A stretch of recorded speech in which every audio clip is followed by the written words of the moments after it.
Hello, hello, hello. All right.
testing.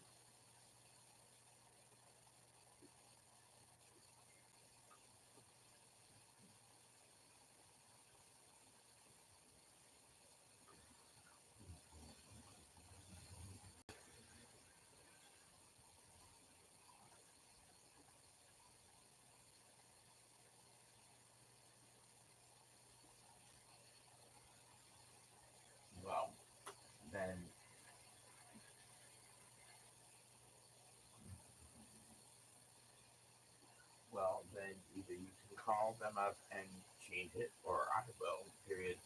Probably better if you do, since you're the one with your schedule. Period.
Puppies.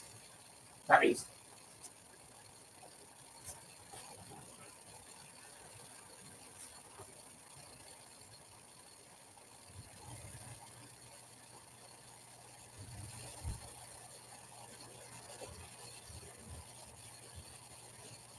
Hi. Hi, Miss.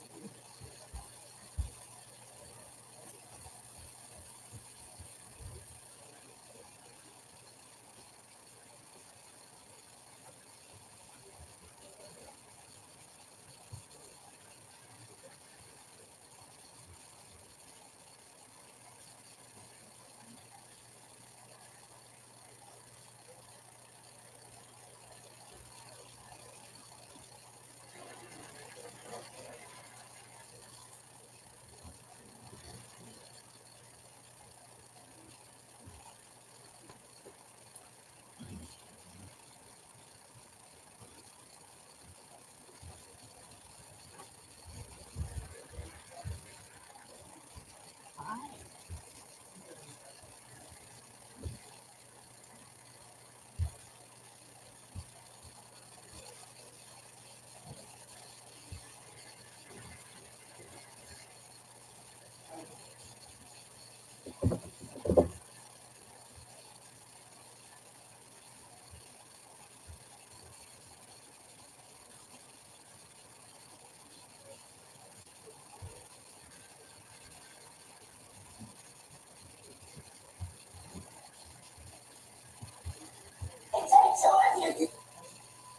You touched me, dog. Touched me. On January 18th, 2022, an officer responded to a case of domestic violence. One of the employees at the property informed him that a male and a female had been involved in an altercation for a while. As soon as the officer approached them, the female began behaving in a very aggressive manner. Here's how the events unfolded. Oh, yes. So I have 242 fighting it. They're arguing right now. The lady has a bit of wounds on her right eye. They seem calm right now. The lady's just aggravated. Keeps yelling at that. 222 will be people here up the stairs. Here, I'll take you. You know her name? Yeah, she seems aggressive towards everybody. Yeah.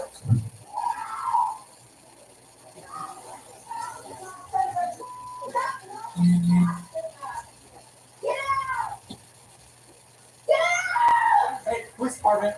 Police department. Hey, let's stop shooting. Alright, here. Drop yourself out here. Get out. Good. Hey, no. Great, go on. Stay right there.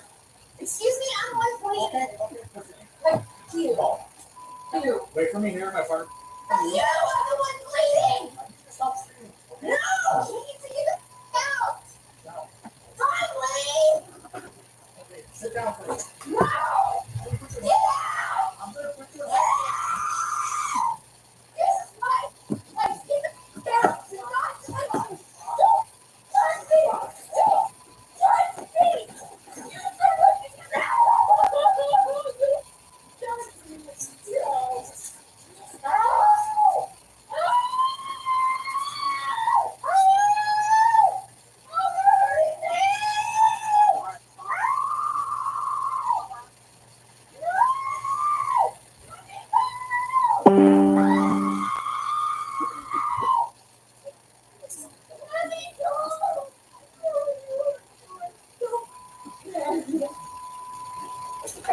You hurt me.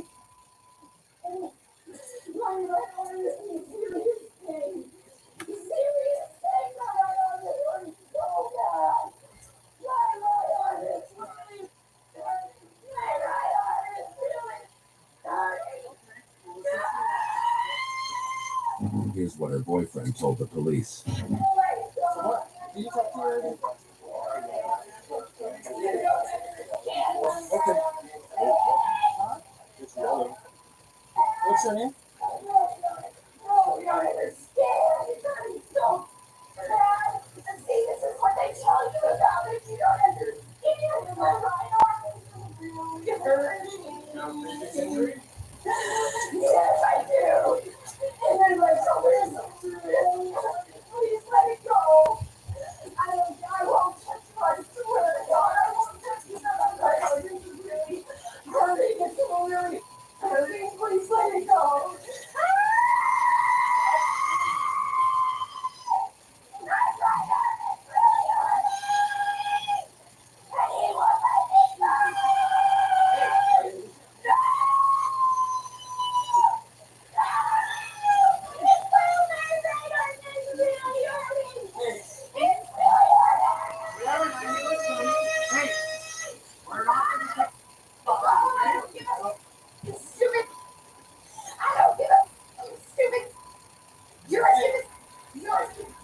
That's not being my goddamn police. And my arm is hurting. Please let it go.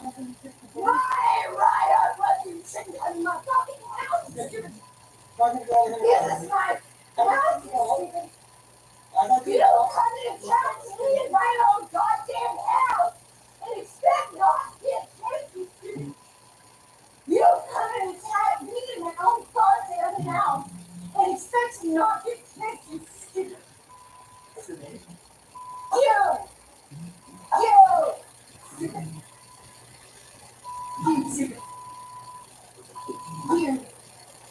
You! Stop. You! I'm the one who's been hit. I'm bleeding from my nose. Yeah, I'm the one in cuffs. You stupid.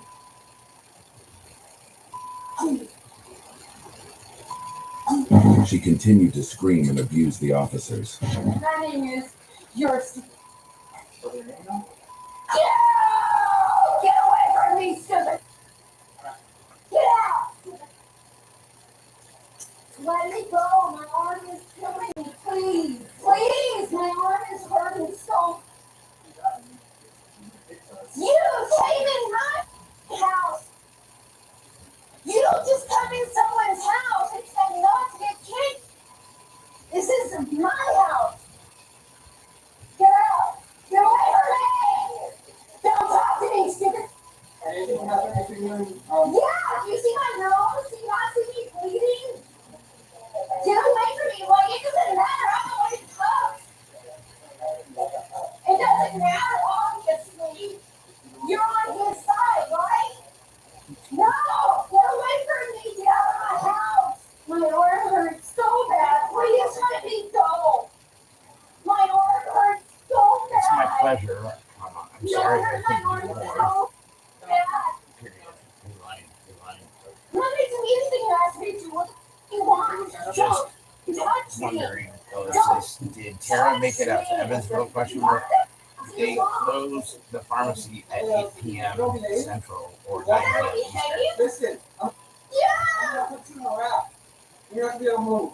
I can't move already, stupid. Okay, so can you scoot yourself over this way then? Yes. Thank you. Don't touch me. I'll do what you ask. Don't put your hands on me ever again. Either one of you. See you the beggar. Don't touch me. Not touching you. Get the away. I'm not near him, stupid. I'm in cuffs. Yeah, he's the victim. Even though I'm the one who. Idiot. What did you tell him, you stupid? Hey, you're not talking to him. Be getting out of my house. Now. Now is the term. Yeah, he does a little problem, stupid. Stop talking to him. No, I'm not stop talking to him. I can say what I want to say. Get out of my house. Alright, now stop screaming. Get out of my house. I just want to pull my fucking pants out and take a drink of water. Is that okay?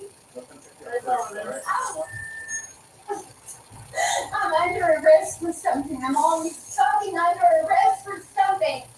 Just leave me in there. Don't let me out. Because I didn't do anything except for you charged me and I don't come. You charged me. You came into my house and put your hands on me. You came into my house. You came into my place of dwelling and put your hands on me and thought I wouldn't fight back. That's not right. That's not right. Get out of my house. I don't need you to supervise me. Get out. Get out. Get out. Get out. Get out of my house. Get out of my house. Get out. Get out. Get out. Get out. Get out. Get out. Get out. Get out of my house. Get out. Get out. Get out. Touch me.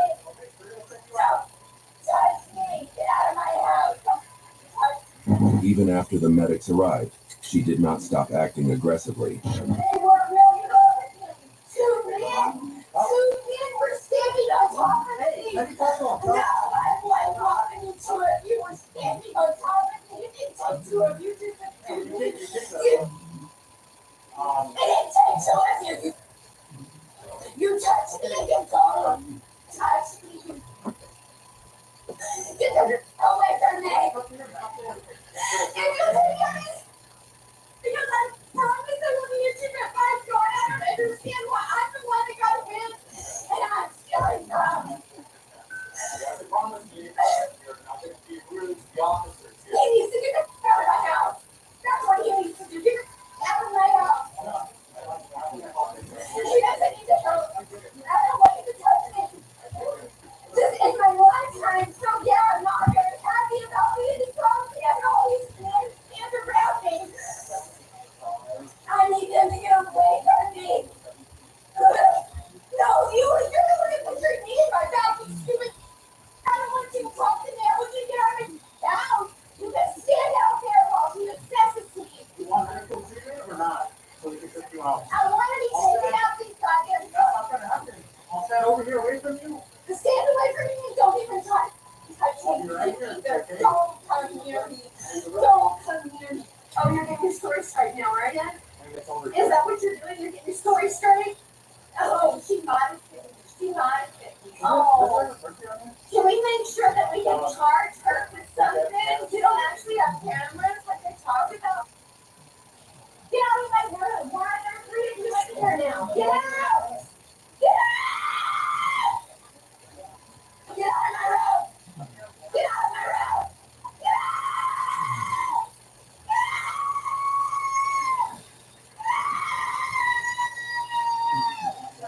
I don't care.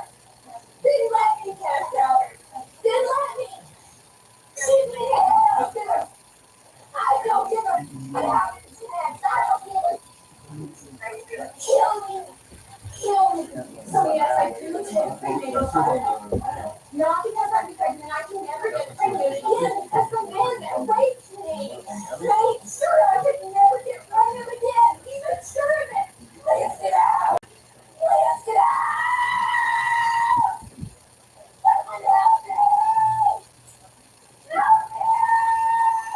Man, come in my house. What am I supposed to do? I'm supposed to just stand there?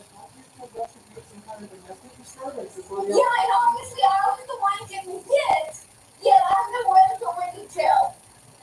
Well, you attack the officer, right? Because you don't come in, you're men. You come in a woman's house and you don't make some shit like that. You gotta get you to the hospital.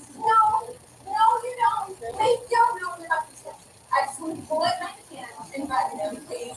No, you're not doing that to me. I'm going to hit you. No, you're not. No, you're not. Oh, yeah. No! No! No, I'm not gonna calm down. There's 4 men in my room who will wrap me up and do some sort of a device and you think I should be calm? Let's keep discussing that. We're put her on the rack. Let's put her on the rack. Get away from me! Get away from me!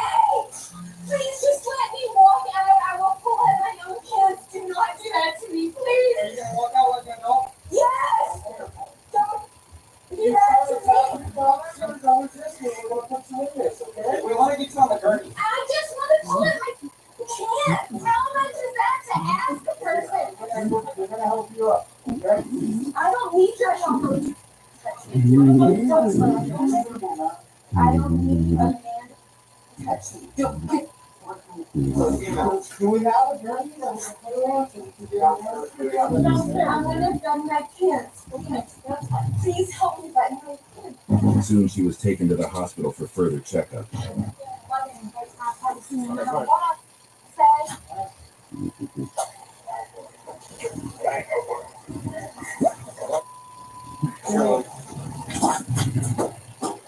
You don't want to get a report.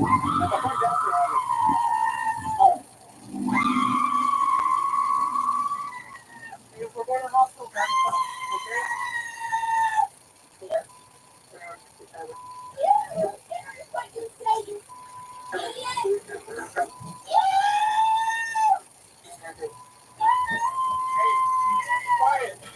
You need to stop, please.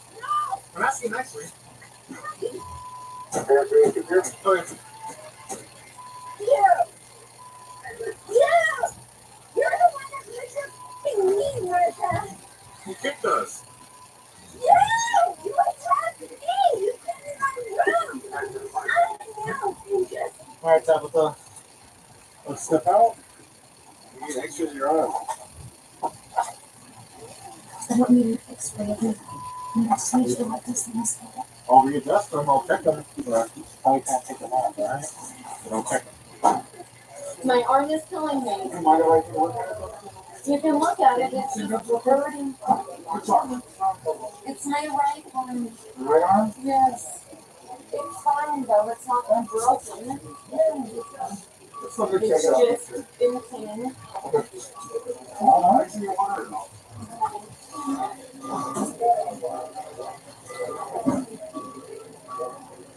Mm-hmm. No, it's right there on the side. Do you see it? Yeah. Can you pull it like up on my arm, like a person would wear it? Yeah. Well, no, because you just pulled it back down. Just like stick your finger up into my shirt and like pull it up. Thank you. Thank you. Like yes, that's great. Thank you. Thank you. She has the battery. She's officer and then resist. Okay? So you'll have to take notice tomorrow. And if it's more damage, all right? Poor you. Poor pitiful you guys. A girl cast you on the shoulder. No hard feelings, right? Pitiful. No hard feelings. No, I hate you. Trust me. We're not friends. You can come next time. I'll hit you again. No worries. Hopefully it'll be different next time. Right? I'll be dead hopefully. No, you won't. The female was charged with battery upon a peace officer, resisting arrest and disturbance. YouTube thinks you'll love the video on screen. Click to watch now.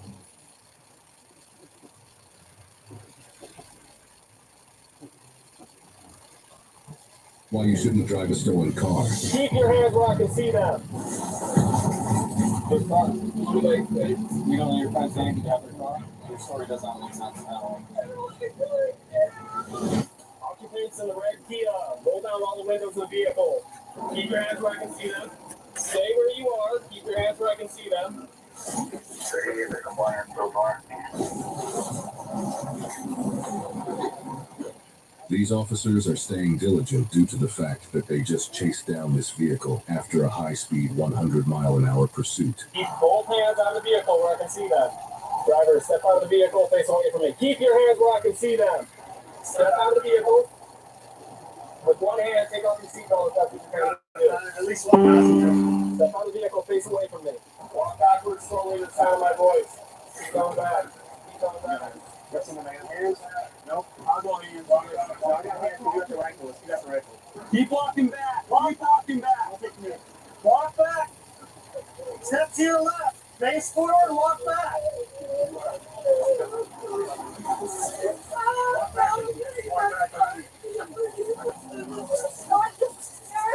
Is anybody else in the car? How many people? Passenger, arms out in the window.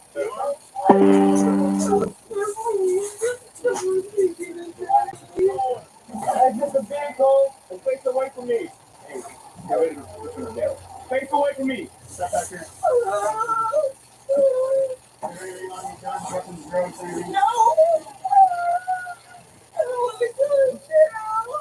Quick for one minute, we'll shoot you. Keep walking backwards by here. Step to your right, one step. One step to your right. One step to your right. Yep. Keep walking backwards. Keep walking backwards. Now reach the button. Keep walking backwards. Walk backwards. Walk backwards. Walk backwards. I go. Close to the car. When you get to the kiosk, we know you're in there. Show your hands. When you get to the kiosk, show your hands now.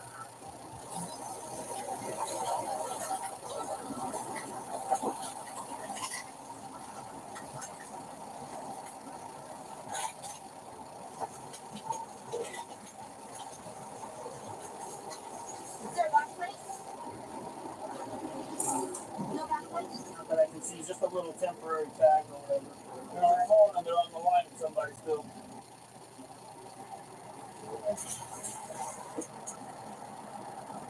So we're just waiting to see if it's phone. I'm so sorry. I was just so scared. I've never had any problems before. I have a clean record. Your name's Braxton? Yes. Braxton, I'm going to read you these. You have the right to remain silent and you say you can't hold these against the court of law. At this point in time, you're not under arrest. You're only being detained. I'm reading you those as sorry. I'm so scared. I've never been pulled over really before ever. I have a clean record. And on the tire pump, and I was so scared because I don't feel give a cop. I've been begging. God, I should have just pulled over, but I was nervous. I was scared, you know. And I don't even have shoes on.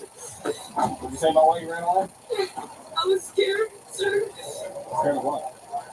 I get really anxious. Anxious that you drive like 90 miles an hour? That doesn't really add up. No. Anxious people don't just take off and... The car got away from me. It's not legal and I was scared. Whose car is it? It's one of my friends. Who's your friend? I don't know what her name like that. You don't know your friend's name, but you have her car? No, I That mean, doesn't sound I legit, know right? her name, but I don't know her last name. Well, what's her name? Her name is Jessica. She was on the phone, and you guys pulled us over, and I think she should be coming here. I'm sorry, but I don't do anything like this, you know, like I feel like I've never really. But you just did this. So why are you telling me you don't do this when you just did this? Because I don't know, I was scared. Your story does not make sense at all. Scared people don't drive 100 miles an hour away from the cop. I don't have any reason to not, you know, like. Okay. You live my rights, I'm going to jail. So basically what I'm doing, you're detained right now. I'm going to read your rights before I ask you any other questions. How does that sound? Right? Okay. You have the right to remain silent. Anything you can say, you say can be used against you in the court of law. Your athlete's right to mind, do you wish to talk to us now? So, you can say yes or no first. Just about this, the reason why we stopped here. So are you willing to talk to us about this? Sure. Okay. Whose car is this? So a friend was What's your friend's name? just Jessica? Jessica what? Okay. When did you get this car from Jessica? Today? What time today? right now before we got police. So 9 o'clock this evening? Okay. And she gave you the keys with it? Yeah, she did. Okay. And how long have you been knowing Jessica? For a while. For a while. And then how do you know the driver? My friend's daughter. Your friend's driver? Okay. And how long have you guys been together too? Right now, Did she get the car or did you get the car? I'm not driving. Okay. Where did you guys pick the car up from? What is it, stolen? As far as I know, it's not stolen. As far as I know, it's not stolen. I'm just trying to get the story. I know it on my record. My record says that's still working on it. That's all I need. No, it has nothing to do with that. I'm just trying to figure out how you guys have the car tonight, where you guys at it from. That's not what I asked you though, man. I just asked you how long you were with her when she picked you up. And she picked you up here and threw her away somewhere? No? Where did she pick you up at? Okay. So, Brad, tell me, be straight with you right now. Yes, sir. Your story that you're feeding us, Yes, sir. I don't keep on this with a little bullshit. There's some bullshit in that story somewhere. Look, the car's not legal. Why is it illegal? What's not legal about it? I don't. Look, it's not my car. I'm the one with the license. You keep saying it's not legal. What about it? What about the car's not legal? Okay, not having tabs, that's a very, very small issue. And I don't think it's in the neighborhood. I'm 100% sure. And I know, honestly, I'm worried about the friends I was driving. Why were you worried about a friend? I just don't know him like that. I got nervous, you know? Was he saying something to you that was No. encouraging? No. I should have just been smarter, you know? And I should have pulled over. Only because my license instead of running, because I've never done anything like this in my whole entire life. Well, there's obviously something going on here, right? The story doesn't add up. People don't run from the police for nothing. You're saying the car is not legal. What? I don't know what that means, right? You said you want to talk to police? I don't know. What did you answer when he says, having these rights in mind, you wish to talk to us now? You say yes or no? I I didn't get into it. I don't understand. Yeah, he read Where's the key fob in the car? it's in the car. In the car. My shoes are in my phone also. When did Jessica give you the car? When we were at the house, I lived with her. You live with her? So she's your roommate, you don't know her last name? No, she's actually my uncle's friend. I'm going through something right now, so she's letting me sit there and just try to stay with her last. The only reason I was driving because I was the only one with the license. Okay, where are you driving to? I'm going to my uncle. Alright, so she was like, here you go, take my car, just go drive it? No, she was with somebody else. And they were supposed to meet us there. They went to go do something So else. whose car is she in? The person she's with. How come she didn't drive her car? Well, I assumed the other person driving their car. Why wouldn't she drive her own car? Most people, if they're going to the same place, they drive their They own were car. doing something else first, and then we were dropping someone else off. Also, so we were just going to be back on my uncle's house. Okay. And I'm Just because your uncle's friend? yes. So, Okay. What happened to your eye?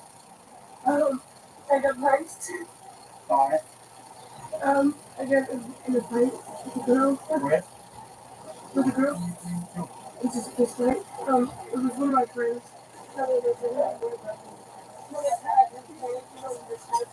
It's kind of stupid. Really fucking stupid. Do you know why the tire popped? It's not my car. I have no idea. Because we spiked it because you raped. Does that make sense? It makes sense. If somehow this crazy story it turns out to all be on the straight and narrow, that was a really, really bad scene. Yeah, I realize that. I don't know if I didn't pull over. And I do apologize. I don't know what else to say, you know. Okay. Well, you're just gonna hang tight here with us for now while we figure everything out. Okay.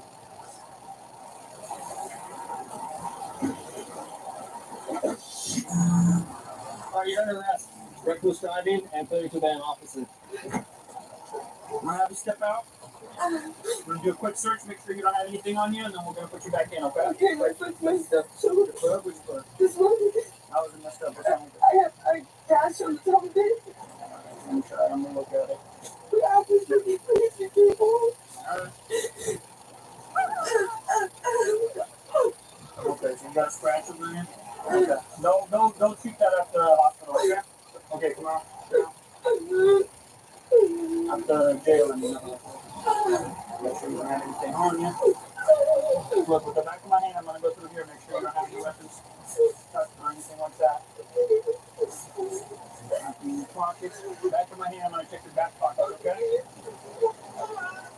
Same thing on this side, back of the hand. And then also back of the hand. Here. Do you have a necklace on? Okay. Necklaces? I do have earrings on. You're just fine. Just want to make sure you have a necklace. It's okay. See?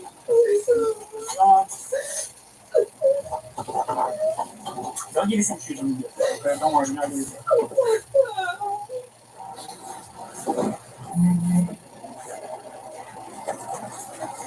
Unless you leave my shit out of the car, no phone, no nothing. Of course, there are researchers people other way you can't, but you can contact them and if you're out there, they're not going to take anything out of there. Don't hand the top of your head. Keep it there. All right, you go. That's it, and you're good to go. You're going to jail. Yep. For failure to obey an officer and reckless driving.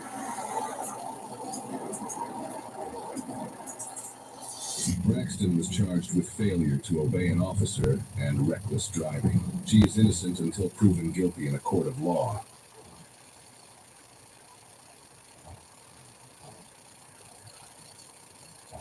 Get you with this? Wow. And that's all I did for standard. They came to get me again, and I fell down. They tried to take me and get me again. I got you out, you got me down, shit, you know, maybe what the shit is really fucking bad. What are you looking at? You privacy rapist? That's what you break this thing. Privacy break this thing. You the husband or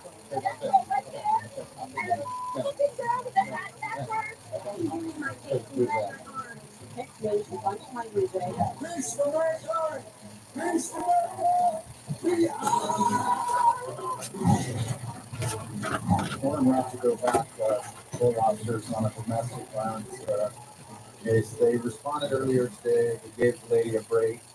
The second time we went out, she fled on foot, so we're going to try to locate her. Where's she at?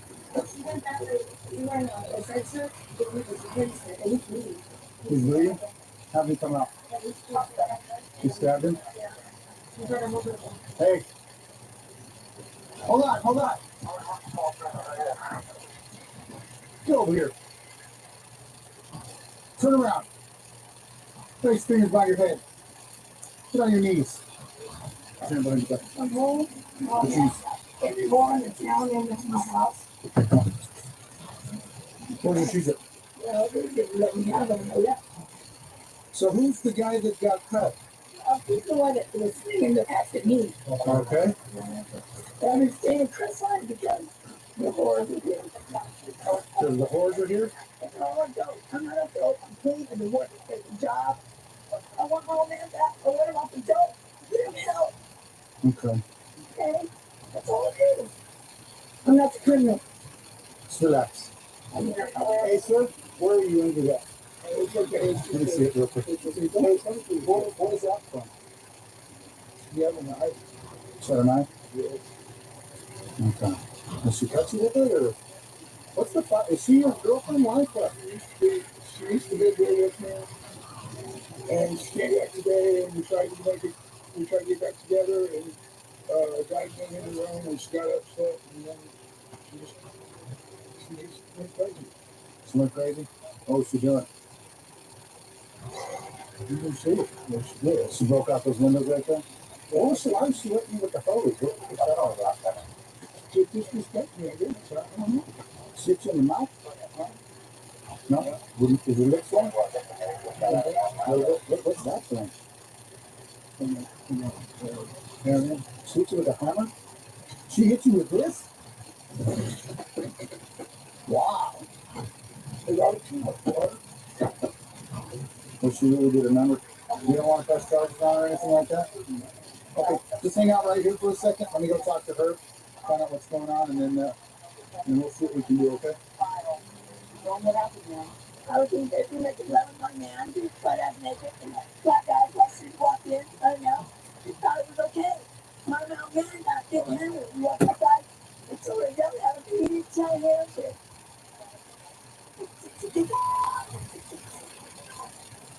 no. I need to talk to the lady. I didn't want to raise the second day. No, man, you don't talk, you don't listen, you don't listen. You don't So you guys were in the room. you keep it down. No, but what were you guys doing? Disrespecting him. You should have handled it like a man. When the black guy came in. You did. Is that true, sir? The guy walked in when you guys were having sex, and I had my phone off. You got checked out. I had my phone off. He's so stupid. I'm like, no, but you did it. I had my phone off. You kicked my ass. And he told me I was a tramp because they didn't handle it. You tried to make me hit you, but I didn't. I didn't try to make you hit you. I didn't know what you hit me. You're not nothing for me to hit. I don't want to hit you, man. I'm not stupid. You're not you. I don't know what you did. Why did you do this? I was just talking to you. I didn't do it. You have no respect. Well, I told you. You have to have respect. I don't care. Okay, knock on the door. It's more like you have no respect. You're just stupid now. Get on the door. You don't have a clue what to hit. have a seat now. That's why everybody's here. Okay. Sit down. Sit down. Everybody's here. They're all sacrificed on the car. Okay, I will. If you have one today. All right. Clean up the stuff is the devil. We're going to be going to jail today for assault with a deadly weapon and domestic violence. Straight as an arrow. What is that? Because they're not mine. No, yours. No. What do you think I got there? You're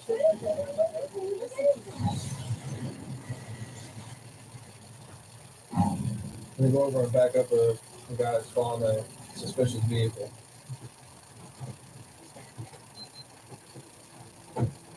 Kenny. Where's your life? Everything is in the bar. I just think to my sister, she's got the bar. She's like, who's good? Who's good? I'm not gonna lie. I've been That's the standard age. that is, yes, I swear on my daughter's life. Okay? And how much money do you have in your hand now? I was going to get a pack of cigarettes. Someone asked you. How much money do you? $5. I was going to get a pack of cigarettes from a commercial stuff. You mind us here? Yeah, and I just cleaned it at a gas. I was great as an arrow. I don't. Gas. Okay. There's a second condition, okay? What car is this? This is Todd Scott, a man that I don't know if they believe it or not, and my sister came up to the bar. And she said, I'm going around the corner to get a pack of cigarettes. She goes on anywhere. Okay, what's it doing? Yeah. Is there anything illegal with that? No, he's not. Absolutely, no protection. Not at all. Not at all. Absolutely not. Absolutely not. I just, like I said, came out of that. I've been out for 2 weeks. Straight as an arrow. What did you use before? I was addicted to oxycodone. Yes, I was. It was too far. How'd you take it? I used to take it early. I know people do it a lot other ways, but I was doing 4 books a day. That's a lot. There you go. Basically what this is, it's a bottle that they, a lot of crack smokers, what they'll do is they'll take their stem, they'll put it in the hole here, which has a valve, lets the air come in and out. They'll put the stem in there, put the crack inside the stem, they'll light it up, and they'll use this just to hold the stem so they don't burn their fingers. She is very antsy, very talkative. Hey, color is the bottle.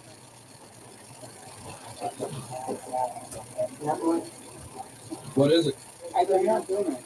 Is it butter? No. You can put that card. It's not mine. I just drove the car for 50 years. What is that? What are those pills doing? I don't know. Get away from me. No.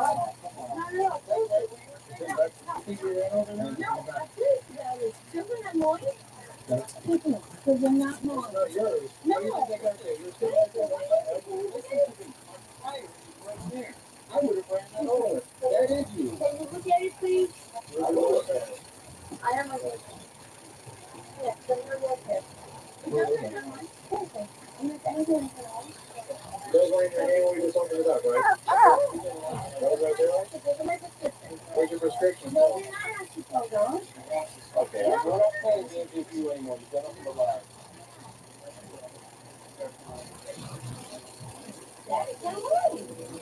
What is it?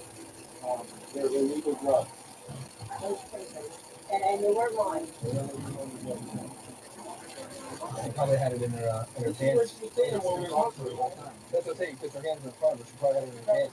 When you walk around here, it's get like this. Right. These are animal protein, schedule free, controlled substance, and then these are vitamin, they're also schedule free. Very good. We'll both fine. Good job. I'm always get the, And she doesn't have a prescription for it, though? we were actually concealed on her, so that's even more evidence that she didn't have. The pills that we had, what kind of other? Okay, what kind of the other pills? I don't know. They're not mine. I swear to God, they're mine. No, they look like innocent to me. I'll take a pill. You take I'm a nurse, for real. You take a pill and pour it like any pharmacy, like 24 hours. Depends on you. Do you have prescription for both of the pills or just the one? The other ones are not mine. I'm not still working on. I swear I'm a door pressure. I'm working on. But what I know is you know, heroin sometimes. You know, they're doing a little bit of exercise, anything. I don't know. All right, we'll sit down. We'll do it in 2 minutes. We'll go. Go for a ride. Right there, Ron. That's it. Get down. Get down. The wallet? No wallet, no bag, nothing. Not me. Just a call right now. A couple of officers are, they look like they're going to stop a guy. They're running. Right there, Ron. That's it.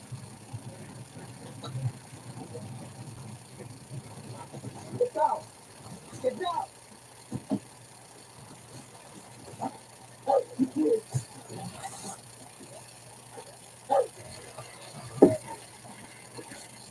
Nice, let's with them. What's this? 923, we're pulling out. Yeah, they might have dropped something back there. Let me see. Why are we running? Somebody's gonna leave me. Who else gonna buy some extra? I ain't want to really do anything. I ain't have nothing good. You have me out of town, so. Alright, let's see.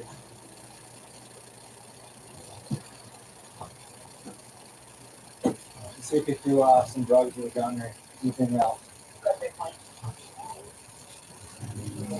The wallet? Okay.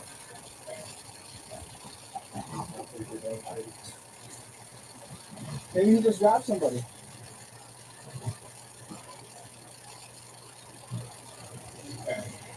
We got him right here.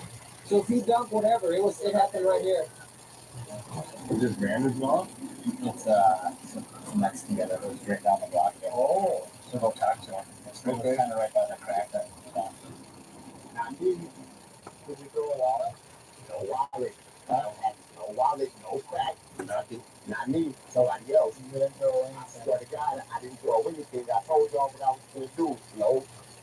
So why'd you try to run? You ran right beside. You didn't go to one with a crack I house. swear to God, I didn't throw no wallet, no crack. I'll take a lie detector test, anything. I promise. So why'd you try to run from the officer? Because my man was going to come out of his house with a whole bunch of something. You know what I'm saying? I got to get away from it. I didn't throw no wallet, no crack. Not me. What was he coming out with? With legs. Well, if you didn't have anything on him, why did you run? No wallet, no crack. Not me. No, sir. No, sir. Should we roll up to this guy? Yeah. Hola.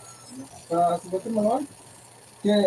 ¿Cómo la perdieron, no sabes? Era el video, ahí está la una del ¿cómo es? Creo que tenía en el carro. The wallet was in the car, and second this guy that ran stole his wallet out of the car. Okay. Dale. We're having lunch. Tell us what really went on here. Huh? Certain know you're here to buy access. So, how'd you get the wallet? I didn't have no wallet, man. I did not have any wallet. Okay. You had like $150 on you? Yeah. You have a job? Yeah. Where do you work? I sell weed. You selling weed for a job? Yeah. Alright. You didn't break into the car, you didn't steal a wallet, and you didn't have And no my car. grandfather died. My grandfather just died yesterday. I put down everything I love. I did not break into no car. Alright, so you don't want to tell us what really happened? What really happened was I was coming to drop the crack off for somebody. That's what happened. And you didn't show up, or? I guess not. And the wallet was right beside the crack. But I didn't have anything to do with no wallet. Alright. He's going to be getting charged with possession of crack cocaine. He will also be charged with that wallet that was stolen from the vehicle. They started kicking me and hitting me and saying, that's ridiculous. And he kept saying, this is my house. Not after you guys, made us look. The citizens were arrested on his dad. He was over there. Most of himself just occurred. Apparently, a couple neighbors got in a fight. One called in, the other one's apparently going to be around here. For a white male, it's not one. Get this guy over here in the ground. Hey! Hands! Don't play this game. Turn around. What are you just hiding right there?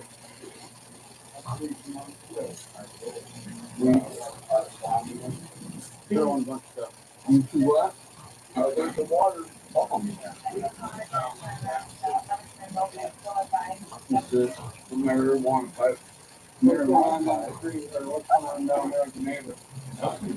Nothing. You come over here. What happened to your face?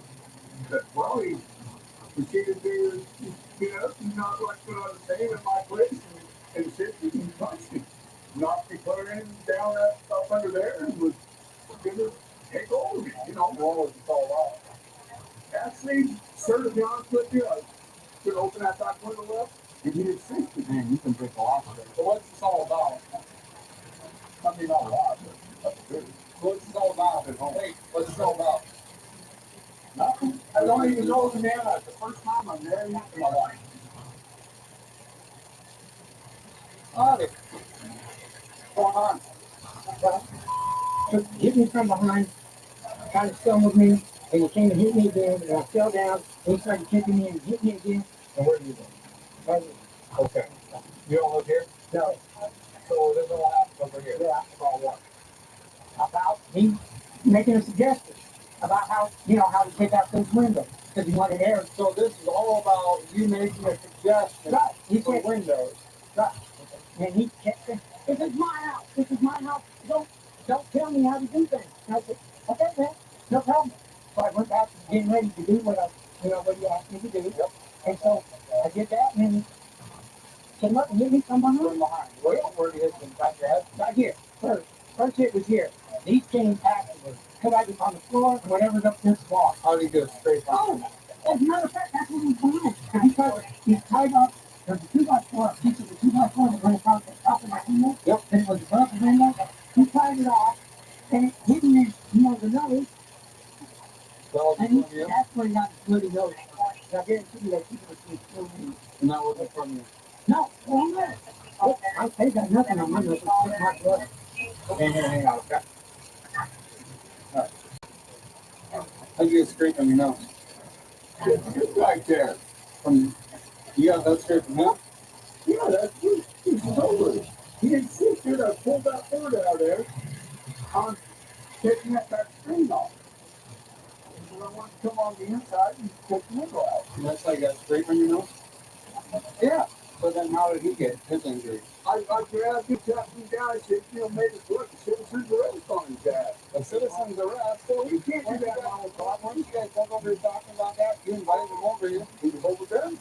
So then when you decide to make the citizen's arrest, that's when you what? Tackle him down? When you tackle him, you got all set up? I don't know what that is. Oh, you got blood all over him. That's mine.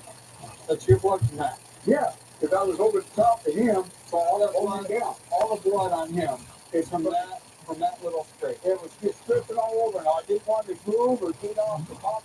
My blood was dripping all over him. Okay. I'm going to jail on the whole property. I don't understand. Yep. How could that happen? I mean, I don't have a right to come on property man and insist on breaking through my back screen and punching him out, and I can't take you down?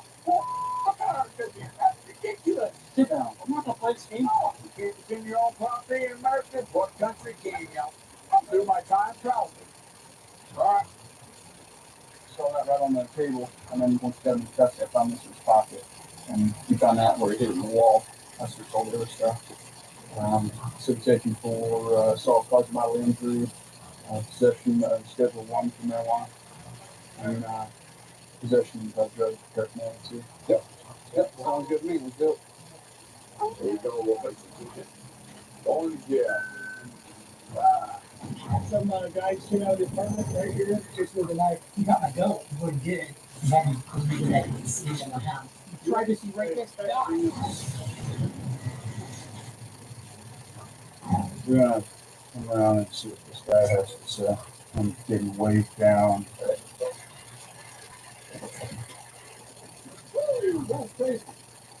So what's going on? Some guys came out of the apartment right here, followed up on the top and came and started running, just with a knife. He pulled it out and started running. Okay. Back. What do it look like? He was about my height, probably a little bit lighter, white guy, shorts, either late 30s, mid 40s. I look up and he's that guy sitting on the top of the stick. He yells, "What are you looking at? You privacy rapist?" And I kept walking. Because you think that's funny? And he ran down the stairs, and I'm probably right here in the street, and he's right behind, right by that pool right there. And at first I'm like, okay, I don't want to get in a fight, but then all of a sudden I saw the knife, then he popped and opened to do like this time. So he made a physical movement. Oh, he opened it and he actually ran after. Chasing me, kicking me apart. What color is the knife? Are you 100% positive it was a knife? Oh, I know it's a knife because he had to stick it open. So you saw him physically open the knife? Okay. If you'll hang out next to my partner's car, I'll get you a statement. Yes, ma'am, open the door.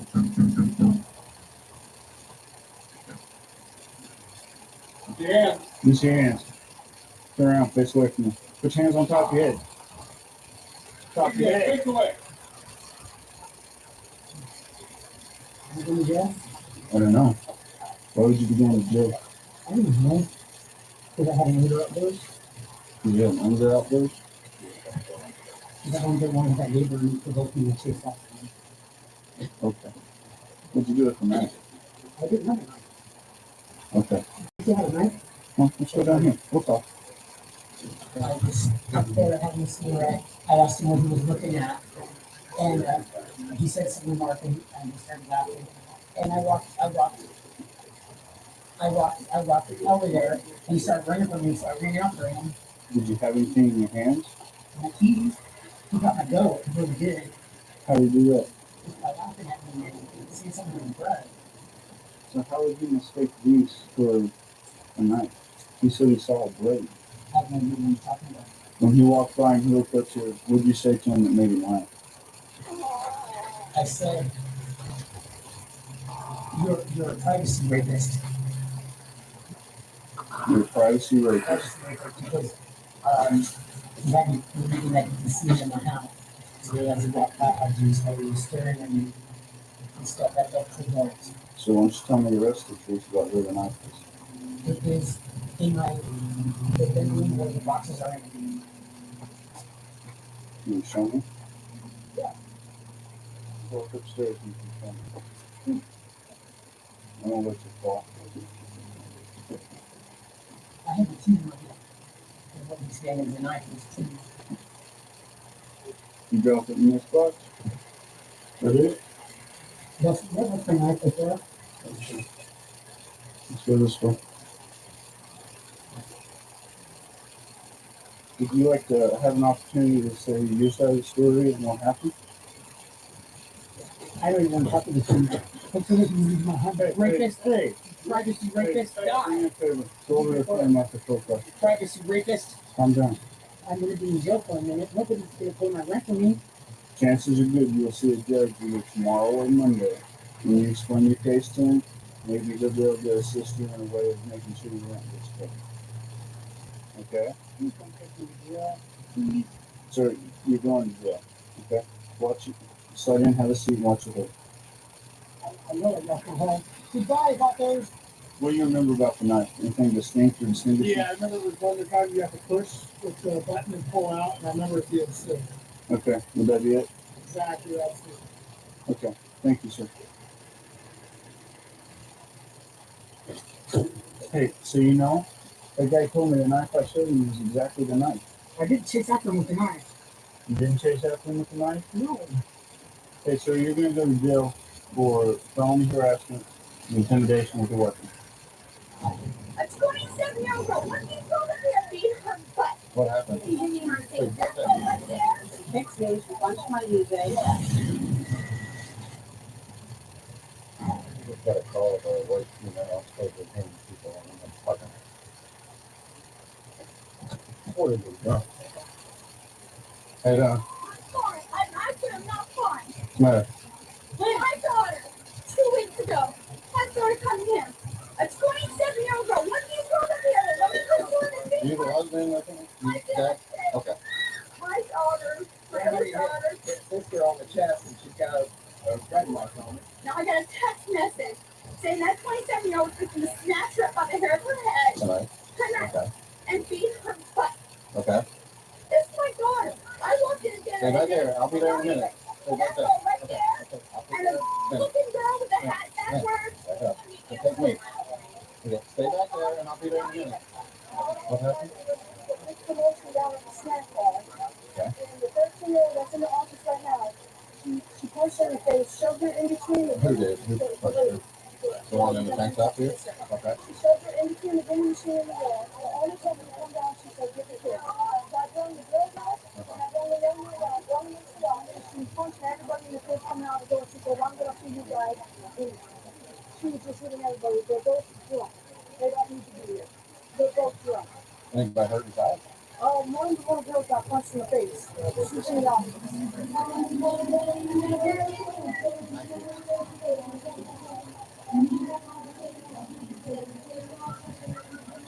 There's a inside the door. Eventually, right where it comes What happened? Who's that? Who's that? An elevator?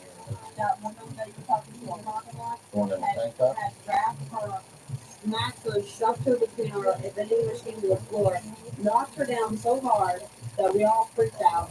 I told her this is the third weekend we've had problems with her. I had spin out walks in the parking lot from the last weekend. She comes in there belligerent. She causes problems. Usually my husband and myself can take care of it.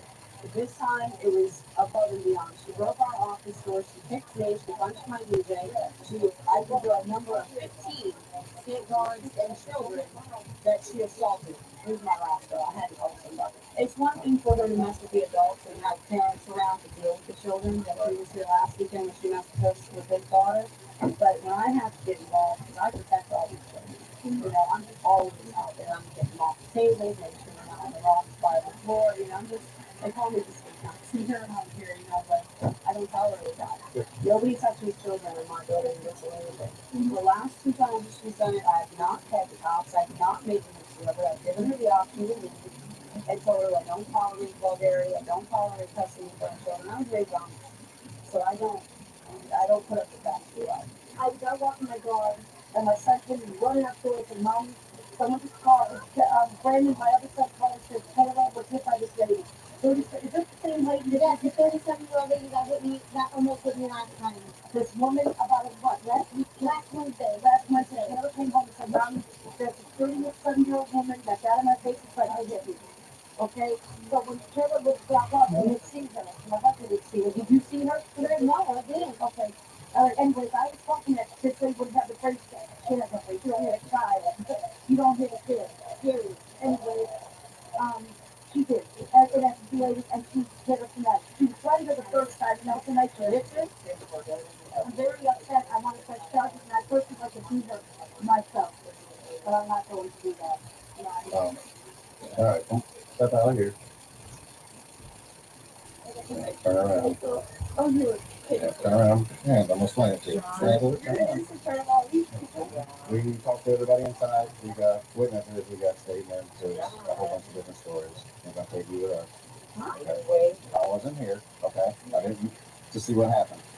I'm going on statements from the people inside, with independent witnesses and employees. Okay. And what I've seen as far as injuries. Okay. I'm done. You got my place in arrest for child abuse on the child and for battery on the 19-year-old. Individuals inside a fast food restaurant trying to start fights with people, especially right inside this fast food place. Right.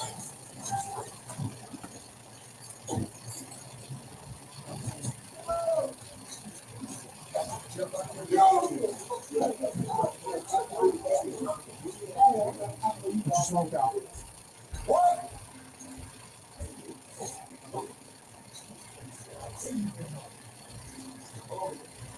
Drop your smoke. Drop your smoke. Get down on the ground. Get down on the ground. Get down on the ground. Down on the ground now. Peace for mankind. Peace for mankind. Peace. ACLU. ACLU. ACLU.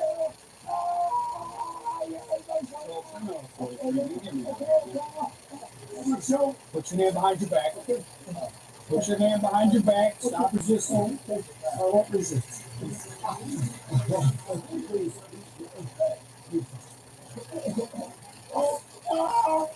Put your hand behind your back. I can't. My shoulder. It's torn off. So 343. Code 4 got one in custody here. And look anyway. Give me some volunteers from all these people. I saw him acting completely crazy. Almost sneezed him. Figured I'd just go hands on him with a little fix. So took him to the ground. Okay, let's sit him up. Let's sit him up. Hey, listen. Okay, I'm gonna get you up right now. All right, I'm gonna get you up. You're actually completely out of control. You took your clothes off. Okay, get this on. Get this on. Stand up. There we go. Yeah, I'm gonna need you guys to fill out a statement for me if you wouldn't mind here in a minute. Thanks. We're gonna need a statement for sure. Peace Walker. Peace Walker. Okay. Peace for mankind. So what exactly happened here earlier? What did he do to you? Well, I come in to get something to eat, and he started threatening me, got in my face, started putting his finger in my face, and then he said, then he had the nerve to call me George Bush, and that's when I really thought that was too far. Okay. And then what would he do? So he did that, and then he tried to throw a punch at you. What did he do? He came close. I mean, his finger was right in my face. I thought he was going to touch me. If he would touched me, I don't know what I would have done, because I was looking at the child seats, and I know they're heavy wood, and I could swing with pretty good. Then he threw a soda and it hit this way to get on him, and I don't know what he did to the other people. When I walked in, he was already ran. And was he trying to throw the soda at you, and it actually hit her? Yeah. Okay, great. Thank you very much. I appreciate it. You want to say something, Mr. Well, I just want to apologize from the bottom of my heart. I acted really out of character. I'm exhausted from the peace walk across the country. I came home to Las Vegas. And I came home to a bad reception by my family. And I thought it would be a happy occasion, but my ex-wife had me trespassed because he was waiting for me to come home from work. I understand you've got some personal issues that you're dealing with, and that's probably what inspired your behavior inside there. However, I appreciate that. Listen to me. You made me do what I had to do in there. You're going to be going to jail on myself. Okay. Secondly, what precipitated all that is when you went inside and started me with the man initially and challenged him and went off and threw a drink at him and challenged him to a fight and put your finger in his face and all that other stuff. Okay? And then the drink that you threw wound up hitting a lady who wasn't even involved in anything. And that completely, ruined her night. So those are the things that are on your plate right now. You're going to get yourself a shower, you're going to get cleaned up, you're going to get a meal, you're going to be able to get your thoughts together, okay? You got to think about dealing with things and your stresses in your life in a little more positive way.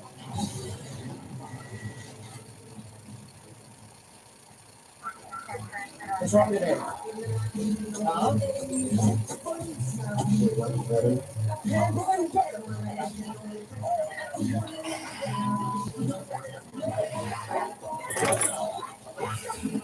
Have you ever been to jail before?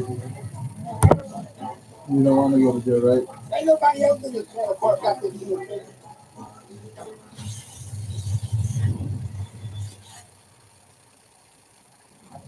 We're being dispatched to one of the local mobile home parks.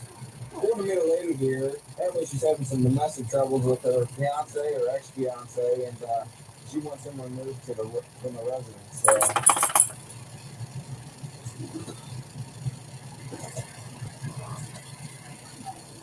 Well, what's going on? I had hit a curb the other day, and it shifted the belt to my tire. He asked me not to go anywhere. My friend today, suspended license or tag. Excellent. So I told her I would take her up to Harrison. And on the way back, we got a flat. Yeah. Okay. Where the belts were shifted, it cut my tire. Oh, yeah. Okay, and I called him when he got off the school to let him know what happened, and it started doing.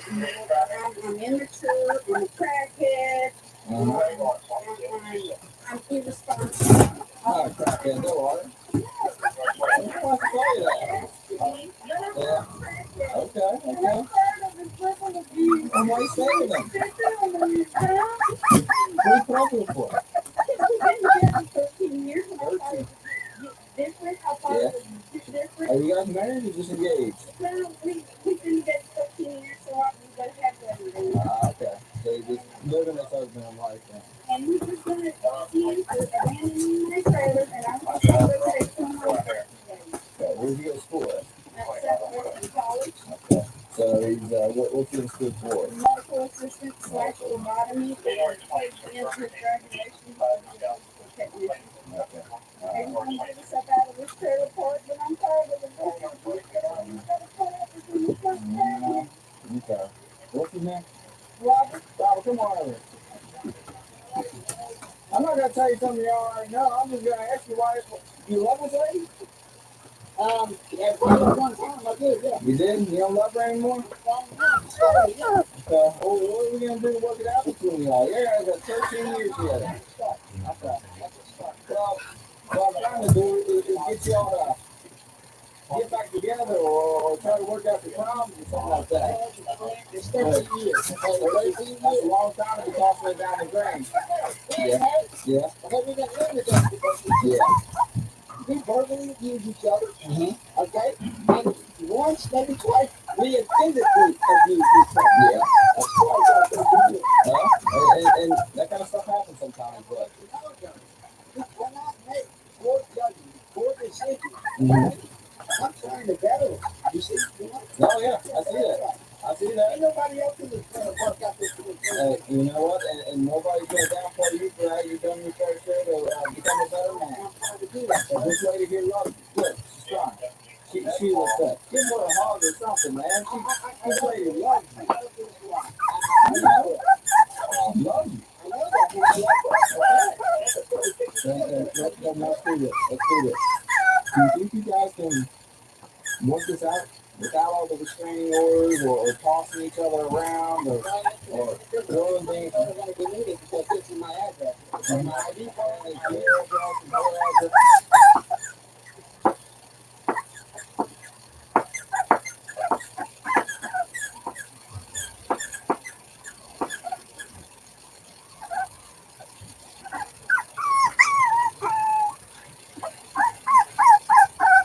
So you know how I do that incredibly stupid little dance at my rallies? You know the one? It's the one where they're usually playing YMCA by the Village People. And I stand up there and make motions with my arms that makes it look like I'm jerking off two dicks. I mean, seriously, what else do you call this? I'm literally jerking off two dicks. It looks like there's two imaginary men standing next to me and I'm jerking both of them off at the same time. What kind of dance is this? And why do millions of idiots think this is okay? I mean, you never saw Barack Obama jerking off two penises at the same time. Richard Nixon never simulated whacking off two men on stage. Who the fuck does something like this? It's totally bizarre. Look at me. I'm giving a double hand job to two dicks, and the crowd fucking loves it. Now, I'm not going to say whether I learned how to do this from any kind of real world experience. Let's just say that I used to hang out with Roy Cohn, and he always had a lot of pretty young men hanging around. And there was that night at his place up in Connecticut. But anyway, I won't go there. I'll only say that I've named this dance the Jerking Two Dicks dance, and because that's what I'm doing. I'm jerking off two dicks, left, right, one in each hand. And I imagine them being pretty big ones, two great big dicks that I'm jerking at the same time on stage. I mean, like, seriously, how fucked up is that?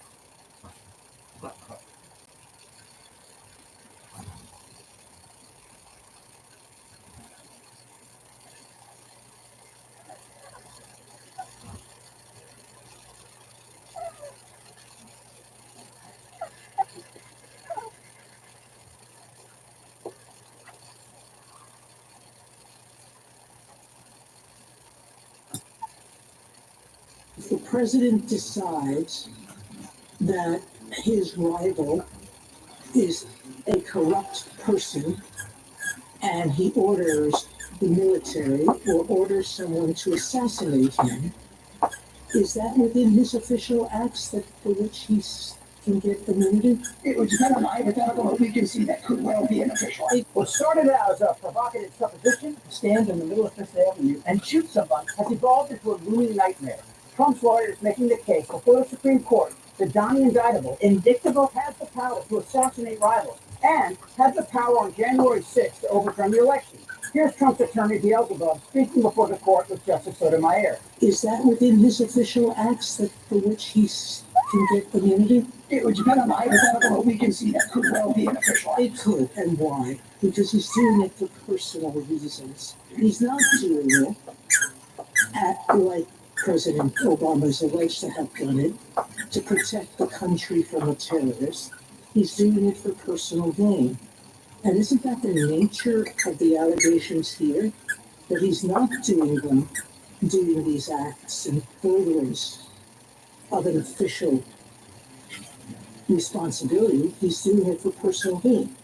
I agree with that characterization of the indictment, and that confirms immunity, because the characterization is that there's a series of official acts that were done for No, because immunity says even if you did it for personal gain, we won't hold you responsible. How could that be? Wow, we have come a very long way from a Watergate break-in to steal documents to this. The concept of immunity is in general offered to elicit information from someone who has done something wrong, but has information that will get the person or person who have done greater wrong.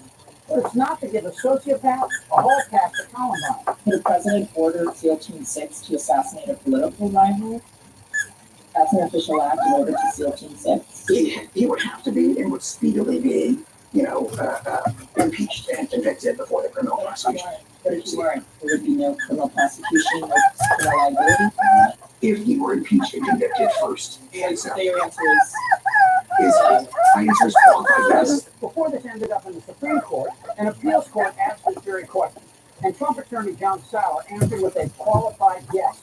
The former president would be immune from prosecution for using SEAL Team 6 to kill political rivals until he was impeached and convicted. It's not like Trump didn't already have this in mind. Hillary wants to essentially abolish the Second Amendment. By the way, and if she gets to pick her judges, there's nothing you can do, folks. Although the Second Amendment people, maybe there is, I don't know. I mean, come on. Does anyone out there doubt for a second that a morally emancipated Trump will not enact violent revenge on his political and personal enemies? In the good old days, this doesn't happen because they used to treat them very, very rough. And when they protested once, they would not do it again. And can you believe we've been having this conversation with Trump? And I say Trump because can you imagine any other president asking for these powers? If she puts him in jail pending appeal before the election, the country's going to burn. The Trump base is not going to be beside itself with anger. Speaking of violence, that's what you're going to get. If Trump assassinated his political rivals, and the only recourse would be not the Justice Department or law enforcement, but a block of his political party turning on him and then removing him from power, does anyone see this happening? These Republican incels have had their wives, fathers, and children insulted by this Trump, and they continue to worship the Custer and skin tag. But Beelzebub isn't finished. He wants Trump to be able to overturn the elections as well, which, considering he would have the ability to kill you, you'd probably let him go ahead and do it. What is plausible about the president insisting on creating a fraudulent slate of electoral candidates? Assuming you accept the facts of the complaint on their face, is that plausible that would be within his right to do? Absolutely, Ryder. We have the historical precedent we cited in the lower courts of President Grant sending federal troops to Louisiana and Mississippi in 1876 to make sure that the Republican electors got certified in those two cases, which delivered the election to 100 days. The notion that it's completely implausible this can't be supported based on this indictment.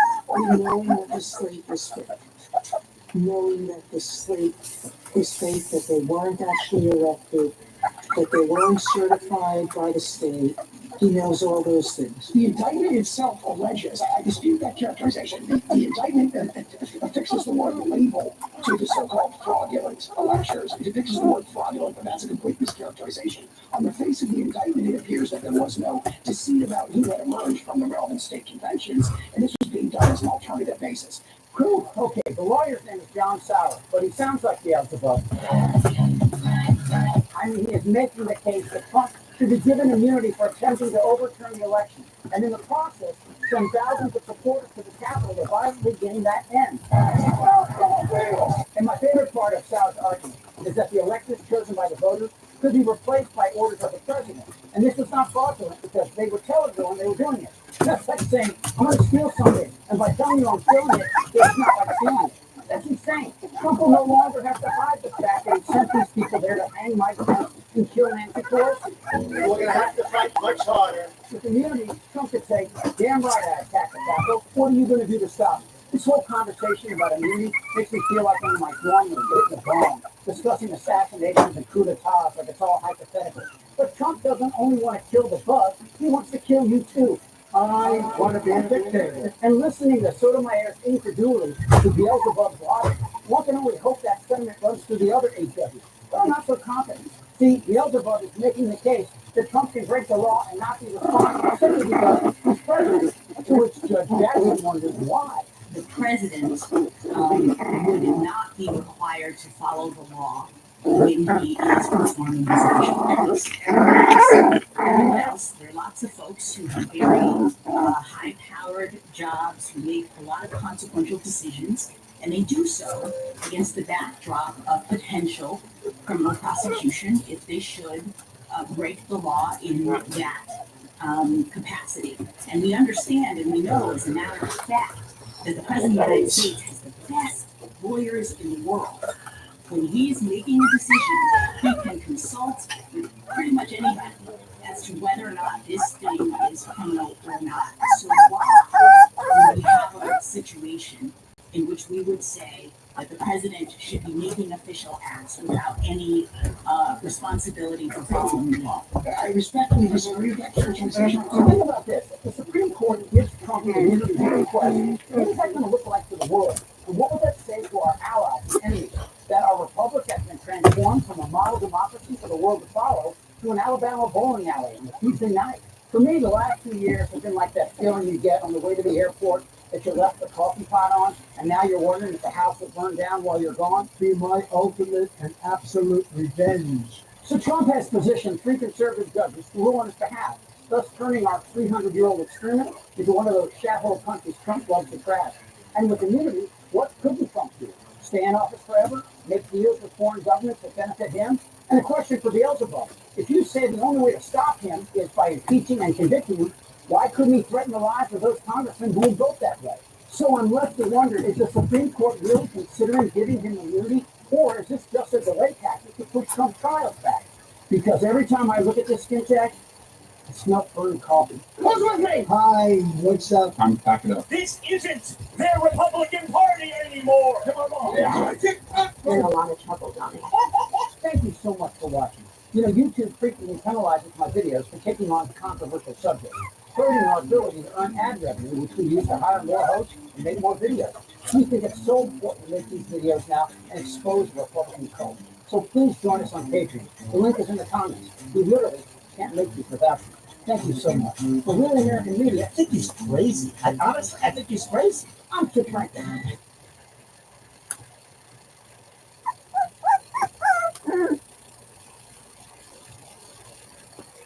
Bombshell after bombshell during the testimony of David Pecker in the criminal trial against Donald Trump in Manhattan.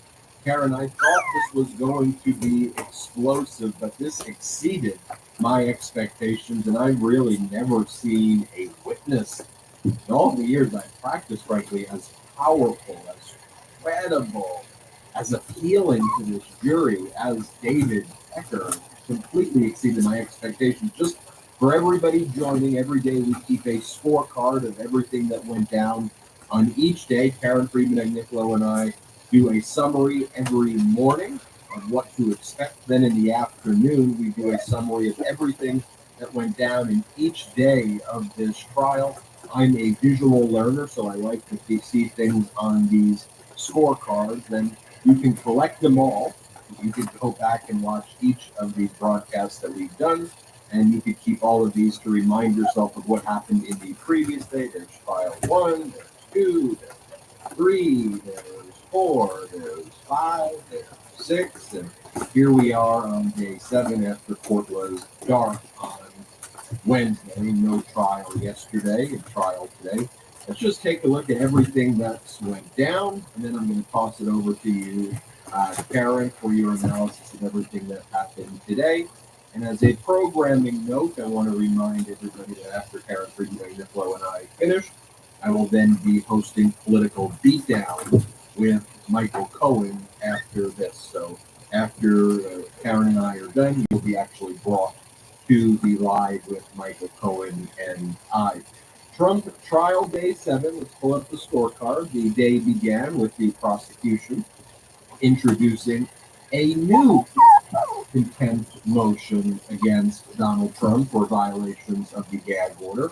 As of this moment, when we are live, Justice Merchan has not yet ruled on the other potential gag order violations and the first motion for contempt, although if we get news about Justice Merchan's ruling, which frankly could happen at any moment. That's why Karen Freeman, Nicola, and I started this about 10 minutes after 4 Eastern, 1 Pacific, so that we could kind of time this with the conclusion of the proceedings before we go to political beatdown. Political beatdown will start a little bit later today than usual as soon as Karen and I are done. So the new contempt motion relates to statements that Donald Trump made after the first application for contempt, including statements that we broke the news here on the Midas Touch Network, where Donald Trump said it was a very unfair jury, 95% Democrat. Donald Trump said that that's subject to this next application for contempt. Then the direct exam of David Pecker completed. Pecker testified how he was doing what he was doing specifically to help the campaign with a catch and kill scheme. He testified that Trump said that he would take care of Cohen. That's a little bit of a typo I gave salty there. Trump said he'd take care of Cohen. Also, Trump held a thank you dinner for David Pecker and continually thanked Pecker for taking care of the situation about the doorman and the girl, which David Pecker understood to be the individuals whose stories he bought and killed for Donald Trump. So Trump was intimately aware of all of the steps and actions that Pecker was taking. Pecker also corroborating, as I stated above, what Michael Cohen is likely going to testify to, that Donald Trump had taken care of Pecker, and Trump, according to Pecker, said that he was going to take care of Cohen. Trump intimated, well, Cohen's independently wealthy outside of me. He's got medallions. He's got his taxi cab business. He's got his money. Don't worry, I'm going to take care of Cohen for what he did. Pecker was in the room when Donald Trump said that. I thought that was a bombshell. We also learned from David Pecker that Sarah Huckabee Sanders, when she was working in the press office, along with Pope Hicks, while they were in the White House, were involved in efforts to try to cover up the scheme to kill and bury these stories in connection with the 2016 campaign. Just think about it. That's where our tax dollars were going.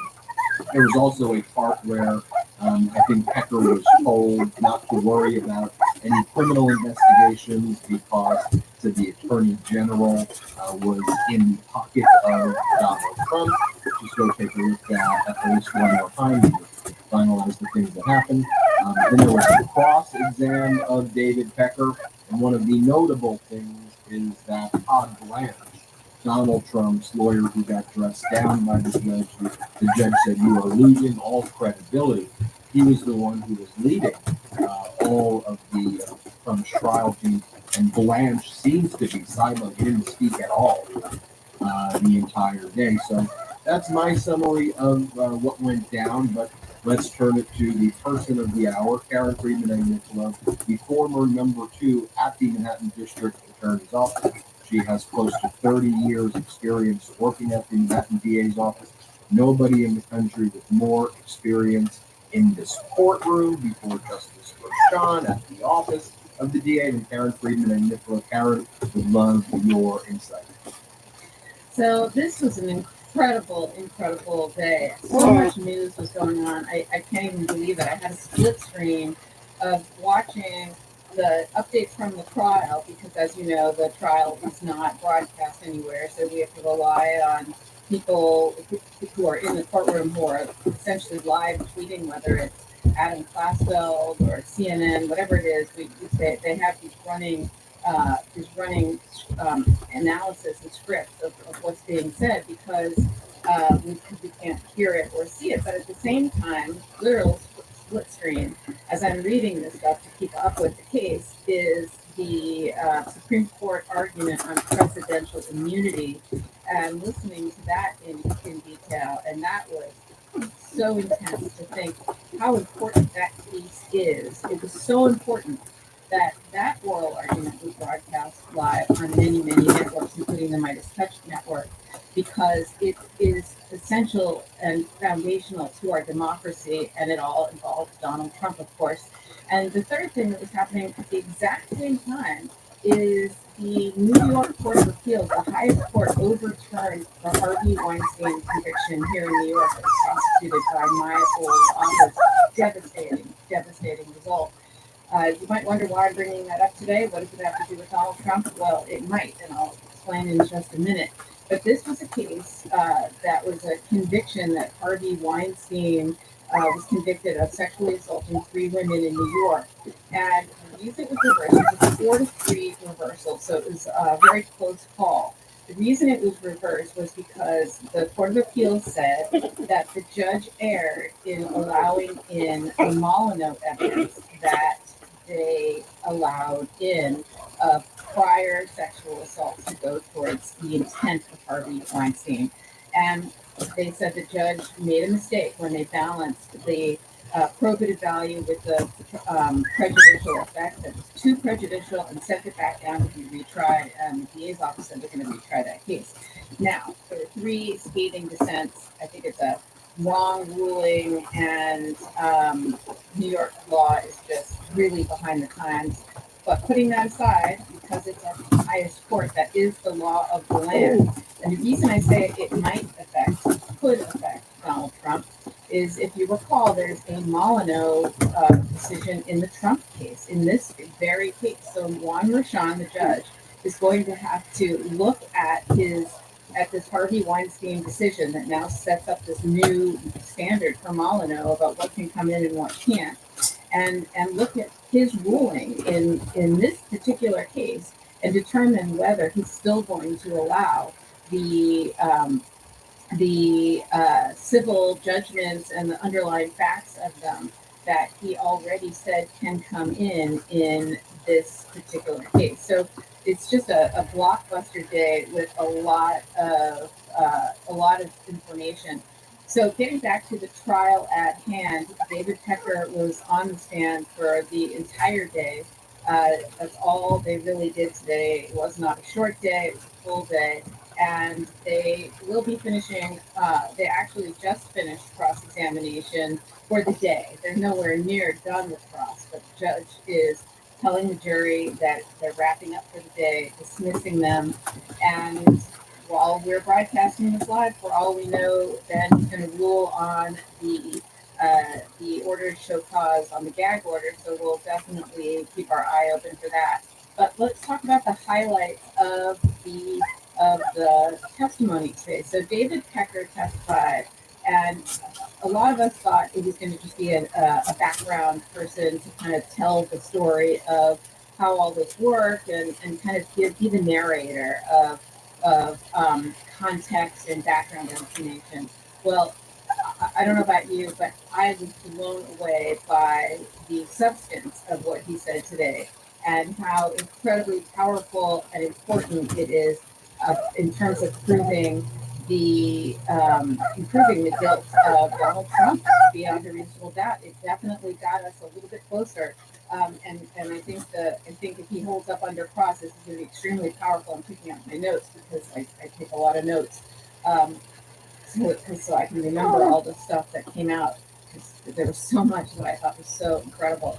So one of the things that I thought was really, really powerful was around Karen McDougal, and they kind of picked up today on the Karen McDougal payout, right? $150,000 to pay off the former Playboy playmate who Donald Trump had an almost year-long relationship with, who she was in love with him, and that's what the testimony, or what I believe she has said elsewhere.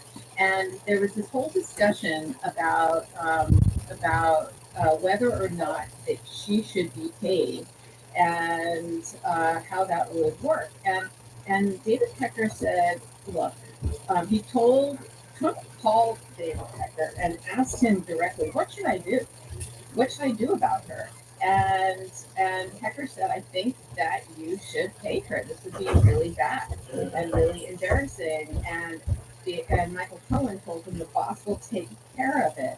And so when David Pecker paid her on behalf of Donald Trump to buy her life rights, buy her story, so it wouldn't come out and embarrass Donald Trump, then what they were saying was he thought he was going to get paid back.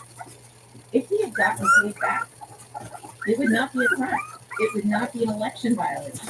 The reason it's an election violation when David Pecker pays these for these catch and kill stories is because it's considered an in-kind campaign donation, and you have to declare it. And he thought he was going to get paid back for it, so it wouldn't be an actual donation. It was a short loan, and so that's why why he didn't think he was committing a crime when he did the doorman and he did to Donald Trump. And Donald Trump and he were chatting about it and deciding what to do. And Michael Cohen was very much involved in that as well. He also said that there came a time when he knew that if you do catch and kill with a political candidate like Arnold Schwarzenegger, that came up, he said, look, that is when it becomes a crime. And so that's why he was reticent and did not want to do this when it came time to pay for these stories for a political candidate. As sleazy and as disgusting and as absolutely just frankly somewhat unethical the National Enquirer seems to be, given the testimony of David Pecker, the fact that the sleaze factor of what they engaged in is just really disturbing that this is where so many people get their news. But David Pecker was not willing. He had his standards. He wasn't willing to pay off a porn star. He said, look, my readers wouldn't like that. I do a lot of business with Walmart. That's not going to fly if I'm involved with a porn star, number one. And number two, he wasn't willing to commit a crime. He did not want to cross that line. He certainly knew about it. So he wanted to get paid back. And so they discussed that he would, that Pecker would hold the story, the McDougal story. That was what the agreement was, so that it would not impact the election, but he wanted to get paid back, right? This is what he was trying to do. And because he considered Trump a friend as well. It was this mutual relationship. He called him his mentor and someone that he admired and had a lot of affection for, but he knew that he wasn't willing to commit a crime, so he wanted to get paid back. And he said, look, paying off a catch and kill story on behalf of the campaign is illegal, and he's not going to report it. And he said that Michael Cohen said, don't worry, though, the boss will take care of it. You don't have to worry about it. Jeff Sessions, after he won, he said, talked about how Jeff Sessions was in his pocket, the attorney general, and would take care of it. So I also thought that was very, very telling. He said that he spoke with Michael Cohen constantly on behalf of Donald Trump, and when they got to the Stormy Daniels part, it was made very clear to David Pecker that the boss, Donald Trump, would be very upset if it did not happen, if he did not pay her off. But again, David Pecker said, look, I'm not a piggy bank. You didn't pay me back for the first two. I'm not paying for the third. And I'm also not willing to commit a crime for him. So that there was a lot of back and forth about that. But I thought he came across extremely, extremely credible. So another couple of things that I thought were really powerful is every time Josh Steinglass, the prosecutor, would talk about something with David Pecker, he would corroborate it with text messages or other communications, and where he could do that, he did do it, and that there were a lot of corroboration there. At one point, there was a conversation between Dylan Howard, who is David Pecker's number two. He was part of this conspiracy, and there were texts that said, if Trump were to win, they would win, and at least if he wins, I'll be pardoned for the election fraud. This is what Dylan Howard was saying to David Pecker. They knew exactly what they're doing. when they engaged in this. So that's very powerful to show that this had nothing to do with Melania. This had everything to do with the campaign. David Pecker also did a really good job of bringing the jury back to what it was like in 2016 when Donald Trump was running. And back then, I mean, now we're almost immune to all his scandals, right? It's almost like, oh, another thing he did. I mean, the guy does, you know, he really wasn't kidding when he said I could shoot someone on Fifth Avenue and it really wouldn't matter. It's like we've become numb or immune to all his scandals and everything that's going on. But back then, it wasn't like that yet. And when the Access Hollywood tape came out, it was extremely damaging. Everybody was concerned. And there were conversations between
I don't even know where to begin.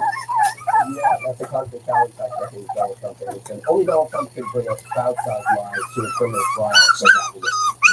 And the first of many, as a panicked Trump showed up at the Manhattan courthouse where he is facing 34 felony counts and ran straight to the cameras, going on a long, riot-filled rant, only to get immediately fact-checked and shut down on all his crazy claims. Like how he's gonna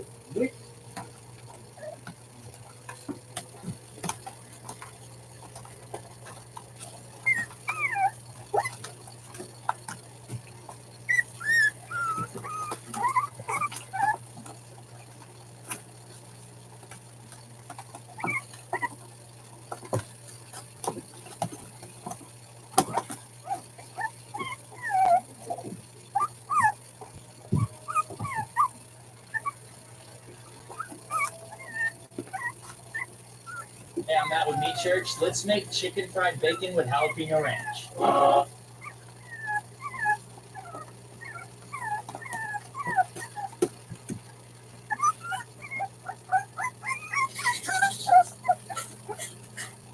Mutt, it's Lord and Emperor Donaldus here.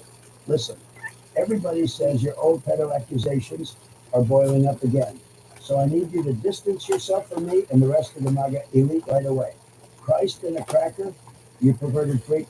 I've got enough of my own sex and sexual assault scandals going on right now, and in the middle of my campaign too. It's a damn stinking left-wing, socialist, commie fake news, fascist media plot, all overseen by Joe Biden. It's all he does all day is sit around and think up ways to prevent me from becoming America's first dictator and sticking him and his family in front of a firing squad for his publicly televised execution. Believe me, but trust me, everyone remembers you showing your photos and pedo party sex videos on the House floor after you were sworn in and recommissioning your cocktail of crushed erectile dysfunction, meds and Red Bull, so your colleagues could also go all night with the underage girls, you and your buddies, Venmo to attend your sex parties. I guess I know all about things like that. My buddy Jeff used to arrange little soirees all the time, and I was a favorite guest for many years. But since he was suicided in prison before he killed his guts, that's hopefully all behind me now. And believe me, I don't need screw-ups like you bringing this scheisse back into the spotlight. So do me and your constituents a favor and get the hell out of politics. Ask your daddy for a nice job or you pull a fat salary. for doing nothing but grandstanding and pretending you've made something of yourself all on your own without the considerable support of your wealthy family and their probable pro-Putin collectibles. You know, just like how you've wasted your and your constituents' time in Congress by spending all of your time in the House making a pre-adolescent spectacle of yourself and pretending governance consists of nothing but attacking your betters across the aisle to deflect from your impotent inability to introduce meaningful legislation. I'll have more to say to you later, you dim-witted, pin-headed pedophile loser. But for now, sit down, keep your freaking yap shut, stay out of the speaker balloons, and map the splat. Take your freaky forehead for a long hike on a short pier. Hey, Scavino, ask the Kremlin to resend me a copy of Epstein's file on Splat. I don't know what I did with the last couple they sent over. Maybe I left them in the ballroom, the pool deck. Where's my adder? Oh, here it is.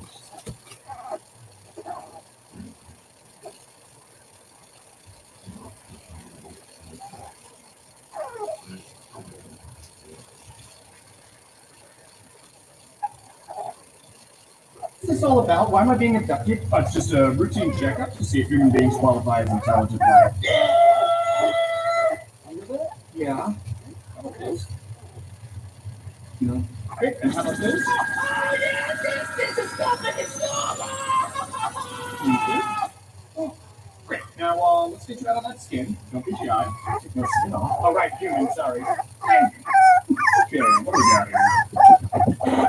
And think, so does Earth get the flower bomb's biggest flinks? That's hilarious. I don't get cable. Like our child players never themselves in the foot. What is it? Right. It's going to be a little difficult to hear. Give it to me straight. Dave, I'm afraid you can't teleport. Right, I never could teleport. Right, on the Earth. On Andromeda, you won't be. Hold on 1 second. Continue. What is this all about? Why am I being abducted? It's just a...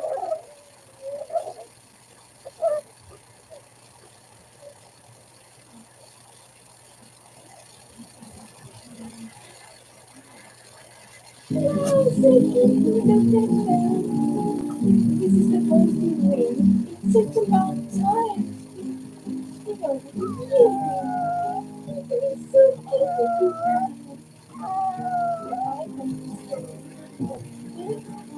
you doing?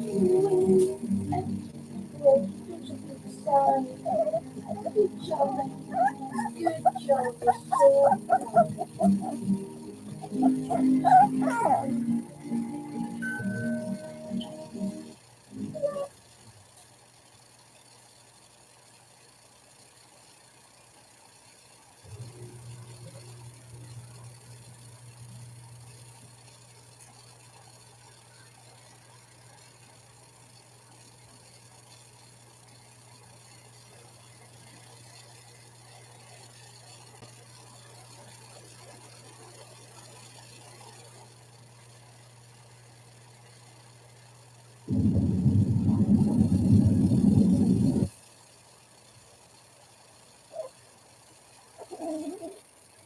They find this hard to believe, but horse blood is an essential ingredient for creating anti-venom. But how is it actually made? And what's the deal with horses in all of this? Anti-venom plays a vital role in saving lives, neutralizing the venomous threat posed by snake bites. The process starts by collecting venom from various venomous snake species, for which the creation of anti-venom is desired. Next, horses are injected with controlled doses of this venom, ensuring precision to avoid harming the animals. The horses will begin to produce antibodies, which will eventually become anti-venom. The healthier the horse, the more antibodies they produce. Their blood will be collected every 2 weeks, with just one blood bag costing over $500 US. Pharma labs purchase these to create the final product. In the laboratory, they separate the plasma from the blood.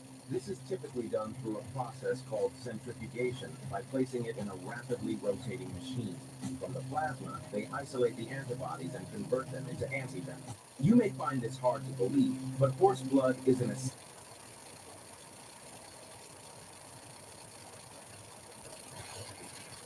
This guy have the greatest bass solos ever, or the worst. Bass solos are like Marmite. You either love them or hate them. From this. To this. To this. Bloody hell, but there's one guy who splits opinion more than anyone else. There's no doubt that Billy Sheehan is an incredibly talented musician. I love this clip of him duetting with Paul Gilbert. His solos are insanely fast and busy, and some people hate the lack of groove and space. It seems that you're guaranteed to see this no matter how many videos you click on.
Have a 3-piece storage organizer from Walmart and start to assemble it based on the instructions. Cut some upholstery foam, then start to closely staple some fabric layers of batting to the top side of the organizer. Cut any excess material, then staple the material to the sides of the organizer. Add the upholstery foam and stick the material over the foam. Make sure to tuck, wrap, and staple the material around the foam on the other side of the organizer. Tightly staple all of the corners and the sides, and lastly staple the bottom of the side.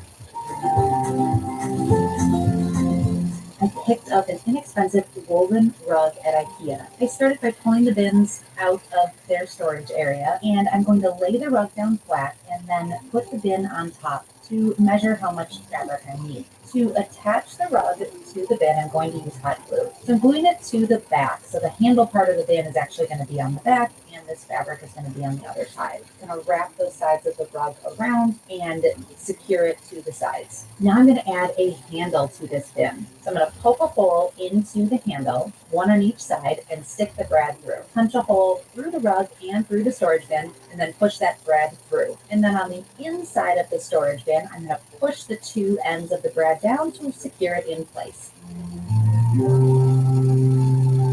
My daughter purchased a large television, and wouldn't you know it, her old TV stand was too small. All we really needed for this project was molding and an unfinished wooden top.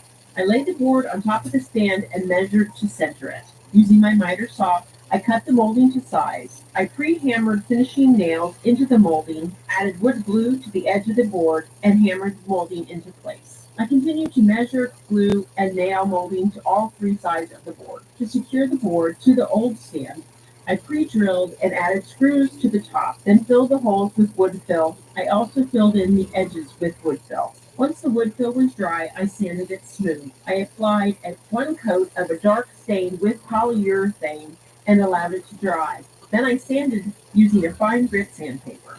To ensure the stand wouldn't fall over, I bought furniture straps. I measured and screwed one end of the strap to the TV stand, then measured and screwed the other end to the wall. Now the TV fits perfectly, and my daughter can still use her old stand. I purchased the 3-cube storage unit and put it together in 10 minutes. Now for the bed frame. I painted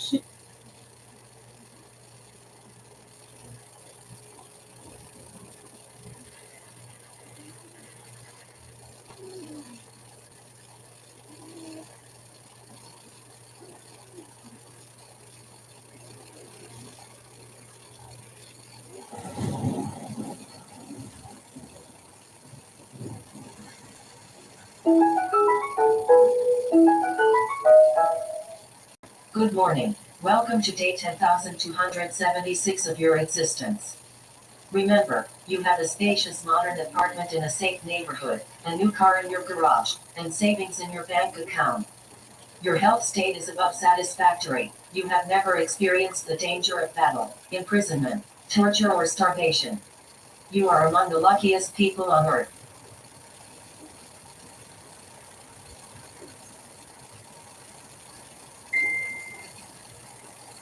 Start every day with social media. Check your Facebook, Instagram, and LinkedIn to create insecurities and lower your self-esteem, which will push you towards competition and the desire to outdo your friends.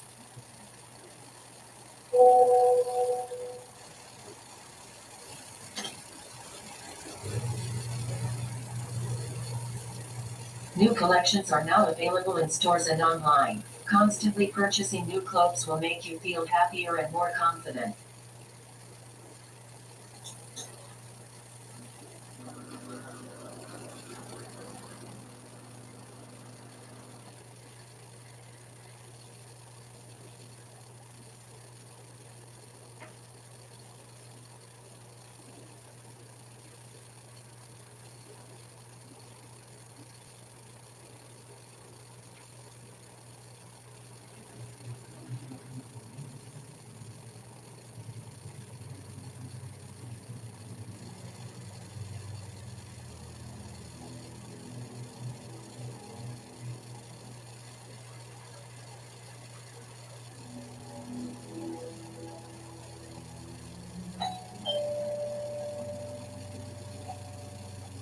Groceries have been delivered. Next time order more food. Don't try to resist the temptation of the highly caloric, intensely processed and colorfully packed addictive foods. Reward yourself with short-term pleasure.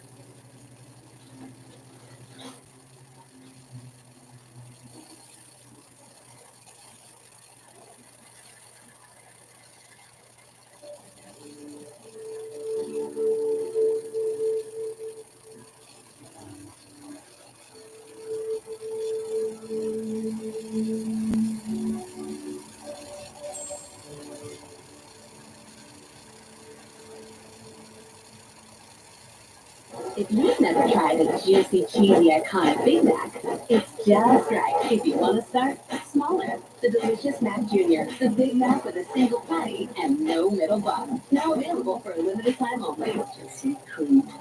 With a luscious layer of fruit just waiting to be discovered. It's a whole new realm of deliciousness. New iPhone XW12. Time to change your perfectly working iPhone ZB11. New iPhone XW12 is officially available to purchase at Apple stores. Setting reminder to line up on Saturday 17th at 7 a.m.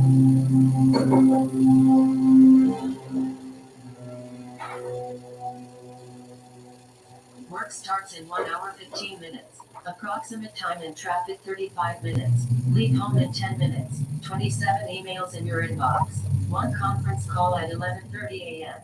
Weekly meeting at 3 p.m. Performance feedback at 5 p.m. You are advised to overwork 1 hour and 30 minutes every day to show dedication and qualify for the potential promotion.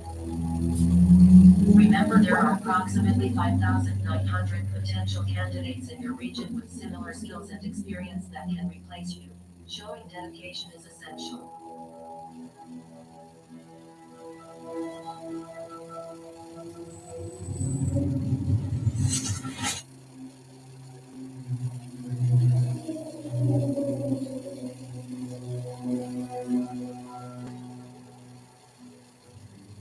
Reward mode activated. New TV show on Netflix available. Setting reminder to watch. 15 likes on Instagram. 3 friends requests on Facebook. You've been super liked on Tinder.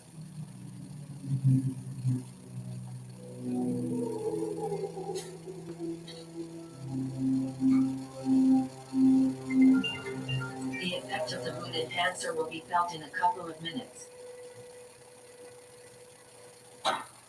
Remember, you are among the luckiest people in the world.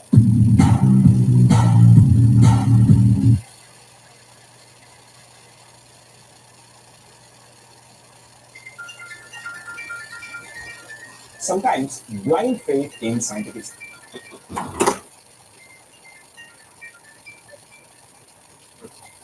Hello? Dave? Wait, I'm feeding the puppies and taking care of them. I'll be up there in a minute.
Studies may not make sense because the quality of those studies and the economic incentive behind them might play a bigger hidden role. For example, if you walk into a basic grocery store in the US, you will find that mustard oil, something that millions of people in the Indian subcontinent have been consuming for thousands of years, comes with this label for external use only, meaning that technically speaking, the shop is not allowed to sell you this oil for cooking purposes. Of course, millions of Desis buy these for external use bottles and then use the mustard oil for cooking in their homes. So why is mustard oil banned for cooking in the US? Several decades ago, researchers published studies about how erucic acid, one of the fatty acids in mustard oil, is bad for the heart. Not humans, in rats. So all of us have read the unfortunate name of this seed in school textbooks and Google. Yeah, what you might not know is that it is also closely related to the mustard. The oil from that seed also tastes similar. Back then, Canada made a version of that had low amounts of erucic acid.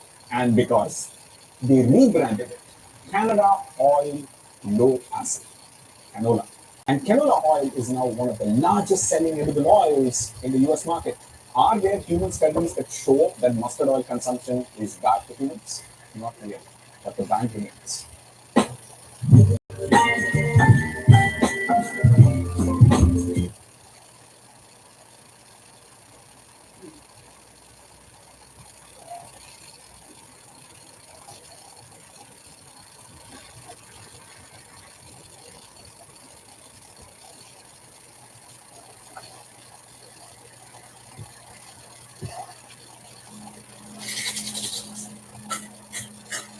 Today it is me, the most beautiful, handsome, sexy, naturally talented, genius of all messiahs, and the best not a Jew, second coming of the Jesus, founder of the great religion of evangelism, your soon-to-be Emperor Donaldus J. Trumpus, in the magnificent flush.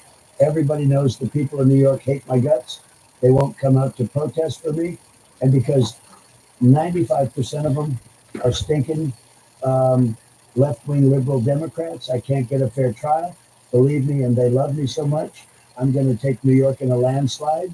People are saying, I'll easily walk away with at least 80% of the votes. Biden is screwed here. I'm a hometown boy. Trust me. New Yorkers think I'm the greatest thing since Nathan's dogs. In fact, I'm thinking of holding a big hate rally right here in Madison Square Garden, a big rally, the biggest rally in the history of the world, history even bigger than the 1939 German-American Bun Nazi shite show. Believe me, we'll parade more swastikas and Trumpist flags through New York City and the Bronx than my diapers goober flies. We'll show all of you what you're up against. A huge parade of ignorance, racism, hate, and pro-Russian propagandists, the likes of which the universe has never seen before, and all in celebration of me. Pure, innocent, clean, beautiful, genius with total presidential immunity.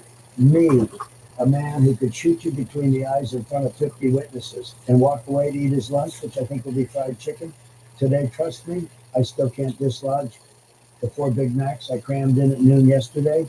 And when they make their final descent through my colon, the people around me are going to pray for an immediate recess. Believe me. So that is all. I am the most hated man in all of New York when it comes to getting a fair trial, and the most beloved man in New York when it comes to my pompous braggadocio, which is meant to distract you from what a pathetic loser I actually am. Thank you very much. Now take a hike. Scavino. Make it make sense. Where in hell are my supporters? There must be barricades keeping them away. Where are my friends? Where in hell is my inflatable family? Scavino. Melanie? Ivanka?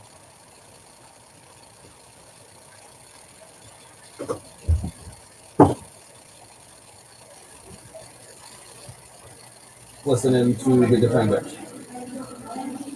Thank you very much, everybody. Today was breathtaking. This room you saw what went on was breathtaking and amazing testimony.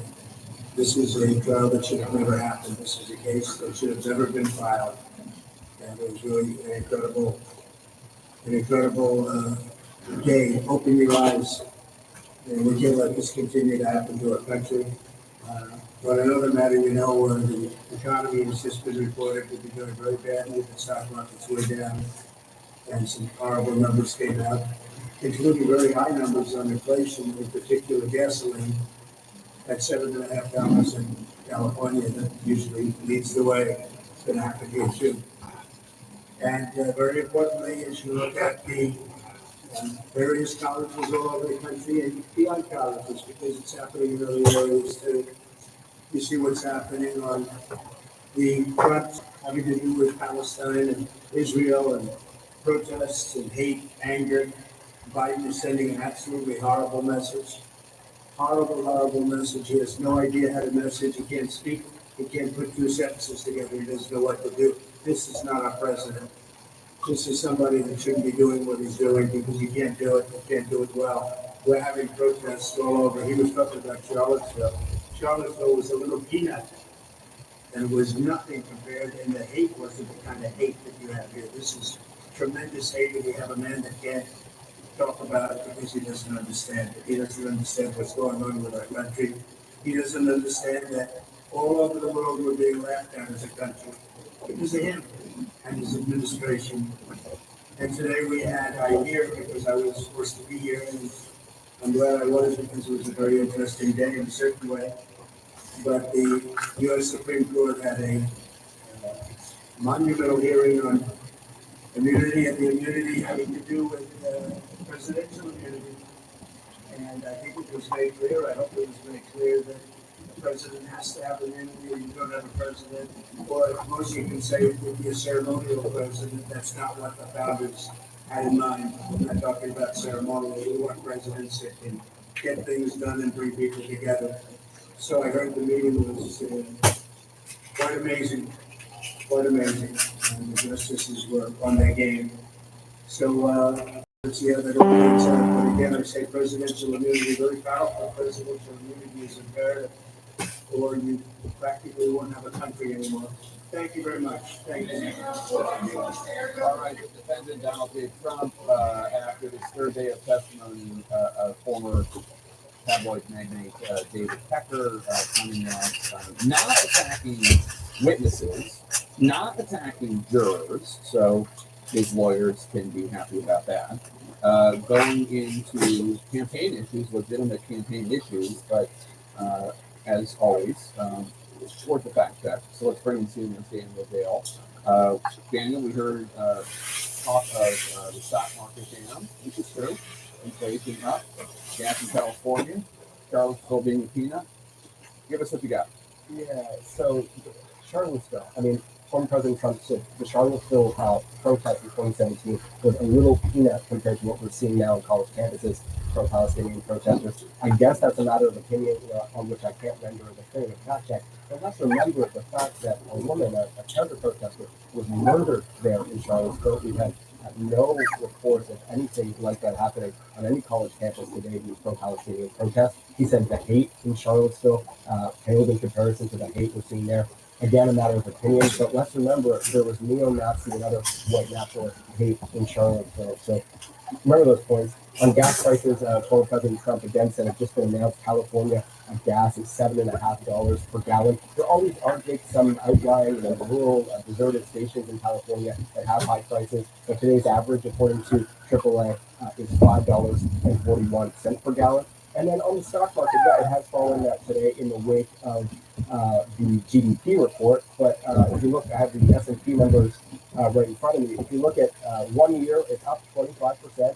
Year to date, it's up more than 6%. 6 months, it's up 22%. So we have had a bit of a decline, but let's not suggest that the stock market has plummeted under President Biden in the last year and better. Daniel, just a point of clarification. I don't want to be accused of fact-checking or fact-checker, but $5.41 you noted as the average gas price. That's the average gas price in California. In California, yes, yeah. In California, you didn't specify because in the United States as a whole, it's $3.65. That's right. I always appreciate a good fact check. Thank you, Dan. All right, yeah. I mean, years ago, it was a fact check. That's how I got into this game.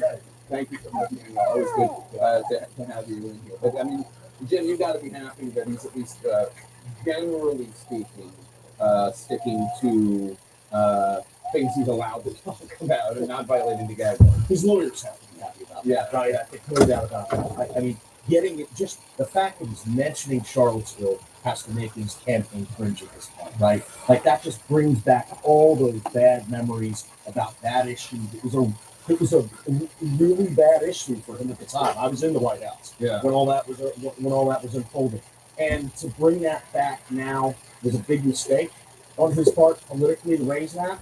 But the rest of it is campaign rhetoric, right? And you also saw him a little tired. It's a long day for him. He's, I don't think it was a good idea to kind of go out and do that press avail in any way, shape, or form if he's not going to go out, be sharp, and make his points. And Jim raises a really interesting point, David and Jamie, which is why ring of Charlottesville? Like that is one of the ugliest moments of his presidency. And yes, we are seeing protests all over the country. Most of them peaceful, most of them in support of Palestinian rights. There has been some anti-Israel sentiment, and there has been some anti-Semitic sentiment, without question. But that's not what the neo-Nazis and the Unite the Right were doing. That was not a peaceful march that turned into something ugly. It was ugly from the word go. And actually, he started this, at least this morning. I just quickly was looking through.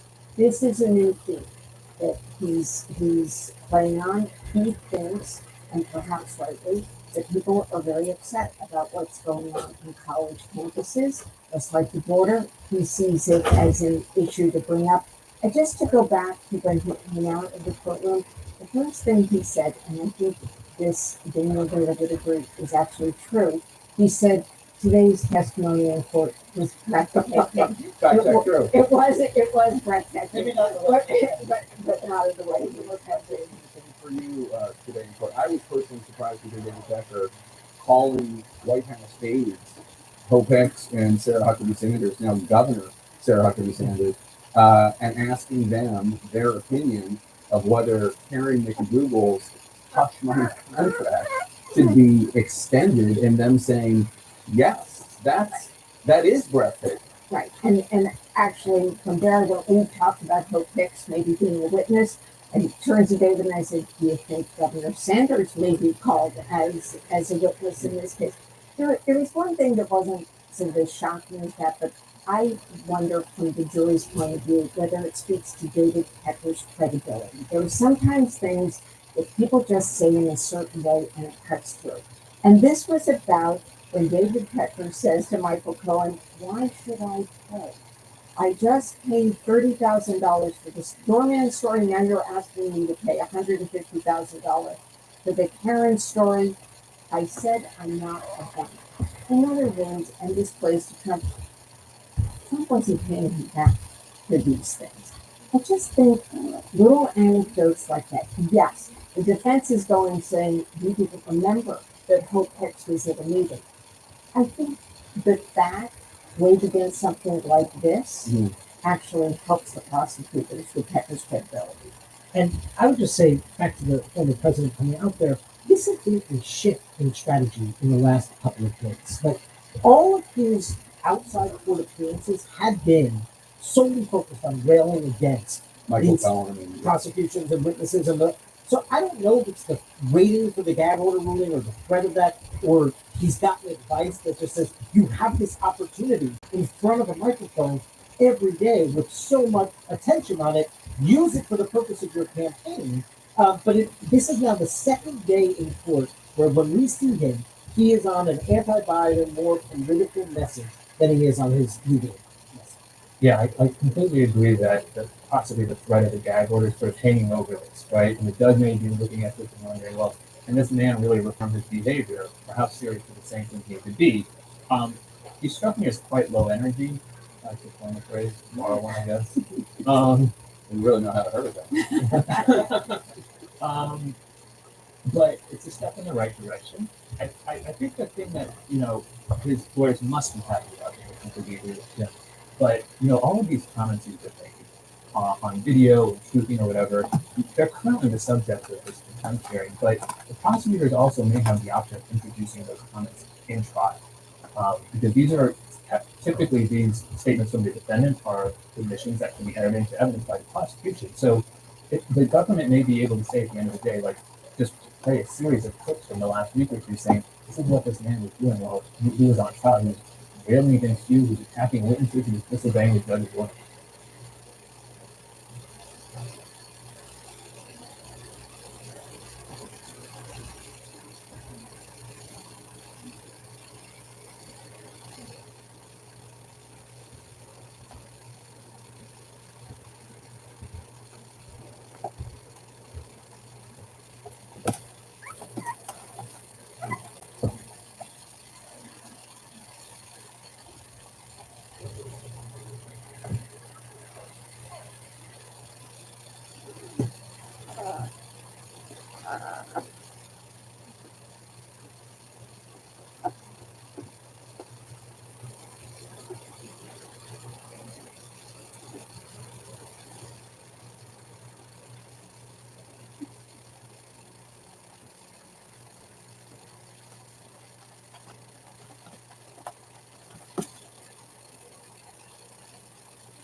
Good morning, I'm Hallie Jackson in Washington, and we are coming on the air with a historic moment at the Supreme Court. Any minute now, the court, just steps from where we're sitting, is set to hear arguments in former President Donald Trump's claim that he should be immune from criminal charges. And while this case centers on this former president, it goes well beyond him, and whatever happens will have ramifications that will last well beyond Mr. Trump's legal issues.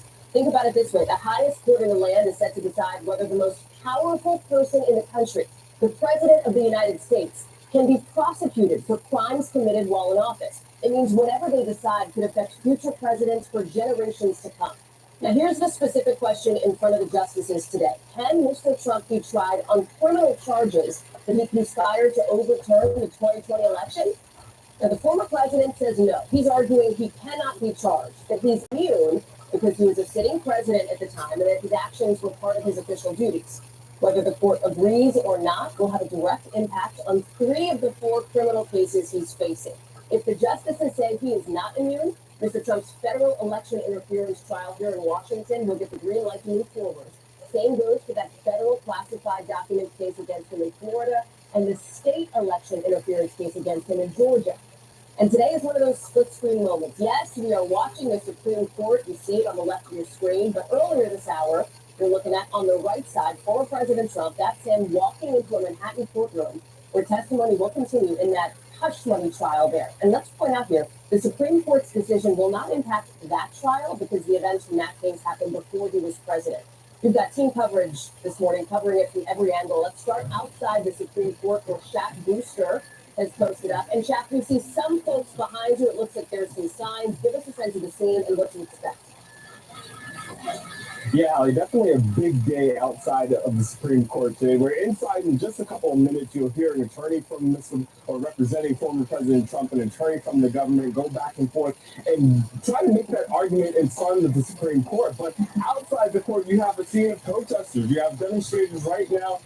You see them wearing kangaroo masks. You see the gowns. You see them trying to suggest in their words that this is a kangaroo court, trying to argue essentially that the Supreme Court shouldn't even be taking this case right now, as former President Trump argues that he has this broad immunity, especially when dealing with criminal prosecution. Now look, on the other side, you see another group of protesters. They are quieter group, smaller group than what we've seen in the past, but you see a swarm of media, a swarm of reporters here, knowing the impact of this case, the impact that it could have, not just on the presidential election, but of course, this history and precedent-setting case in terms of dealing with presidential immunity. So definitely a big moment here at the court. You feel the energy outside as many people are waiting for those next couple of minutes when those attorneys make their case in front of the Supreme Court House. Shaq Brewster live outside court for us this morning. Thank you. Yamiche Alcindor covers the Supreme Court for NBC News. She is joining us here in studio now. And Yamiche, let's just remind folks, the Supreme Court has never taken up this question before. There is no question of precedent and could they overturn precedent, because there is literally no precedent here. I mean, we all know that we use the word unprecedented so many different times when you talk about former President Donald Trump. But this is a case the Supreme Court has just never seen like it. And when you think about sort of the ramifications of what this could be, you set it up so nicely in welcoming people to this, which is that if whatever happens in this case, it's going to impact so many other people and so many other Americans for years and generations to come. And I also think it's really important that we talk about so many of Donald Trump's legal problems, the 91 charges, the Florida, all the different states, things people can get even confused by all the different legal problems. This one in particular, I would argue, and a lot of legal scholars would argue, this is the biggest one when it comes to gathering them all together, because this cuts across so many other cases. If the Supreme Court decides that he's immune in this case, that means not only, of course, will he be able to at least push away a lot of the federal charges, but it also means that we'll be looking at a country where if a president wants to do a number of other things, I mean, even violent things instead of their official acts, they can get away with that. And I've been talking to even some immigrants around our country saying, this is not the version of democracy that we describe to other people, meaning that our presidents, we tell other countries that our presidents are people who are going to be doing things within the law, that they're not going to be breaking the law, that we're a democracy that other people should be following, should be mirroring. And in this case, if we have presidents who can literally do whatever they want and say that they can't be charged criminally in office, that changes the game with the way that the world sees America. So this is, of course, going to have a lot of impact here in the U.S., but if you think about it, globally, this is going to have ramifications as well. We are just about 8.5 minutes away from the start of this Supreme Court session today, so let me take a beat to explain how the morning's going to play out. Cameras are not allowed inside the Supreme Court. They've never been allowed. But we will get a live audio feed of the arguments, which means you're going to hear it. You're going to get to listen to all of it, and we are going to help you follow along with this virtual reality setup. It's a VR setup to show you who's speaking at any given time. Now, the lawyers for both sides will each get a chance to make their case. But what you're going to hear a lot of are the justices asking questions. A lot of times they're going to be trying to maybe poke holes in some of the arguments that you're hearing. And this can be very helpful, very useful for veteran Supreme Court watchers. They can really learn a lot from the kinds of questions being asked, like whether a certain justice is on board with an argument or whether they're skeptical of it. For more, I want to bring in NBC News legal analyst Danny Ceballos. And Danny, when we talk about skepticism here, a lot of legal experts seem to think that it is unlikely, perhaps at the moment, that the justices could rule so broadly as to suggest that the former president is immune from any kind of criminal charges here. I wonder how you see it and what you'll be looking for over the course of the next maybe 90 minutes to 2 hours. Right, there are a lot of different definitions of immunity at stake. Donald Trump's team themselves really aren't arguing for absolute immunity for former presidents in all circumstances. In fact, they concede that for purely personal conduct, a president can be held criminally responsible. But then that raises another question. What is the line between purely personal conduct and conduct that is official? Because their argument is that the president enjoys absolute immunity for his official acts, whatever those official acts are, which again is subject to dispute. The problem with that argument is that they themselves, Trump's team, argues that there's an exception to their own rule. Absolute immunity for official conduct unless and only unless a president is impeached, convicted, which has never happened, and then removed from office. Then that supposed absolute immunity is lifted, even if it is an official act. So there is some internal inconsistency in Trump's argument. Look for the justices to seize upon that and really question the attorneys on that, just as the questioning happened at the circuit court below. That was a hot point of contention. Well, let me remind people of that moment, Danny, just to kind of help illustrate what you're talking about here. There was a moment during the appeals court hearing when the judge asked something along the lines of, could a president in their official capacity do something like order the assassination via SEAL Team 6 of a political rival? And the answer from the Trump team, essentially these Trump attorneys, was, well, he couldn't be charged unless he was impeached and convicted. That got a lot of attention because it felt like a pretty dramatic, a pretty hyperbolic example of what's at stake here. Yes, and actually, what he really said was, well, I'm sure that a president who did that would be immediately impeached and convicted, which isn't really a legal argument. It's sort of a hypothetical, a hopeful argument that would happen. But you can imagine a situation where a Congress that is not inclined to impeach and convict would not impeach and convict the president for all kinds of things. I actually thought that example of the SEAL Team 6, by the way, was sort of a close call. I know that sounds crazy, but when you think about it, acts of war, presidents who are involved in sending troops to certain areas, are usually considered to be held absolutely immune. And that's one of the really critical issues before the court. And it's this. We all know that to some degree there is presidential immunity, including for an ex-president, but we've never defined it. It's sort of a new frontier. And that's why this case is so important because it really leaves us wondering how far and to what degree will the high court define immunity and leave us with a new frontier in the world of presidential immunity, which, as we sit here today, remains largely undefined. You're getting to something so critical, Danny, as we're getting ready now, just a couple of minutes to watch the Supreme Court oral arguments happen, which is there is an entire spectrum between a decision of total immunity versus no immunity. And the Supreme Court, in whatever decision they come up with, and however long they come up with it, could fall anywhere inside of that.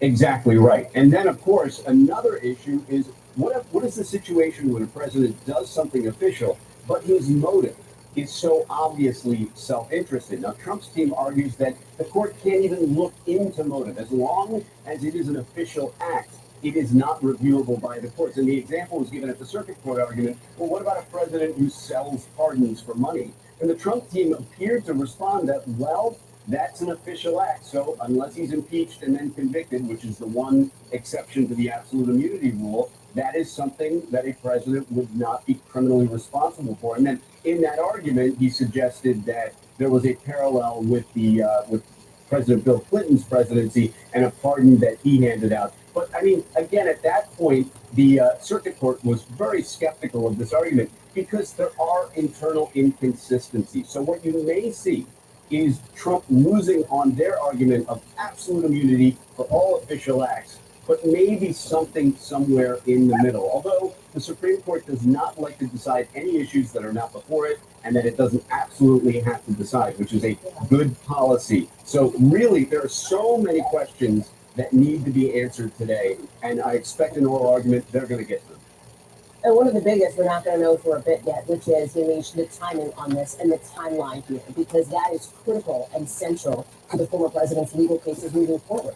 It's completely critical, especially because, of course, we're in an election year. And I think it's important to remind people how we got here, right? So on August 2023, you had a grand jury that indicted former President Trump. And Jack Smith then went to the district court and they fought it out there. December 1st happened and Trump loses on his push to get this dismissed. Yeah. Jack Smith the next day immediately says, Supreme Court, please step in, try to help us out here, give us an idea. And the Supreme Court said, no, we're going to take our time. That's right. So the idea that we're now here in April thinking about this, and the Supreme Court is just now getting around to this, it really tells you that Jack Smith did not want to be this close to an election year, and whatever happens with the Supreme Court, it's definitely likely if they decide in June, we could, if there is a trial, if Donald Trump loses and these charges go forward, we could literally be in the election year. We could literally be trying to campaign in Florida and other places and have to be coming back possibly for a trial focused on whether or not he's immune, and whether or not he possibly violated the Constitution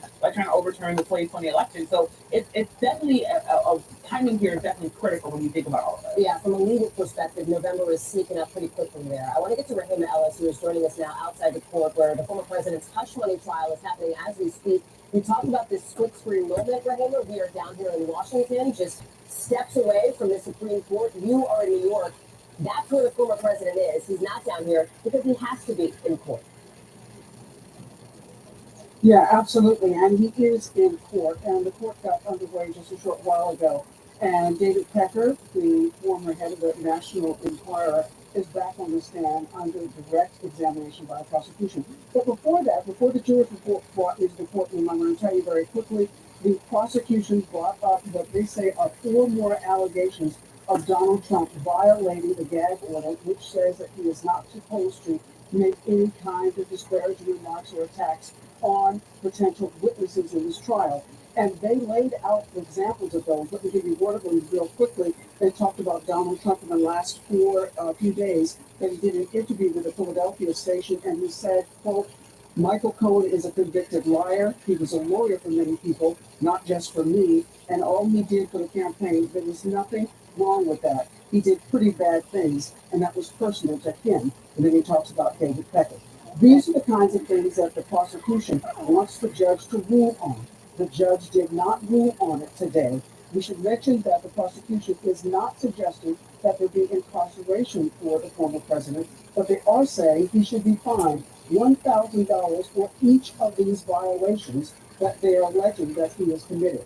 What the judge is going to do, we do not know. He has reserved his judgment till sometime later. I was going to say, and Rahima, we have no idea when the judge will hand down whatever his decision will be, right? It could be tomorrow, it could be a week from now, it's not clear. It is absolutely not clear. The judge seemed to be interested this morning in bringing the jury into the courtroom and getting on with the particulars of this trial. And so he suspended any of the further conversation about the alleged gag order violations and said, let's bring in the jury.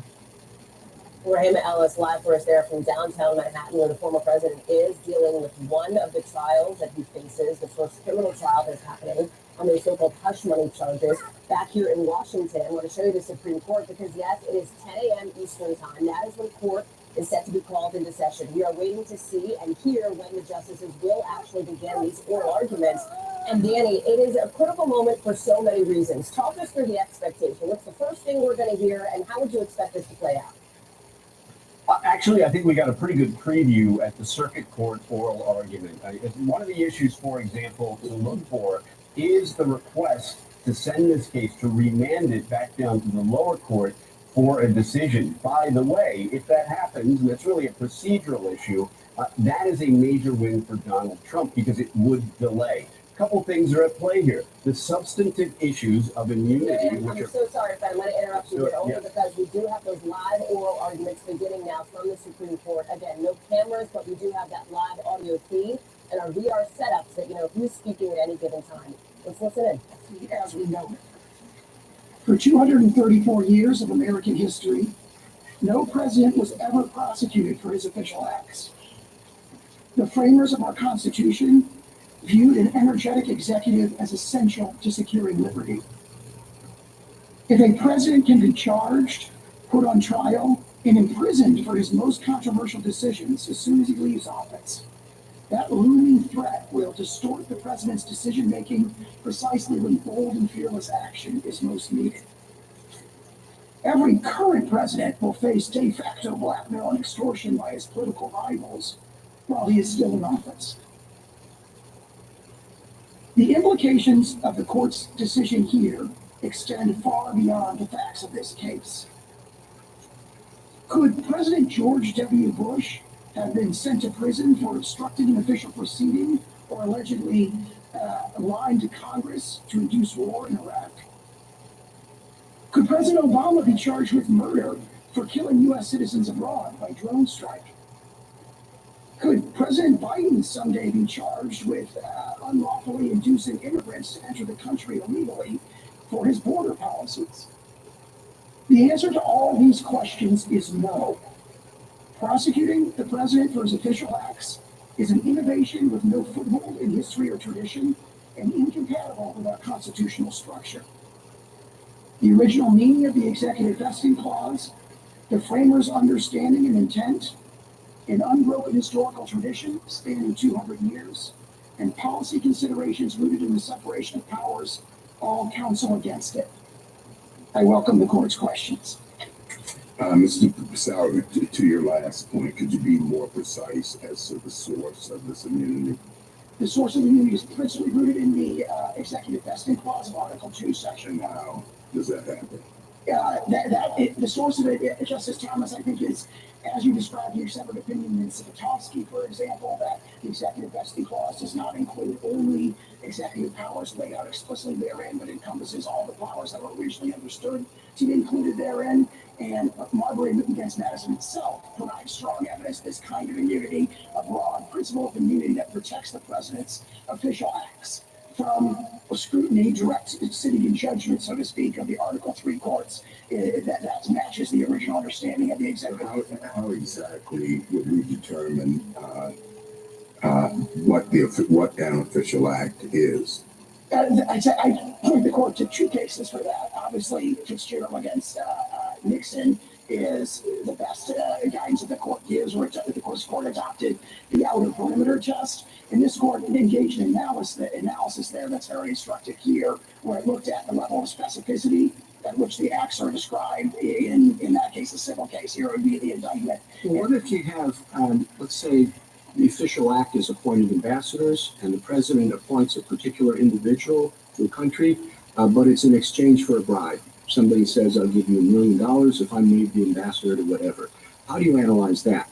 That, I think, would fall under this court's discussion in Brewster, where the court held with respect to legislative acts that bribery is not an official act, which also matches the court of common law background. So the way that this court in Brewster kind of sliced at the joint was to say accepting the bribe and the agreement to sex the bribe are not official acts. That's private conduct. Okay, appointment would be essentially an unrestrictable power of this court that Congress couldn't directly regulate. It's not accepting the bribe is an official act, but appointing an ambassador is certainly within the official responsibilities of the president.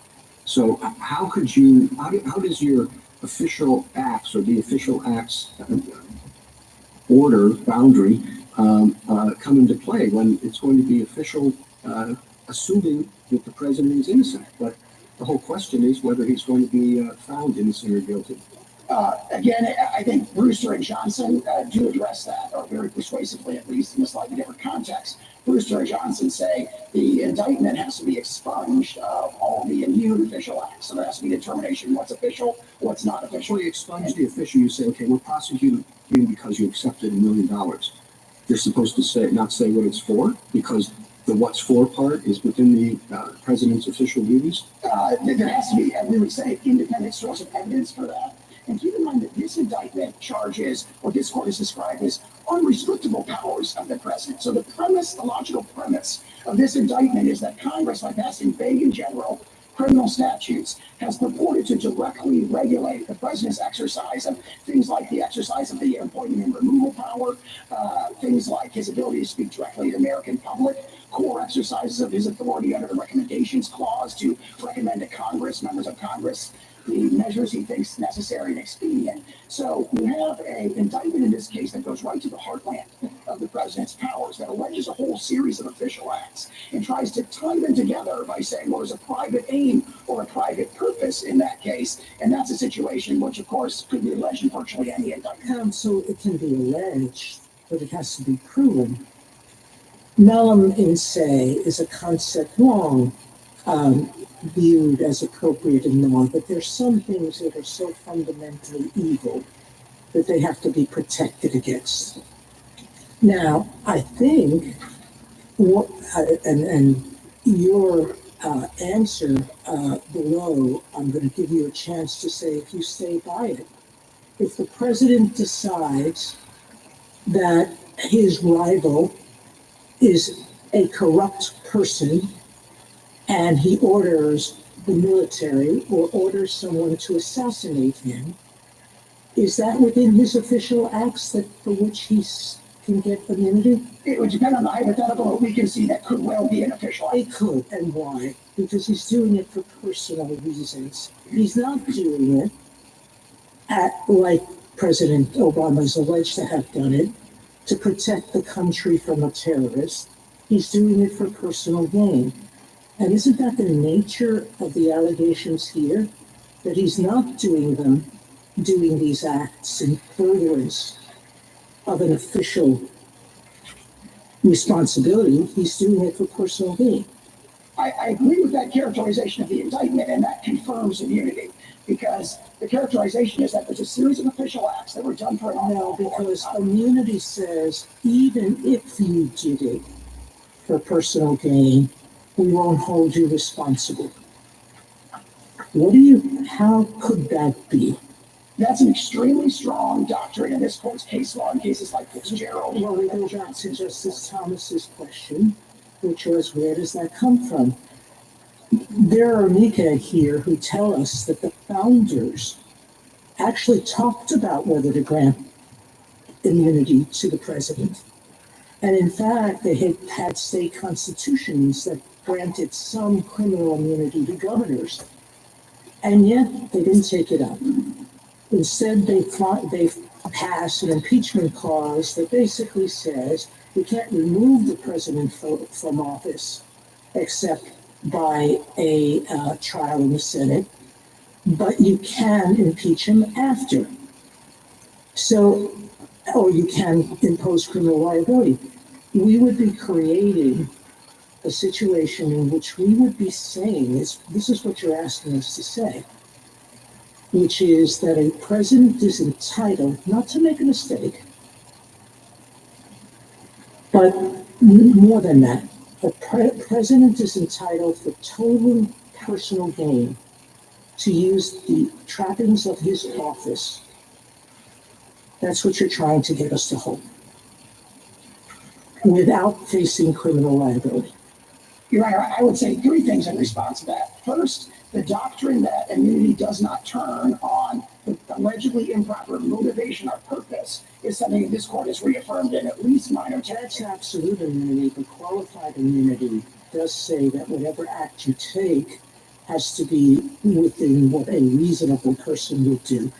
I'm having a hard time thinking that creating false documents, that submitting false documents, that ordering the assassination of a rival, that accepting a bribe, and countless other laws that could be broken for personal gain, that anyone would say that it would be reasonable for a president or any public official to do that. Your Honor, as this court said very persuasively in Fitzgerald, that the allegation that this particular act would be done for an unlawful purpose or was unlawful could be made in every case. And therefore, if that were the doctrine, that the allegation of improper purpose is what deprives the objective acts of their immunity, then the immunity would have no purchase. And that's reflected in many of the cases. Isn't the work, though, of the improper motive, at least in the absolute immunity context, to tell us what are official acts and what are not? I mean, I'd understood that even in the first of all, your ask is absolute immunity, isn't it? And that's your position is you want the same kind of doctrine that we've applied in other contexts when we say an official has absolute immunity. And my understanding is that when we say that, we mean for their official acts. Is that right?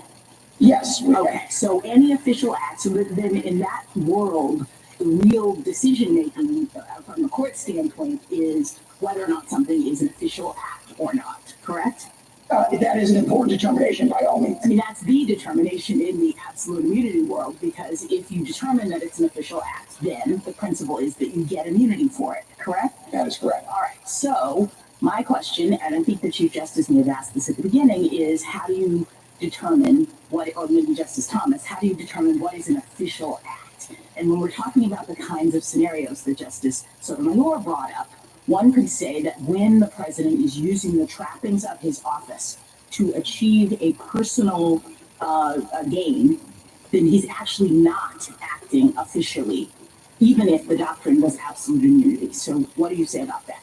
Two things in response to that. First, to the last point, that allegation that this was really motivated by an improper assess. Even if we had the doctrine of absolute immunity, that same allegation and the facts related to it would come in because the person would be arguing that he was not acting in his official capacity. He wasn't doing something official. He was doing it personal, correct? I agree. The objective, or I'm not sure I agree, but the point I would make in response to that is in Fitzgerald against Nixon, this court emphasized that would result in an intrusive discussion or determination of the president's personal motives for every official act. And again, this is not just in the case of the presidency. All right, can I just ask you another quick question before my colleagues take it over here? At the beginning of your analysis, when you were giving your opening statements, you were talking about, you suggested that the lack of immunity and the possibility of prosecution in the presidential context is like an innovation. And I understood it to be the status quo. I mean, I understood that every president from the beginning of time, essentially, has understood that there was a threat of prosecution, and for no other reason than the Constitution suggests that they can be prosecuted after impeachment.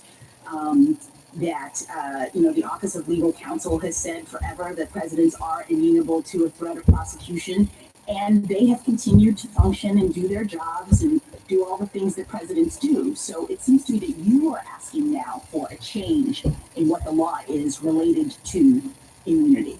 I would quote from what Benjamin Franklin said at the Constitutional Convention, which I think reflects best the founders' original understanding and intent here, which is at the Constitutional Convention, Benjamin Franklin said, "History provides one example only of a chief magistrate who was subject to public justice, criminal prosecution," and everybody cried out against that.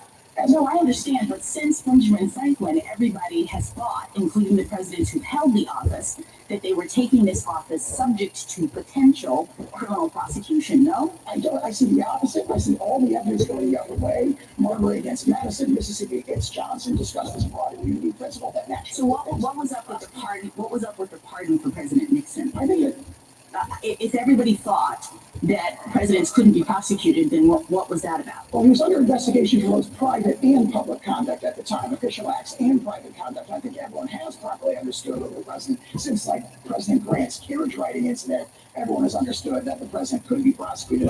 Counsel, on that score, there does seem to be some common ground between you and your colleague on the other side, that no man's above the law, and that the president can be prosecuted after he leaves office for his private conduct. Is that right? We agree with that.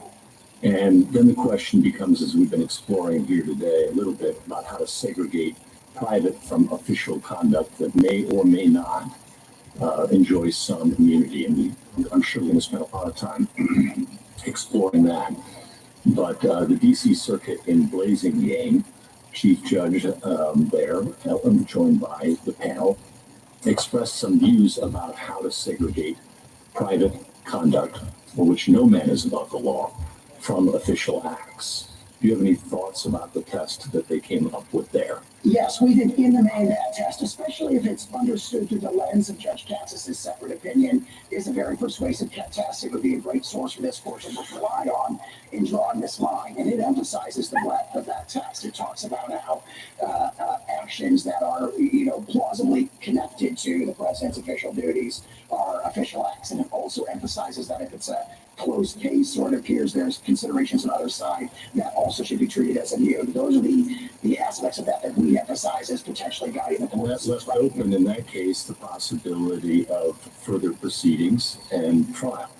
Exactly right. And that would be a very natural course for this court to take in this place. The court can and should reverse the categorical ruling of the D.C. Circuit that there's no such thing as official acts, especially when it comes to... But you agree further proceedings would be required? That is correct. There would have to be an... I would point the court to Anderson against Creighton, where the court said there would be kind of two stages of these further proceedings. There's looking at the indictment itself, or in that case it was a complaint, but look at the charging document itself and see whether on the face of it this is alleging official acts. And if not, or can't be determined, then there would be a factual proceeding. And all of that under Mitchell against Forsyth and so forth would have to occur before any other proceedings in the district. Mr. Sauer, go ahead. Mr. Sauer, you began by explaining why you believe that immunity from criminal prosecution is essential for the proper functioning of the presidency. But my question is whether the very robust form of immunity that you're advocating is really necessary in order to achieve that result. So just to take one possible alternative, suppose the rule were that a former president cannot be prosecuted for official acts unless no plausible justification could be imagined for what the president did, taking into account history and legal precedent and the information that was provided to the president at the time when the act was taken. Would that be sufficient, or if it is insufficient, why would it be insufficient?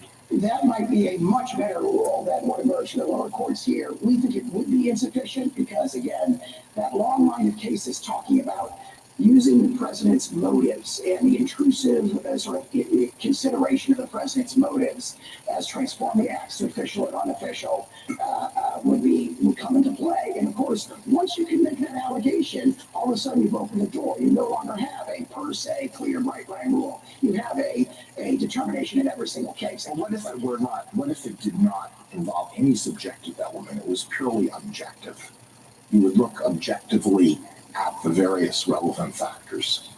That sounds to me a lot like Blazing Game, and especially using the lens of Judge Katz's separate opinion, and that may not be different than what we're proposing to the court today. Well, Blazing Game had to do with the difference between official conduct and private conduct, right? That's correct. I'm sorry, I understood the court to be asking that. No, this would apply, and just a possibility. I don't know whether it's a good idea or a bad idea, or whether it can be derived from the structure of the Constitution or the vesting clause or any other source. But this would be applied in a purely objective, on purely objective grounds when the president invokes an official power in taking the action that is at issue. Yes, I believe it. The reason I think of Blazing Game is because it talks about an objective, context-specific determination to winnow out what's official and what is purely private conduct. And again, with a strong degree of deference to it. I'm sorry, if I understood Justice Alito, he's suggesting not that. He's suggesting whether, even if it is an official act, whether you still grant immunity if that act is not plausibly viewed as within the realm of law. He can correct me if I'm wrong. No, that was the question. That, I think, would be a superior rule than the categorical denial that emerged in the trial court here. I do think I'm not quite sure why he used the word plausible, because that seems to negate, might as well give absolute if you're saying plausible, because anybody could argue plausibility. We don't even require plausible, we require reasonable and qualified immunity. So, well, I mean, one might argue that it isn't plausibly legal to order SEAL Team 6, and I don't want to slander SEAL Team 6 because they're honorable.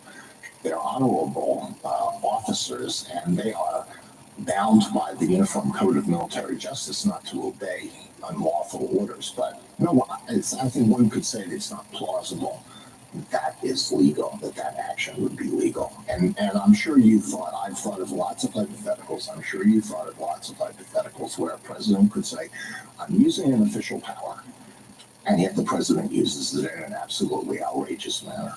That, if for an objective determination, may well be an interesting approach to test. So apply it to the allegations here. What is plausible about the president insisting in creating a fraudulent slate of electoral candidates? Assuming you accept the facts of the complaint on their face, is that plausible that would be within his right to do? Absolutely, Your Honor. We have the historical precedent we set in the lower courts of President Grant sending federal troops to Louisiana and Mississippi in 1876 to make sure that the Republican electors got certified in those two cases, which delivered the election to Rutherford B. Hayes. The notion that it's completely implausible, I just can't be supported based on the face of this indictment. Or knowing that the slate is fake. Knowing that the slate is fake, that they weren't actually elected, that they weren't certified by the state. He knows all those things. The indictment itself alleges, I dispute that characterization, the indictment affixes the word label to the so-called fraudulent electors. It affixes the word fraudulent, but that's a complete mischaracterization. On the face of the indictment, it appears that there was no deceit about who had emerged from the relevant state conventions, and this was being done as an alternative basis. But I want to address a more higher level point, a fundamental point, which is that, as Justice Alito's question indicated, there's a whole series of structural checks other than criminal prosecution that are designed to deter these kind of, outlandish scenarios or extraordinary, obviously illegal things. And that's been viewed in this court's opinions going all the way back to at least where do you think the D.C. Circuit went wrong in how it determined what was official versus what's personal? Well, I read the opinion below in this particular case as adopting a categorical view. It does not matter is the logic of their opinion, because there is no immunity for official acts, and therefore, that's the end of the story. I don't really think they went wrong in Blasingame in the civil context when they engaged in the same determination with respect to what's official and what isn't official. There, we agree with most of what that opinion says. And for some official acts that are not within the Article 2 exclusive power, and so official acts but not within the Article 2 exclusive power, even for those, I assume you would think that a clear statement has to be required, a clear statement in the statute covering the president if the president's official acts are going to be criminalized. Absolutely. Obviously, the issue is, at the highest possible level when it comes to the unrestrictable powers, like as in this indictment. Well, I'm assuming the exclusive powers are walled off and can't be prosecuted before there's a lot of official powers that are not exclusive to the president under his Article 2 authority. But for those, I understood you to be saying at a minimum there would need to be a clear statement in the statute referencing the president so that the president's on notice and can conduct himself or herself accordingly. That's absolutely correct, and that'd be consistent both with Franklin and public citizen in cases along a series of other clear statements. Can I follow up on ask you? Go ahead. So you concede that private acts don't get immunity. We do. Okay. So in the special counsel's brief on pages 46 and 47, he urges us, even if we were to decide or assume that there was some sort of immunity for official acts, that there were sufficient private acts in the indictment for the case to go back and the trial to begin immediately. And I want to know if you agree or disagree about the characterization of these acts as private. Petitioner turned to a private attorney who was willing to spread knowingly false claims of election fraud to spearhead his challenges to the election results. Private? As I wanted to, we dispute the allegation, but that sounds private to me. Sounds private. Petitioner conspired with another private attorney who caused the filing in court of a verification signed by petitioner that contained false allegations to support a challenge. That also sounds private. 3 private actors, 2 attorneys, including those mentioned above, and a political consultant helped implement a plan to submit fraudulent slates of presidential electors to obstruct the certification proceeding. A petitioner and a co-conspirator attorney directed that effort. You read it quickly. I believe that's private. I don't want to. So those acts you would not dispute. Those were private, and you wouldn't raise a claim that they were official. As characterized, we would say, Your Honor, if I may, that what we would say is official is things like meeting with the Department of Justice to deliberate about who's going to be the acting Attorney General of the United States, communicating with the American public, communicating with Congress about matters of enormous. Thank you, sir. Thank you. Thank you, counsel. And what is the consequence in terms of going forward with your acknowledgement that those are private acts as opposed to official acts? If you look at the indictment here, there's a bunch of acts that we think are just clearly official. There may be allegations that mostly relate to what the government has described here as private aim or private ends, and the court should remand or address itself, but remand for a booster-like determination, which is what's official and what's private. The official stuff has to be expunged completely from the indictment before the case can go forward, and there has to be a determination, at least on remand, of what's what's official, a two-stage determination of what's official and what's private. Well, if you expunge the official part from the indictment, how do you, I mean, that's like a one-legged stool, right? I mean, giving somebody money isn't bribery unless you get something in exchange. And if what you get in exchange is to become the ambassador to a particular country, that is official, the appointment that's within the president's prerogatives. The unofficial part is I'm going to get $1 million for it. So if you say you have to expunge the official part, how does that go forward? With this particular indictment, we say virtually all the overt conduct is official. We don't believe it would be able to go forward. I mean, there could be a case where it would. If you look at even the government's brief in this case, divides up the indictment into things that, other than the electors' allegations, don't really. They haven't disputed that they are official acts, but when they do say, well, we tie it all together by characterizing it as done, and these are the allegations that the court just referred to, by an improper private aim or private end. Again, that's their words, and that just runs loggerheads, dead set against this court's case law, saying you don't look at with immunity determinations the improper motivation of purpose. Thank you. Justice Thomas? So, in assessing the official acts of a president, you differentiate between president acting as president and the president acting as candidate. Yes, we do, and we don't dispute essentially the crazy game discussion of that. Okay. That has to be done by objective determinations, not by looking at what was the purpose of what you did this. That's the most important point there. Did you, in this litigation, challenge the appointment of special counsel? Not directly. We have done so in the Southern District of Florida case, and we totally agree with the analysis provided by Attorney General Meese and Attorney General Luke Casey. And it points to a very important issue here, because one of their arguments is, of course, that we have this presumption of regularity that runs into the reality that we have here extraordinary prosecutorial power being exercised by someone who was never nominated by the president or confirmed by the Senate at any time. So we agree with that position. We haven't raised it yet in this case, when this case went up on appeal. Justice Alito? When you say that the official act should be expunged from the indictment, that in itself would not achieve very much unless evidence of those official acts were precluded at trial. So is that what you're saying, that the prosecution should not be permitted at trial to prove the official acts as part of the conspiracies that are alleged? Absolutely, and we think that's just the clear implications of Brewster and Johnson and their discussion that's made in very analogous context. Thank you. Justice O'Leary? I'm a little bit confused by that. If you have a scheme to defraud or a scheme to accept bribery, there's evidence from which you can infer that scheme, and one of it is that the appointment actually happened. It's an official act. You wouldn't expunge that as evidence. You would instruct the jury that there's no liability for the actual appointment, that the liability is for accepting the bribe.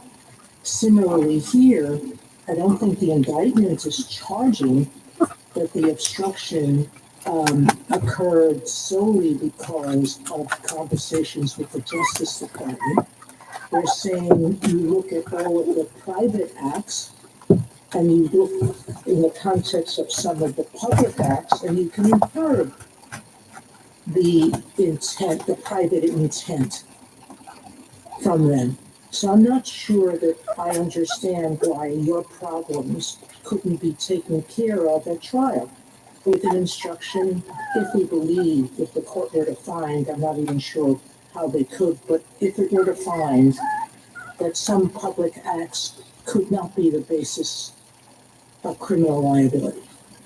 I think the best thing I can say to that is, and I think this ties into the Chief Justice's question about a one-legged stool, Brewster and Johnson in subsequent cases like Kaltowski versus Meaner essentially say that this is a one-legged stool problem. It will be difficult for some of these prosecutions to proceed, and that is the implications of official immunity, which is dictated in the Constitution here by the executive vesting clause.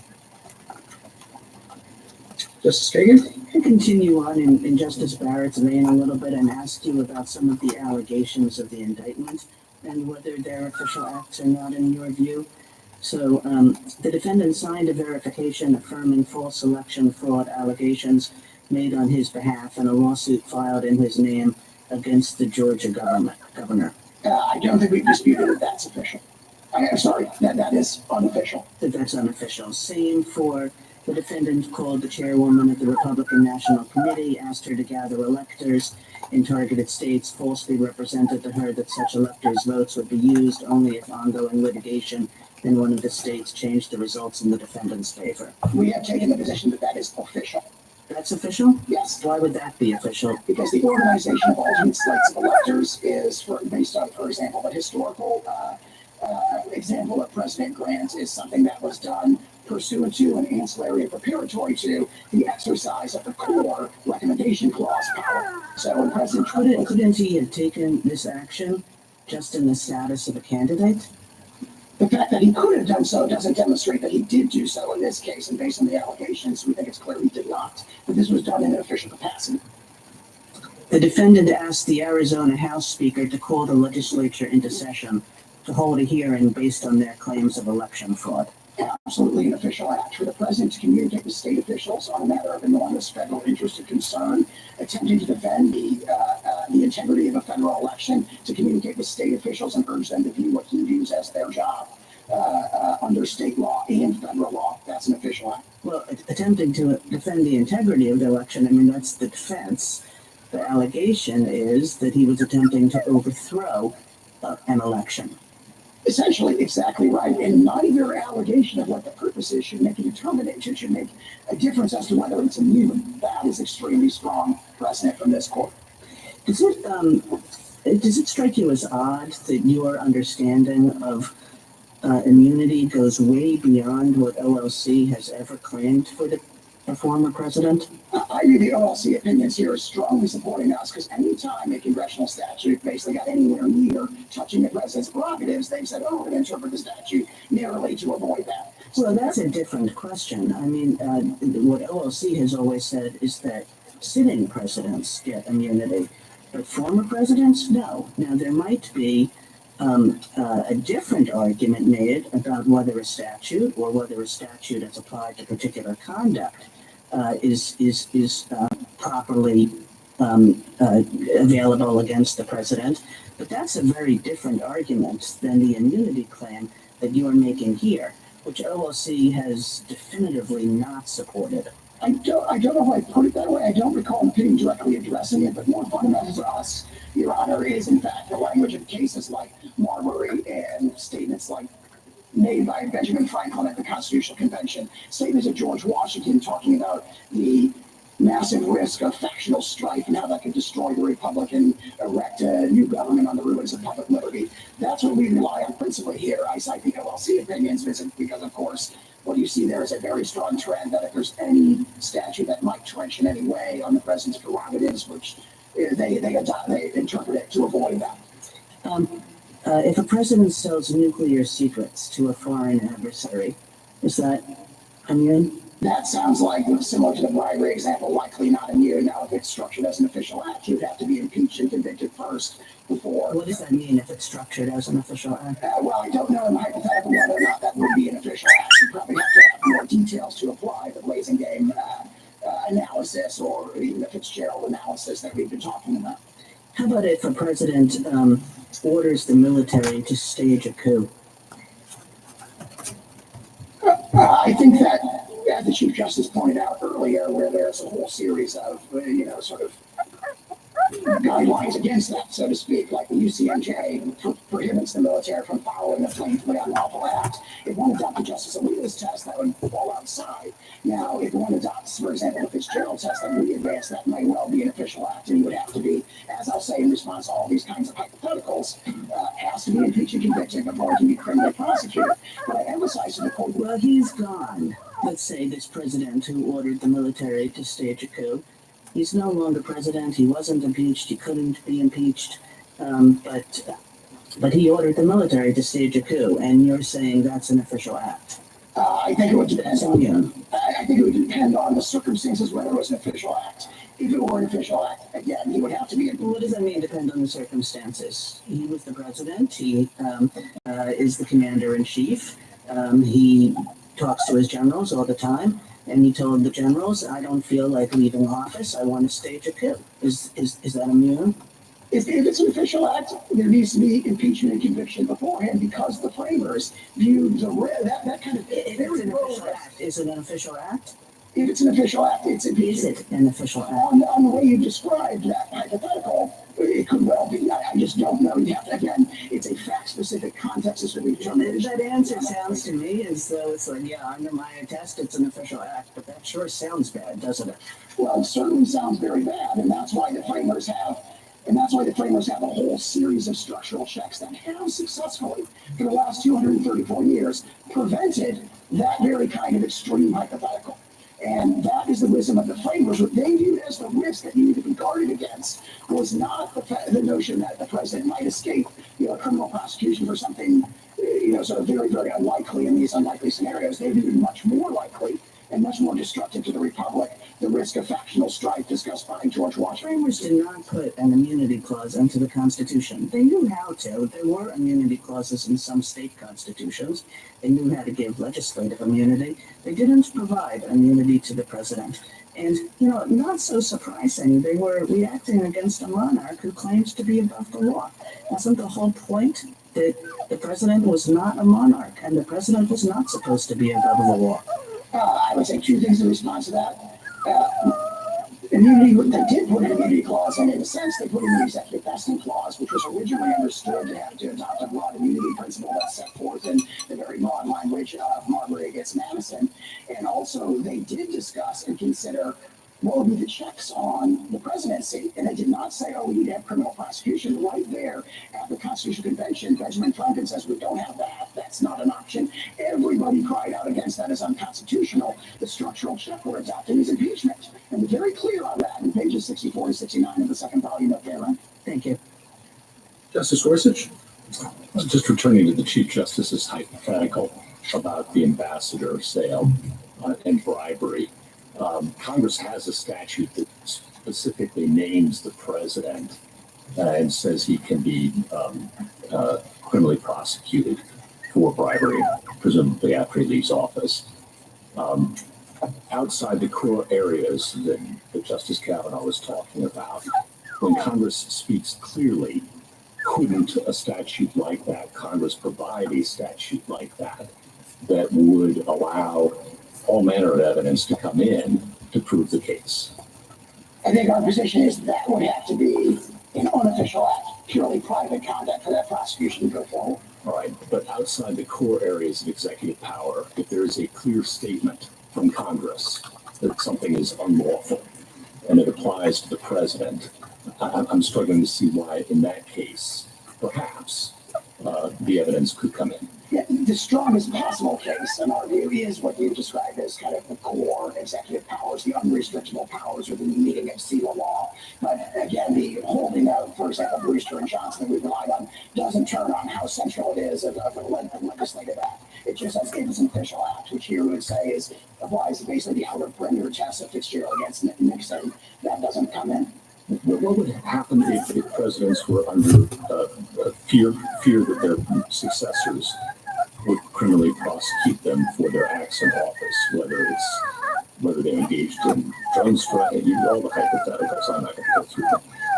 It seems to me like one of the incentives that might be created is for presidents to try to pardon themselves. Do you have any thoughts about that? That is, I didn't think of that until Your Honor asked it. That is certainly an incentive that might be created. But we think it's most important. We've never answered whether a president can do that. And happily, it's never been presented to us. And if the doctrine review remains in place, that's likely to remain the case. For those very issues, as Fitzgerald, I think, very powerfully emphasized, the real concern here is there going to be bold and fearless action?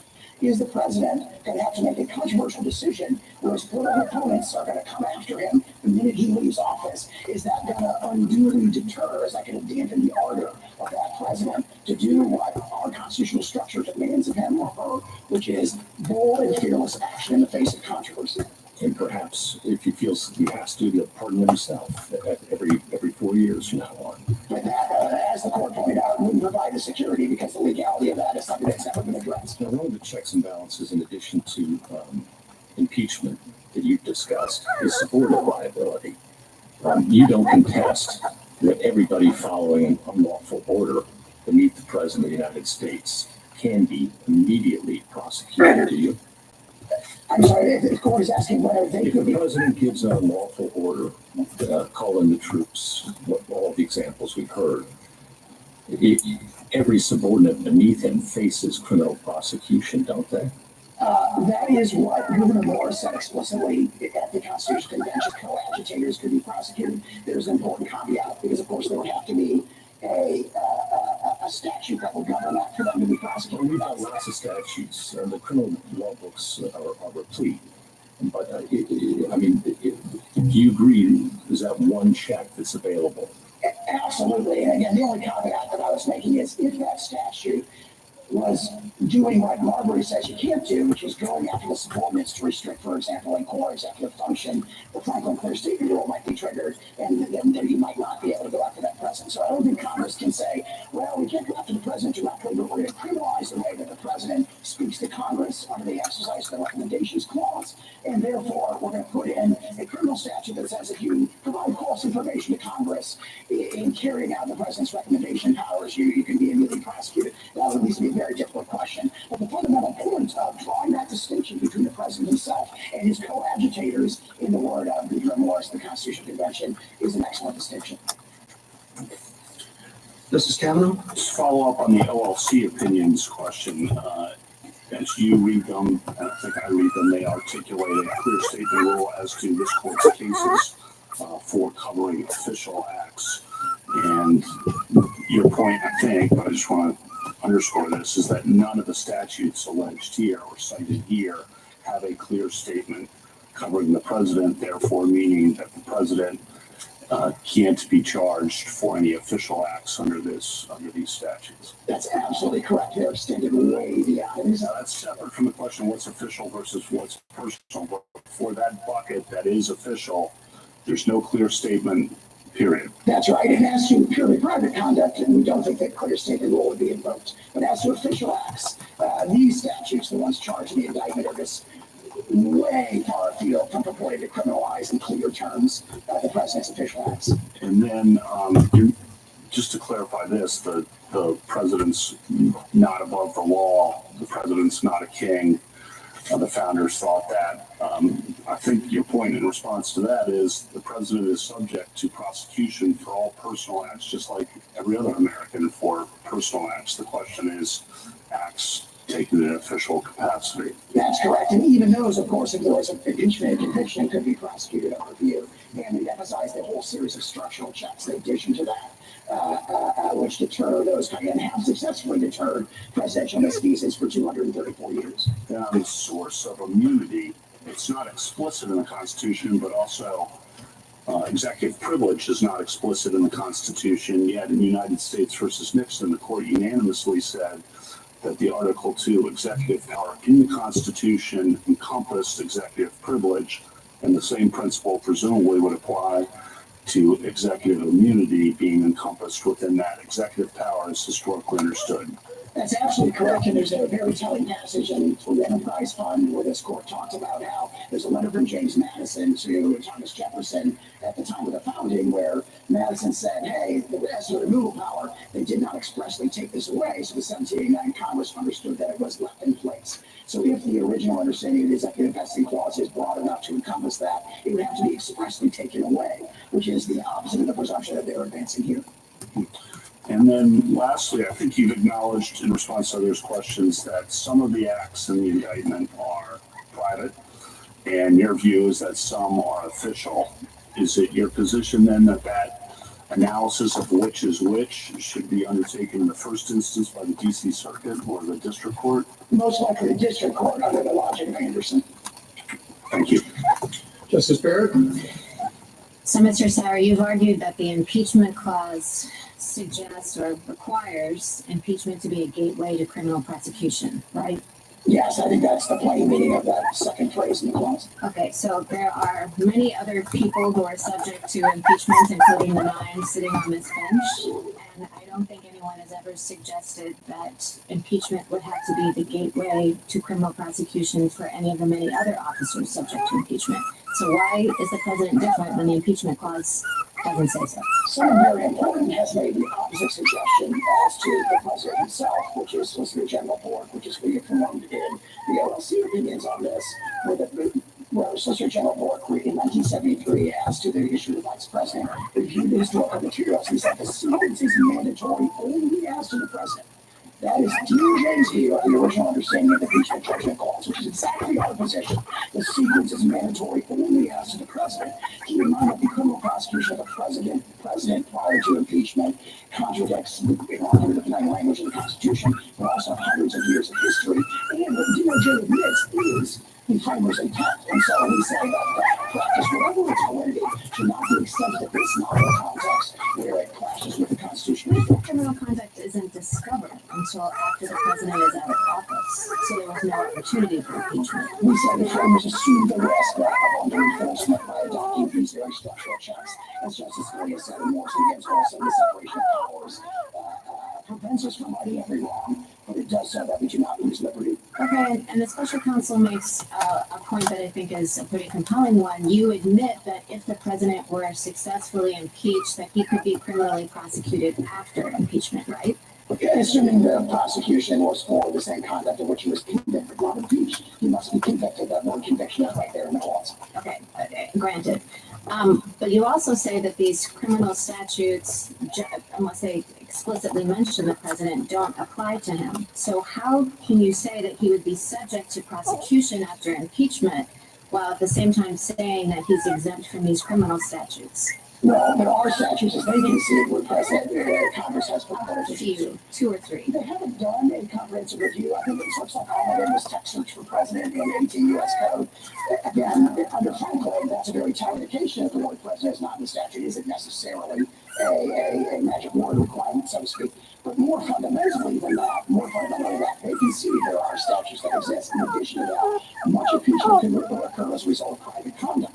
So the impeachment judgment clause does do significant work by authorizing the subsequent prosecution of the president there, because what the framers of what we're discussing in the Constitutional Convention is principally concerns about private conduct, which of course we can see are not immune. Okay, so just pick up Justice Kagan's example of a president who orders a coup. Let's imagine that he is impeached and convicted for ordering that coup, and let's just accept for the sake of argument your position that that was official conduct.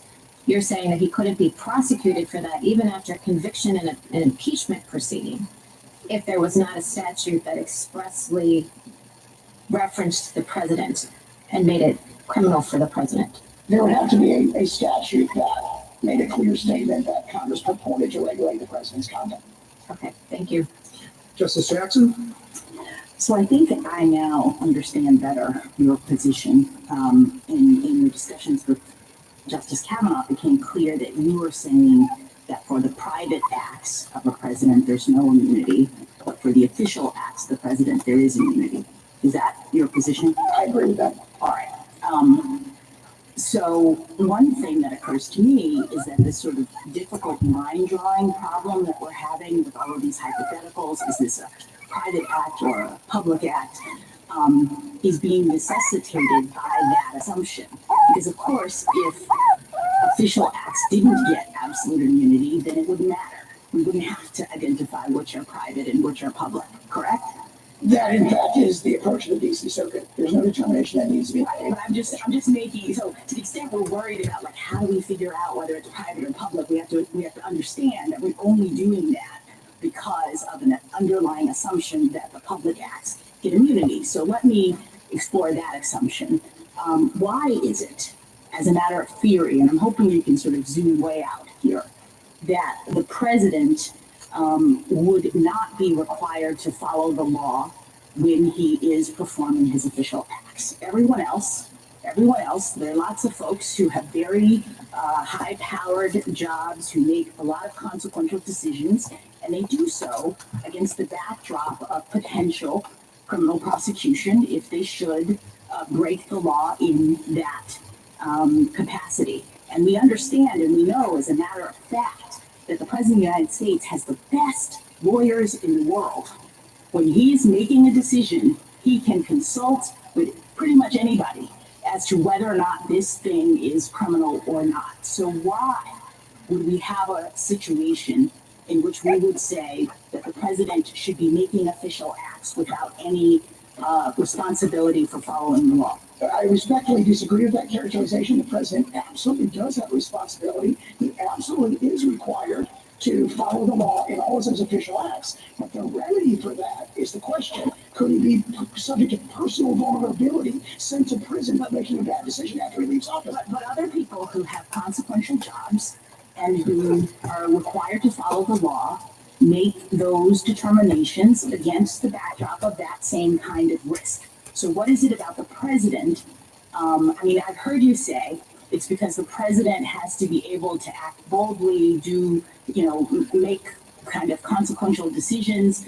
I mean, sure, but again, there are lots of people who have to make life and death kinds of decisions, and yet they still have to follow the law. And if they don't, they could be sent to prison, et cetera, et cetera. So I say two things in response to that. Both from Fitzgerald, that's the very sort of inference or reasoning that this court rejected in Fitzgerald. No, but let me just, Fitzgerald was a civil situation in which the president actually was in a different position than other people because of the nature of his job, the high profile nature, and the fact that he touches so many different things. When you're talking about private civil liability, anybody on the street can sue him. We could see that the president was sort of different than the ordinary person when you say, should he be immune from civil liability from anybody who wants to sue him?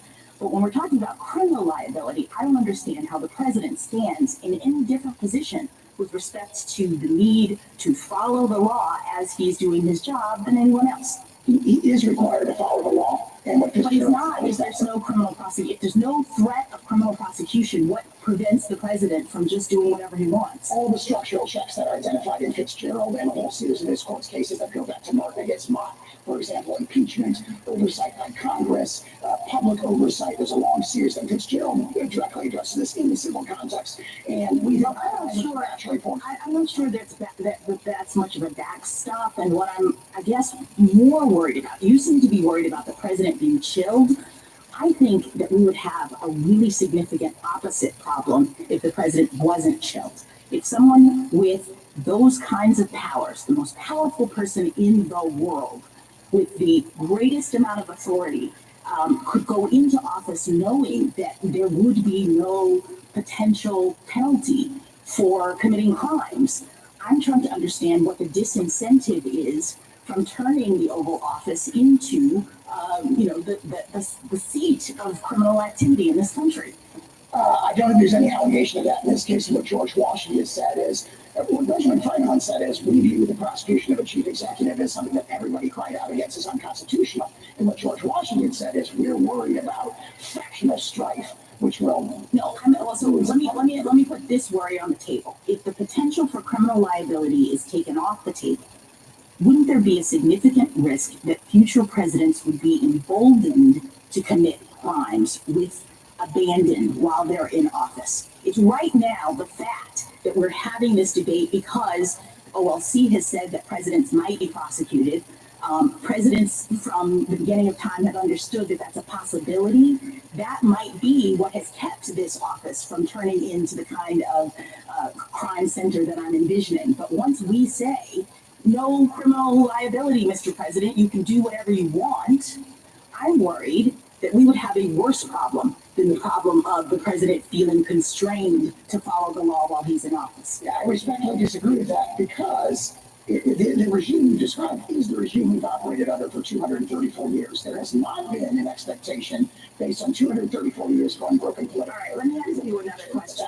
Let me ask you another question about this clear statement line of questioning. First of all, I didn't see you argue that below. I don't know. I understand that you have that set of in your briefs here, but did you argue before the DC Circuit something about a clear statement with respect to statutes? Yes, in our separately filed motion to dismiss based on statutory grounds, we essentially argued not just this clear statement rule, but a whole panel. Right, but that's not the question presented in this case. The question presented in this case comes out of your motion for immunity. So to bring in now an argument that you didn't raise below, it seems to me you forfeited it, no? I believe it's fairly included within the question presented. Why? Especially because the court expanded the question presented from what either the party submitted. But not to statutory interpretation. I mean, that argument goes to statutory avoidance, constitutional avoidance, statutory interpretation. You asked for immunity, which is a totally different thing. I think you're very closely related logically. The question is does immunity exist and to what extent does it? And the argument is immunity at least exists to the extent that it raises a grave constitutional question that triggers the clear statement rule. That's a really that's totally circular. You use that argument to avoid constitutional questions. You are asking us a constitutional question here, so it doesn't even make sense to talk about clear statement and rule the way that it's come up in the context of an immunity question. But let me ask you this about it. One more question. So what is the argument that the President of the United States, who you say is bound by the law, is not on notice that he has to do his job consistent with the law? I mean, to the extent the clear statement rule comes in at all, it's about the person not being on notice. So I guess I don't understand why Congress in every criminal statute would have to say, and the president is included. I thought that was the sort of background understanding that if they're enacting a generally applicable criminal statute, it applies to the president just like everyone else. So what is the clear statement that would have to be made in this context? Under Franklin and under Public Citizen, Congress has to speak clearly before it interferes with the president's powers, and we have here an indictment that seeks to criminalize objective conduct that falls within the heartland of core executive authority. Thank you. Thank you, counsel. Mr. Dreeben? Mr. Chief Justice, and may it please the court. This court has never recognized absolute criminal immunity for any public official. Petitioner, however, claims that a former president has permanent criminal immunity for his official acts, unless he was first impeached and convicted. His novel theory would immunize former presidents for criminal liability for bribery, treason, sedition, murder, and here conspiring to use fraud to overturn the results of an election and perpetuate himself in power. Such presidential immunity has no foundation in the Constitution. The framers knew too well the dangers of a king who could do no wrong. They therefore devised a system to check abuses of power, especially the use of official power for private gain. Here, the executive branch is enforcing congressional statutes and seeking accountability for petitioners' alleged misuse of official power to subvert democracy. That is a compelling public interest. In response, petitioner raises concerns about potential abuses, but established legal safeguards provide layers of protections, with the Article III courts providing the ultimate check. The existing system is a carefully balanced framework. It protects the president, but not at the high constitutional cost of blanket criminal immunity. That has been the understanding of every president from the framing through Watergate and up to today. This court should preserve it. I welcome the court's questions. Mr. Dreeben, does the president have immunity, or are you saying that there's no immunity, presidential immunity, even for official acts? Yes, Justice Thomas, but I think that it's important to put in perspective the position that we are offering the court today. The president, as the head of the Article II branch, can assert, as applied, Article II objections to criminal laws that interfere with an exclusive power possessed by the president or that prevent the president from accomplishing his constitutionally assigned functions. That is the constitutional doctrine that currently governs the separation of powers. What petitioner is asking for is a broad blanket immunity that would protect the president, a former president, from any criminal exposure absent impeachment and conviction, which has never happened in our history. And we submit that is not necessary in order to assure that the president can perform all of the important tasks that the Constitution reposes in him. In not so distant past, the presidents or certain presidents have engaged in various activity, coups or operations like Operation Mongoose when I was a teenager, and yet there were no prosecutions. Why? If what you're saying is right, it would seem that would have been right for criminal prosecution of someone. So, Justice Thomas, I think this is a central question. The reason why there had not been prior criminal prosecutions is that there were not crimes. And I want to explain why there are layers of safeguards that assure that former presidents do not have to lightly assume criminal liability for any of their official acts. At the outset, there is a statutory construction principle that is applicable here. It arises when there is a serious constitutional question about applying a criminal statute to the president's acts. It is not, and I'm sure that we will discuss this, that no statute can apply to the president in his official capacity absent a designation of the president in it.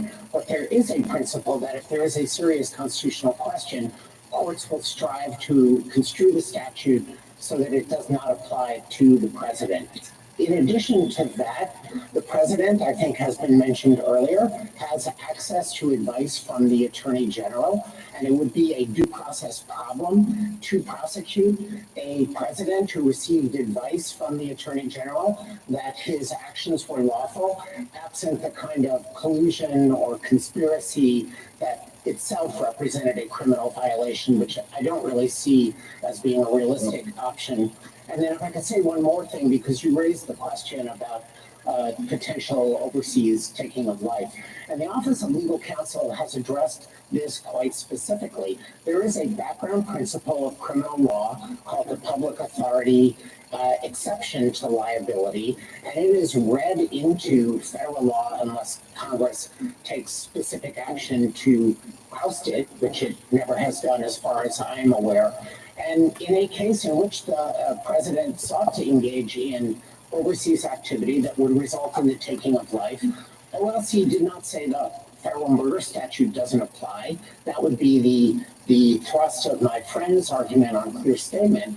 Instead, OLC went through an extensive analysis on why the public authority defense would prevent it from being considered a violation of law to go after a terrorist, for example. The Court of Appeals below, whose decision we're reviewing, said, quote, a former president can be prosecuted for his official acts because the fact of the prosecution means that the former president has allegedly acted in defiance of the laws. Do you agree with that statement? Well, I think it sounds tautologically true, but I want to underscore that the obligation of a president is to take care that the laws are faithfully executed. Well, I think it sounds tautologically true as well. And that, I think, is the clearest statement of the court's holding, which is why it concerns me. As I read it, it says simply a former president can be prosecuted because he's being prosecuted. Well, I would not suggest that that's either the proper approach in this case or certainly not the government's approach. A prosecution does, of course, invoke federal criminal law. The allegations have to be presented to a grand jury, which votes upon the indictment. Well, that's what I mean, shortly after that statement in the court's opinion, that's what they said, but there's no reason to worry because the prosecutor will act in good faith, and there's no reason to worry because a grand jury will have returned the indictment. Now, you know how easy it is in many cases for a prosecutor to get a grand jury to bring an indictment, and reliance on the good faith of the prosecutor may not be enough in the some cases. I'm not suggesting here. So if it's tautological, and those are the only protections that the Court of Appeals below gave, and that is no longer your position. You're not defending that position. Why shouldn't we either send it back to the Court of Appeals or issue an opinion making clear that that's not the law? Well, I am defending the Court of Appeals judgment, and I do think that there are layered safeguards that the court can take into account that will ameliorate concerns about unduly chilling presidential conduct. That concerns us. We are not endorsing a regime that we think would expose former presidents to criminal prosecution in bad faith, for political animus, without adequate evidence. A politically driven prosecution would violate the Constitution under Waite versus United States. It's not something within the arsenal of prosecutors to do. Prosecutors take an oath, the Attorney General takes an oath. So I don't want to overstate Your Honor's concern with potentially relying solely on good faith. But that's an ingredient, and then the courts stand ready to adjudicate motions based on selective prosecution, political animus. This court relied on those very protections in the Vance case just 2 years ago.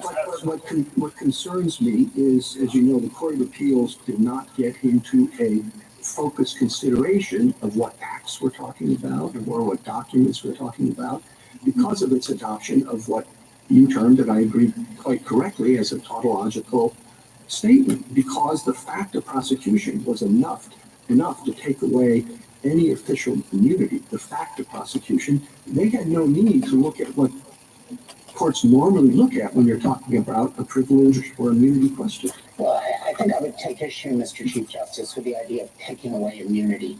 There is no immunity that is in the Constitution unless this court creates it today. There certainly is no textual immunity. We do not submit that that's the end of the story.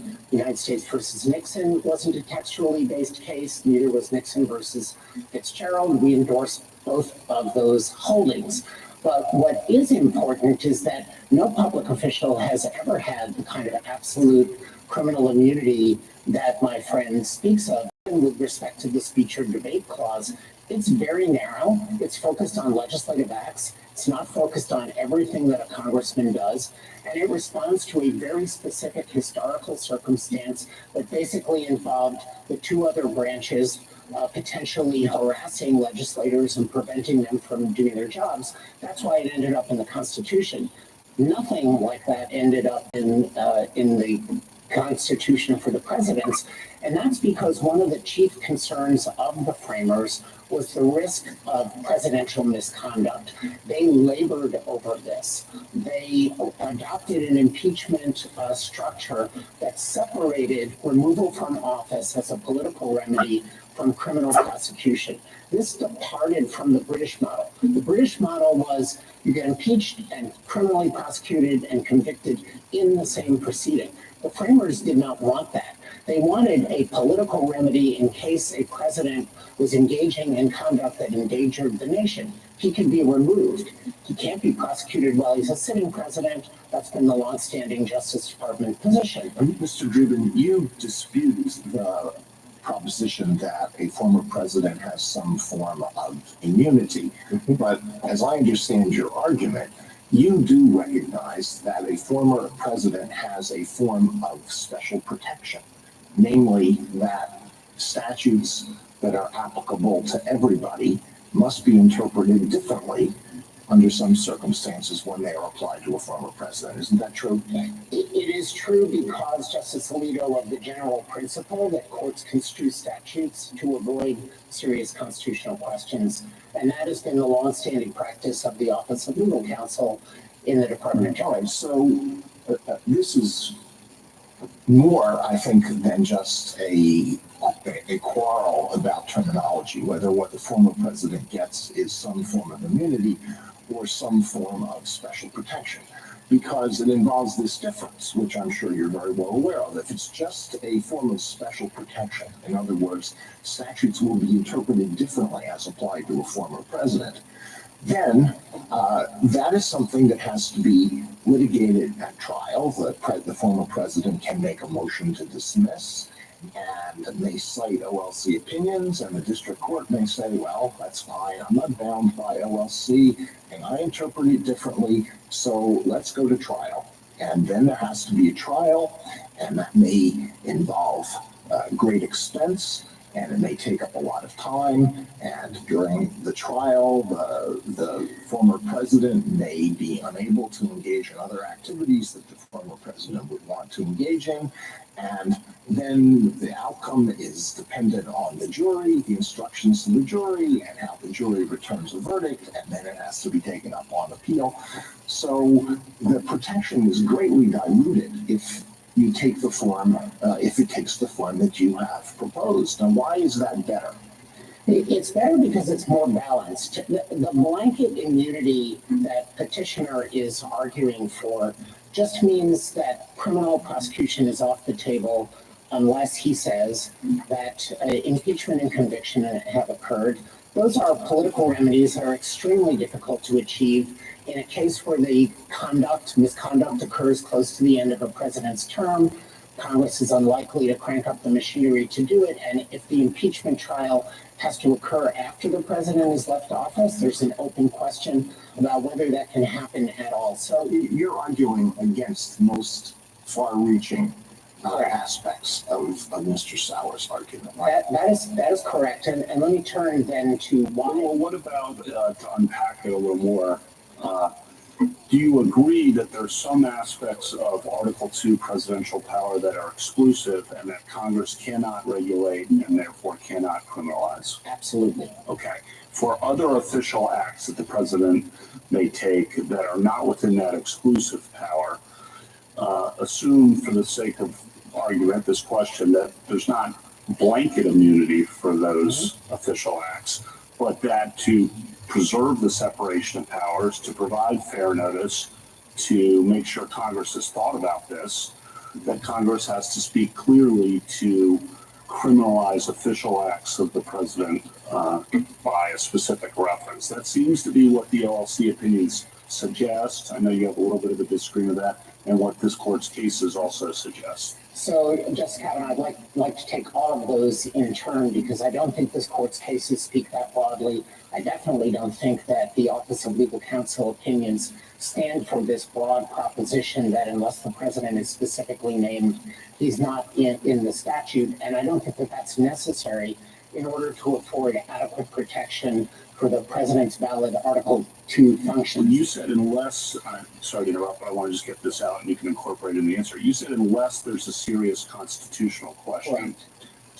Well, it's a serious constitutional question whether a statute can be applied to the president's official acts. So would you always interpret the statute not to apply to the president, even under your formulation, unless Congress had spoken with some clarity? I don't think across the board that a serious constitutional question exists on applying any criminal statute to the president. The problem is the vague statute, obstruction and 371, conspiracy to defraud the United States can be used against a lot of presidential activities historically with a creative prosecutor who wants to go after a president.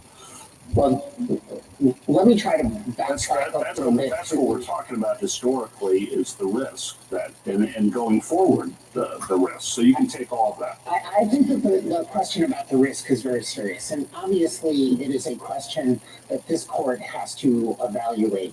For the executive branch, our view is that there is a balanced protection that better serves the interest of the Constitution, that incorporates both accountability and protection for the president. And I want to go through the protections that do exist, but perhaps it's worth returning at the outset to the statutory construction question that you raised. The Office of Legal Counsel has said the offense of bribery, of course, applies to the president. It does not name the president. Justice Gorsuch, Section 201 does not specifically name the president. I would assume that's personal. So, well, I think that that's what Brewster said. Bribery statute in 607 says the president. I've got it in front of me, and so there is that. Let me just back up though, just a second to what was a quick exchange with Justice Kavanaugh, but I just want to make sure I understand. Yeah.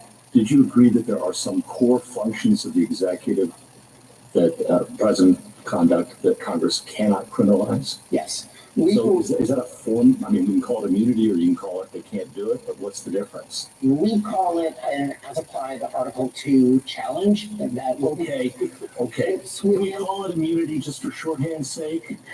So I think we are kind of narrowing the ground of dispute here. It seems to me there is some area you concede that an official acts that Congress cannot criminalize. And now we're just talking about the scope. Well, I don't think it's a just, but I think it's a very significant gap between any official act and the small core of exclusive official acts. I got that, but I want to explore that, okay? So, for example, let's say a president leads a mostly peaceful protest sit-in in front of Congress because he objects to a piece of legislation that's going through. And it in fact delays the proceedings in Congress. Now, under 1512C2, that might be correctly impeding an official proceeding. Is that core and therefore immunized, or whatever word euphemism you want to use for that? Or is that not core and therefore prosecutable? Well, without a clear statement that applies to the president.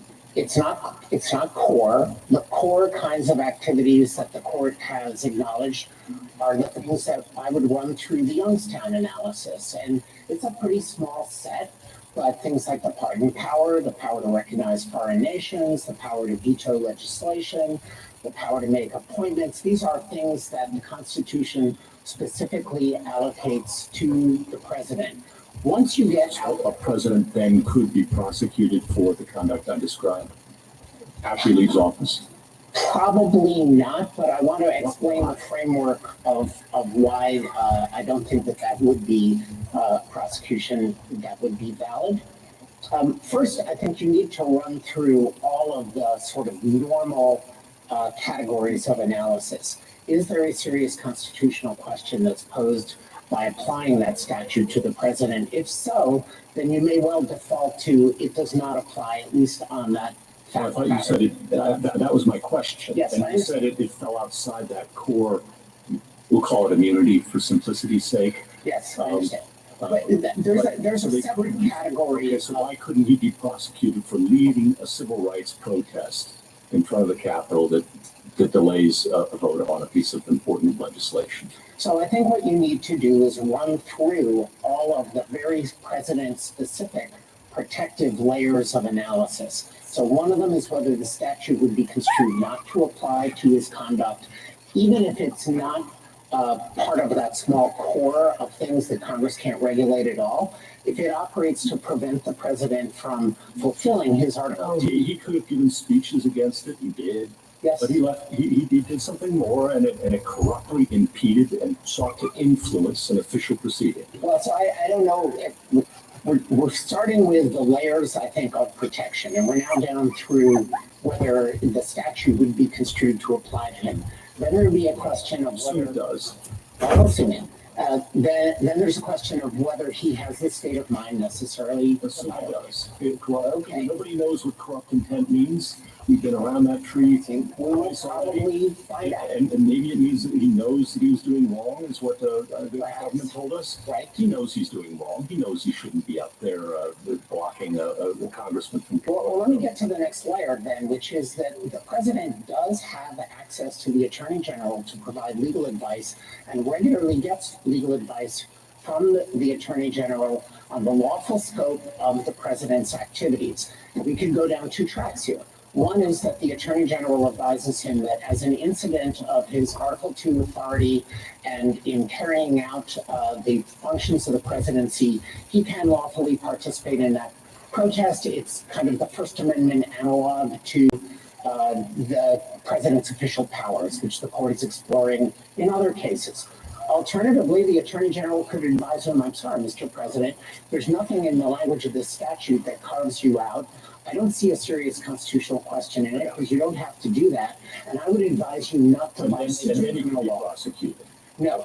No, if he gets a negative opinion from the Attorney General, he still couldn't be prosecuted? I would assume that most presidents are not going to take But if he gets one and does it anyway, then he could be prosecuted. Well, so then if we are down at that level, I think what we are really asking is whether the president is subject to the criminal law. And our answer is yes, he is subject to the criminal law. Can we go back to the bribery statute? I, like you, understand that the only thing that is covered by that is the president is barred from soliciting or receiving funds in any room or building in the United States. That's correct. It's an extremely official building. It's a very limited mention. And really, I think understand. So, as I understand it, there's two very limited provisions mentioning the president is included. That's right. There's a whole number of provisions that exclude the president. Many, many, many more that exclude the president, correct? It's a kind of small number on both sides of it. Now, Justice Barrett made the point that if we say a president can't be included in a criminal law unless explicitly named, then that would bar the Senate from impeaching him for high crimes or misdemeanor, because that means that he's not subject to the law at all, correct? So I think that's a tautology you can't dispute. Just so what I think that Justice Barrett was saying, and we would agree with it, is that under my friend's position, after impeachment, he could be prosecuted. But under his statutory construction approach, there'd be nothing to prosecute him for. Exactly, that's the point, which is if he's not covered by the criminal law, he can't be impeached for it, for violating it. All right. Now, could we go further on this clear statement rule?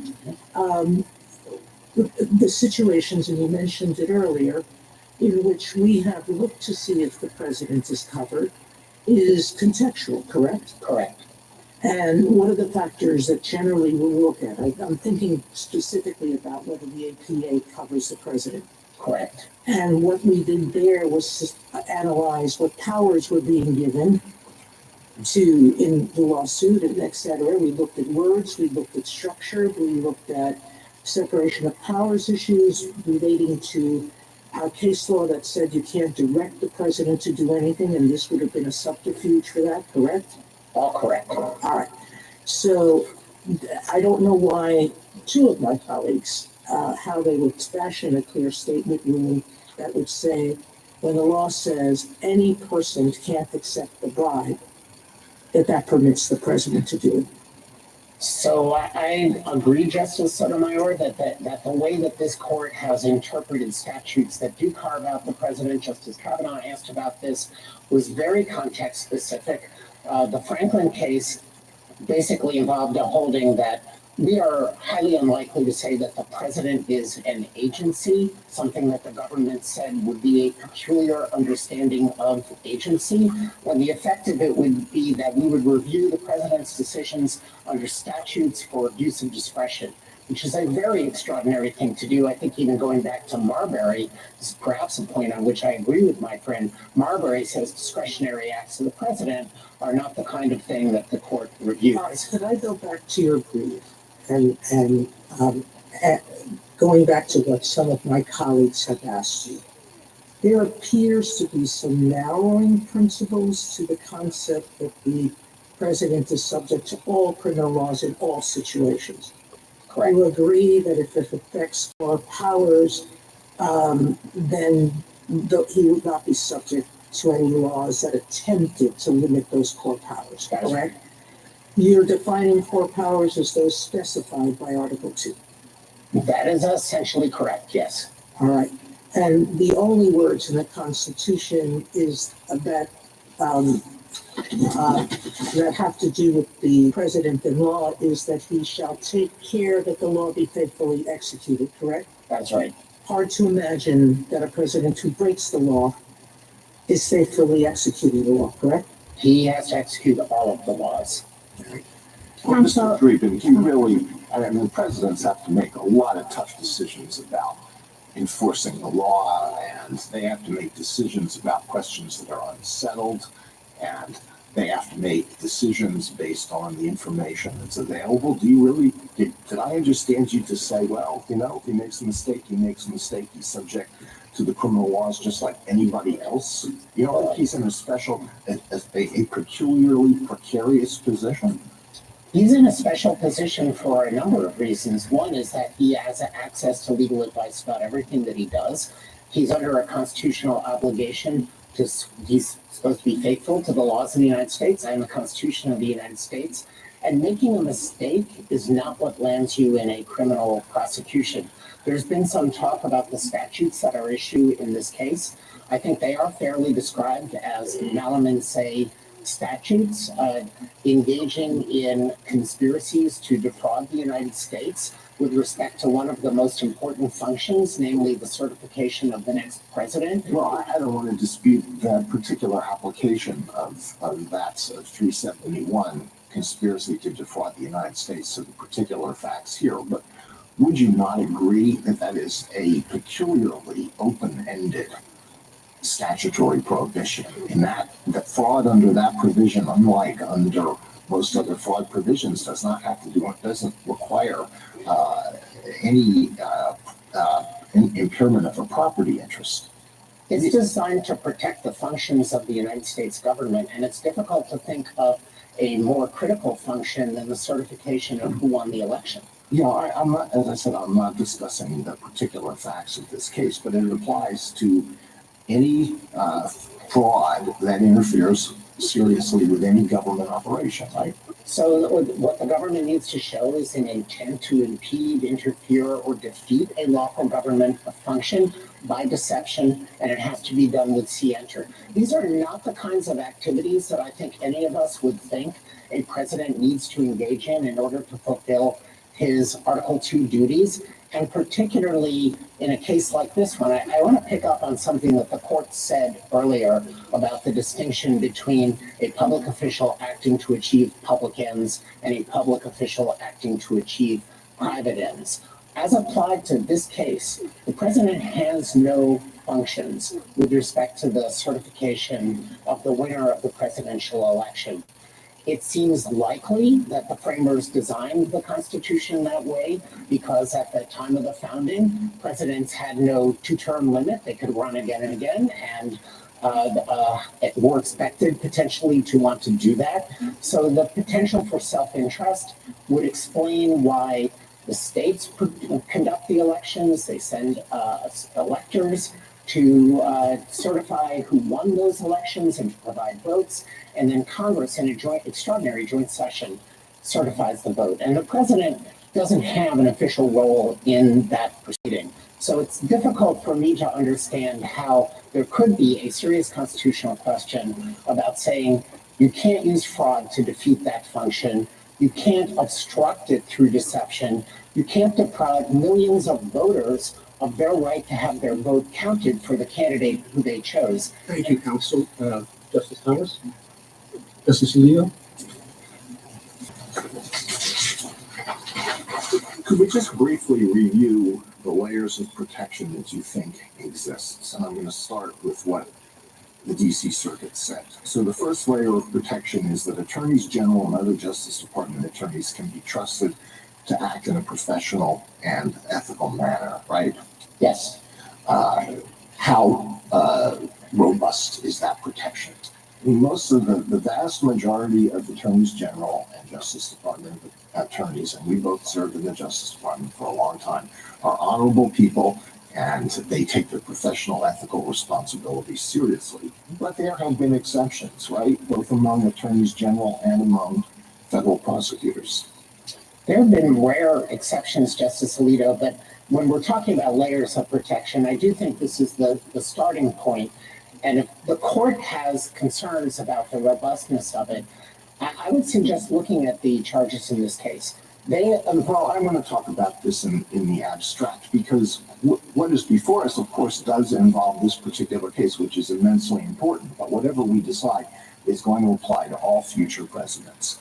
So as for attorneys general, there have been two who were convicted of criminal offenses while in office. There were others. A Mitchell Palmer's one that comes to mind, who is widely regarded as having abused the power of his office. Would you agree with that? I would, but they are two officials in a long line of attorneys generals who did not, and in departments of justice that are staffed by multiple people who do adhere to their office. And just, Lito, if I could just, the point that I wanted to make about this case does go to the general proposition. The allegations about the misuse of the Department of Justice to perpetuate election fraud show exactly how the Department of Justice functions in the way that it is supposed to. Petitioner is alleged to have tried to get the Department of Justice to send fraudulent letters to the states to get them to reverse electoral results. Yeah, I understand that, Mr. Friedman, but as I said, this case will have effects that go far beyond this particular prosecution. So moving on to the second level of protection that the DC Circuit cited, federal grand juries will shield former presidents from unwarranted indictments. How much protection is that? Well, it affords two levels of protection. One is the probable cause finding requires evidence. I think some of the fears about groundless prosecutions aren't supported by evidence, and they're not going to get out of the starting gate. I mean, there's the old saw about indicting a ham sandwich. Yes, but I think just you had a lot of experience in the Justice Department. You come across a lot of cases where the U.S. attorney or another federal prosecutor really wanted to indict a case and the grand jury refused to do so. There are such cases. Yes. But I think that the other once in a while there's an eclipse too. Well, I think that's for the most reason is prosecutors have no incentive to bring a case to a grand jury and secure an indictment when they don't have evidence to prove guilt beyond a reasonable doubt. It's self-defeating. All right, and the third level is that former presidents enjoy all the protections afforded all criminal defendants, right? And we've discussed that. And that may be true at the end of the day, but a lot can happen between the time when an indictment is returned and the time when the former president finally gets a vindication, perhaps on appeal. Isn't that correct? It is correct, Justice Alito, but I think that we should also consider the history of this country. As members of the court have observed, it's baked into the Constitution that any president knows that they are exposed to potential criminal prosecution. My friend says after impeachment and conviction, we don't read the impeachment judgment clause that way, but it's common ground that all former presidents have known that they could be indicted and convicted. And Watergate cemented that understanding. The Watergate smoking gun tape involved President Nixon and H.R. Haldeman talking about and then deciding to use the CIA to give a bogus story to the FBI to shut down a criminal investigation. I mean, Mr. Sauer and others have identified events in the past where presidents have engaged in conduct that might have been charged as a federal crime. And you say, well, no, that's not really true. This is page 42 of your brief. So what about President Franklin D. Roosevelt's decision to intern Japanese Americans during World War II? Couldn't that have been charged under 18 U.S.C. 241, conspiracy against civil rights? Today, yes, given this court's decision in Trump versus United States, in which Trump versus Hawaii, where the court said Korematsu is overruled, and President Roosevelt made that decision with the advice of his attorney general. That's a layer. Is that really true? I thought Attorney General Biddle thought that there was really no threat of sabotage, as did J. Edgar Hoover. So I think that there is a lot of historical controversy, but it underscores that occurred during wartime. It implicates potential commander-in-chief concerns about the exigencies of national defense that might provide an as-applied Article 2 challenge at the time. I'm not suggesting today, but the idea that a decision that was made and ultimately endorsed by this court, perhaps wrongly in the Korematsu case, would support criminal prosecution under 241, which requires under United States versus Laniakea that the right have been made specific so that there is notice to the president. I don't think that would have been satisfying. All right, well, we could go through other historical examples. I won't do that. Let me just touch briefly on a couple of other things. One is the relevance of advice of counsel, and I wasn't clear what your answer is. So if the president gets advice from the attorney general that something is lawful, is that an absolute defense?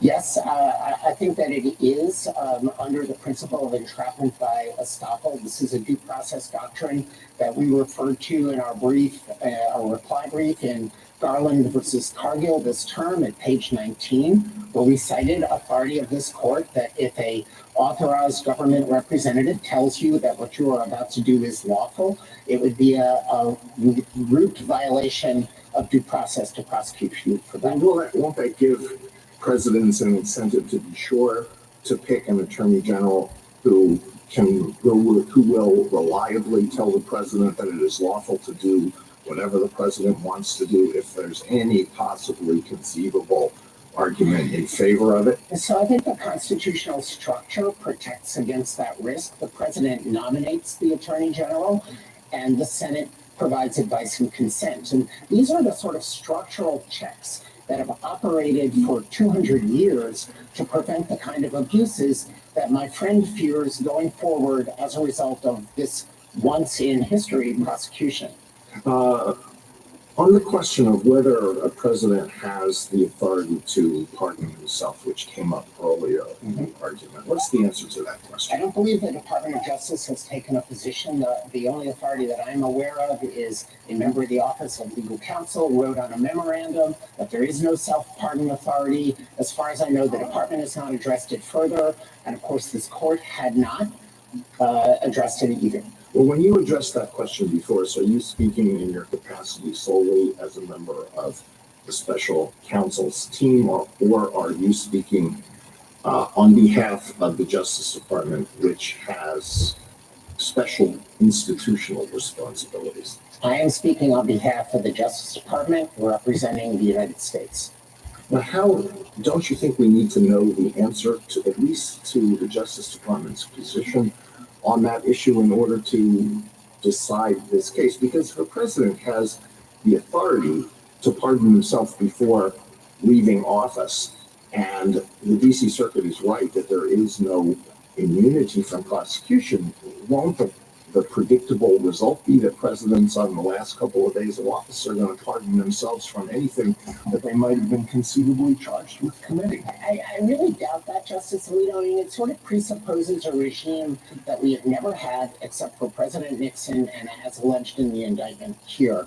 Presidents who are conscious of having engaged in wrongdoing and seeking to shield themselves. I think the political consequences of a president who asserted a right of self-pardon that has never been recognized, that seems to contradict a bedrock principle of our law that no person shall be the judge in their own case. Those are adequate deterrents, I think, so that this kind of dystopian regime is not going to evolve. Let me end with just a question about what is required for the functioning of the stable democratic society, which is something that we all want. I'm sure you would agree with me that a stable democratic society requires that a candidate who loses an election, even a close one, even a hotly contested one, leave office peacefully if that candidate is the incumbent. Of course. All right. Now, if an incumbent who loses a very close, hotly contested election knows that a real possibility after leaving office is not that the president is going to be able to go off into a peaceful retirement, but that the president may be criminally prosecuted by a bitter political opponent, will that not lead us into a cycle that destabilizes the functioning of our country as a democracy? And we can look around the world and find countries where we have seen this process, where the loser gets thrown in jail. So I think it's exactly the opposite, Justice Alito. There are lawful mechanisms to contest the results in an election. And outside the record, but I think of public knowledge, petitioner and his allies filed dozens of electoral challenges, and my understanding is lost all but one that was not outcome determinative in any respect. There were judges that said in order to sustain substantial claims of fraud that would overturn an election results that's certified by a state, you need evidence, you need proof. And none of those things were manifested. So there is an appropriate way to challenge things through the courts with evidence. If you lose, you accept the results. That has been the nation's experience. I think the court is well familiar with that. Thank you. Mrs. Sotomayor? A stable democratic society needs the good faith of its public officials, correct? Absolutely. And that good faith assumes that they will follow the law. Correct. Now, putting that aside, there is no fail-safe system of government, meaning we have a judicial system that has layers and layers and layers of protection for accused defendants in the hopes that the innocent will go free. We fail routinely, but we succeed more often than not. In the vast majority of cases, the innocent do go free. Sometimes they don't, and we have some post-conviction remedies for that. But we still fail. We've executed innocent people. Having said that, Justice Alito went through step by step all of the mechanisms that could potentially fail. In the end, if it fails completely, it's because we've destroyed our democracy on our own, isn't it? It is, Justice Sotomayor, and I also think that there are additional checks in the system. Of course, the constitutional framers designed a separated powers system in order to limit abuses. I think one of the ways in which abuses are limited is accountability under the criminal law for criminal violations. But the ultimate check is the goodwill and faith in democracy. And crimes that are alleged in this case that are the antithesis of democracy, that subvert it, undermine that. An encouragement to believe words that have been somewhat put into suspicion here, that no man is above the law either in his official or private acts. I think that is an assumption of the Constitution. Mrs. Kagan? Mr. Dreeben, I want to go through your framework and make sure I understand it.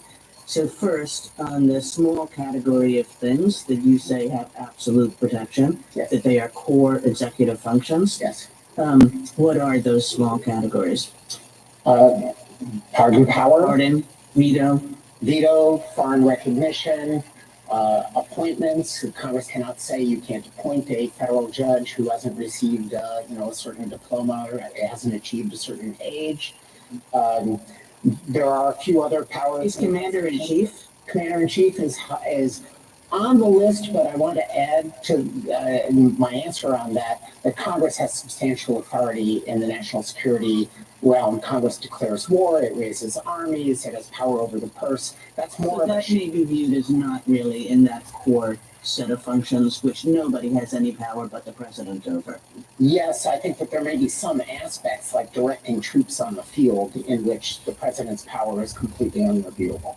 Okay, now in the next category, where we've left the core set behind, yes, but we're still in the world of official actions, and that's where you say there are various statutory construction rules that might come into play. Correct. But you have characterized those as something different from just saying, oh, look, the statute doesn't say the president, therefore it doesn't apply to the president. That's right. So I wanted to give you an opportunity to say, how that would look, how that analysis would look in a given case. And in the course of responding to that, I'm sort of thinking of something like the OLC opinion, which says bribery. The president can be tried and convicted of bribery, even in the part of the bribery statutes that do not say the president. Why is that true? That is true because there is no serious constitutional question that the president needs to engage in bribery in order to carry out his constitutional functions. And the Office of Legal Counsel pointed out that bribery is enumerated in the impeachment clause. So it falls outside of anything that could be viewed as inherent in the need of Article 2 to function. Do you think the premise of that OLC opinion was that the bribery was simply not official? No. Or is the premise that the bribery was official and still the president could be prosecuted for it? I think that bribery is the kind of hybrid that illustrates the abuse of public office for private gain that we think is paradigmatic of the kinds of things that should be not held to be immune.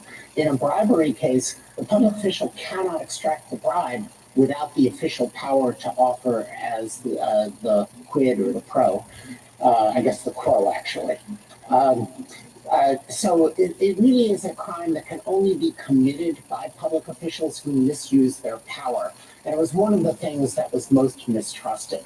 Many of the acts that are charged in this indictment or that would violate federal criminal law similarly involve the misuse of official power for private gain. So if you were to say like what the line is in this category, like when it is that the statute should be understood as precluding presidential prosecution, and when it is that the statute should be understood as allowing it, what general principles should guide? So the general principles, I think, kind of emerge from looking at what the Office of Legal Counsel has done. So, for example, with respect to a federal statute that prohibited appointments to courts of people within certain degrees of consanguinity, the Office of Legal Counsel said this infringes on a very important appointment power of the president, the power to appoint federal judges. It cannot be presumed that Congress intended to do that because it would raise a very serious constitutional question. The president is out. Then there are categories of statutes where the president is in, like, for example, the grassroots lobbying statute. The Office of Legal Counsel wrote an opinion about that, and it said, for the president or other public officials to go out into the world and to promote their programs, that can't be what Congress intended to prohibit. What it did intend to prohibit is using federal funds to gin up an artificial grassroots campaign that gave the appearance of emerging from the people, but it was really top down. And the Office of Legal Counsel said the president and officials who carry out the president's mandates are subject to that statute. So that's a more nuanced one. And the third example that I will give you is the statute that would permit prosecution for contempt of Congress. The Office of Legal Counsel concluded that a good faith assertion of executive privilege as a reason for not providing information to Congress would preclude prosecution because Congress cannot be deemed to have altered the separation of powers in such a manner. I think OLC probably would have gone on to say if Congress tried to do it, it would be deemed unconstitutional. But again, this was a statute that did not specifically name the president. There are only two that do that. So the entire corpus of federal criminal law, including bribery offenses, sedition, murder, would all be off limits if it were taken to the extent that some of the questions have suggested. And for the general principle, does it raise a serious constitutional question? And if so, to what extent? Can it be carved out individually? And there may be some instances where the statutes here could be carved out and a particular act could be found to be protected. Or does the statute across the board in such a wide range of applications, somewhat analogous to overbreadth analysis, infringe on the president's power so that we're going to say that the president is just out? Now, that set of issues, they seem important and may occasionally be difficult. They also seem not really before us in the way Justice Jackson suggested earlier. What do you do you think they are before us? We should just clear it up. Here it is. We have a case. What else could we do? How should we deal with this? That there are these lingering issues that go beyond the question of whether there's the kind of absolute immunity that the former president is invoking. So I think the court has discretion to reach that issue, even though Justice Jackson is totally right. It was not raised in the district court, and it was not raised in the Court of Appeals. And the analysis that I would use to get there is a fusion of a couple of principles. One is the court has often resolved threshold questions that are a prerequisite to an intelligent resolution of the question presented. So in a case like United States versus Grubbs, for example, the court reached out to decide whether anticipatory warrants are valid under the Fourth Amendment before turning to the question whether the triggering condition for an anticipatory warrant had to be in the warrant. So that's one principle. And then a precedent that bears some analogy to this is Vermont Natural Resources Agency versus United States ex rel Stevens. It was a key tam case. And the first question was whether a state agency was a person within the meaning of the False Claims Act. And the second question was whether if the state agency was 11th Amendment immunity kicked in. And the court wrote an analysis of why it could reach both questions. The reaching the person question didn't expand the court's jurisdiction, and it made sense as a matter of constitutional avoidance to do that. There are some considerations that cut against this, and I want to be clear that for overall government equities, we are not wild about parties who raise an immunity case that can be presented to a court on an interlocutory appeal and then smuggling in other issues. So we would want to guide the court not to have an expansive approach to that issue. But the final thing that I would say about this is part of our submission to this court is that the Article 1 branch and the Article 2 branches are aligned in believing that this prosecution is an appropriate way to enforce the law. Congress by making the law, the current executive by deciding to bring it. And since a building block of that submission is that Congress actually did apply these criminal laws to official conduct, court may wish to exercise its discretion to resolve that issue. Okay, I have one last set of questions, which has to do with the official unofficial line. And you heard Mr. Sauer's responses to both Justice Barrett's questions and my questions about what he thinks counts as official here and what he thinks counts as unofficial here. And I'm just wondering what you took from his responses and also how you would characterize what is official and what is not official in this indictment. So I think petitioner conceded that there are acts that are not official that are alleged in the indictment, and we agree with him on all of that. I think I disagree with him on everything else that he said about what is official and what is not. Organizing fraudulent slates of electors, creating false documentation that says, I'm an elector, I was appointed properly, I'm going to send a vote off to Congress that reflects that petitioner won rather than the candidate that actually got the most votes and who was ascertained by the governor and whose electors were appointed to cast votes. That is not official conduct. That is campaign conduct. And I think that the DC Circuit in the Blassingame case did draw an appropriate distinction. A first-term president who's running for re-election can act in the capacity as office seeker or office holder. And when working with private lawyers and a private public relations advisor to gin up fraudulent slates of electors, that is not any part of a president's job. So there's an allegation in the indictment that has to do with the removal of a Justice Department official. Is that core protected conduct? We don't think that that's core protected conduct. I don't think that I would characterize that episode quite that way. We do agree that the Department of Justice allegations were use of the president's official power. In many ways, we think that aggravates the nature of this offense. Seeking as a candidate to oust the lawful winner of the election and have oneself certified with private actors is a private scheme to achieve a private end, and many of the co-conspirators alleged in the indictment are private. But for an incumbent president to use his presidential powers to try to enhance the likelihood that it succeeds makes the crime, in our view, worse. And so in the Department of Justice episode, this occurs very late in the election cycle after many other schemes had failed. And at that point, the petitioner is alleged to have tried to pressure the Department of Justice to send false letters to the states claiming that there were serious election irregularities and that they should investigate who they certified as the president. None of this was true. The Department of Justice officials all said, this is not true. We are not going to do that. And at that point, petitioner is alleged to have threatened to remove the Department of Justice officials who were standing by their oath and replace them with another person who would carry it out.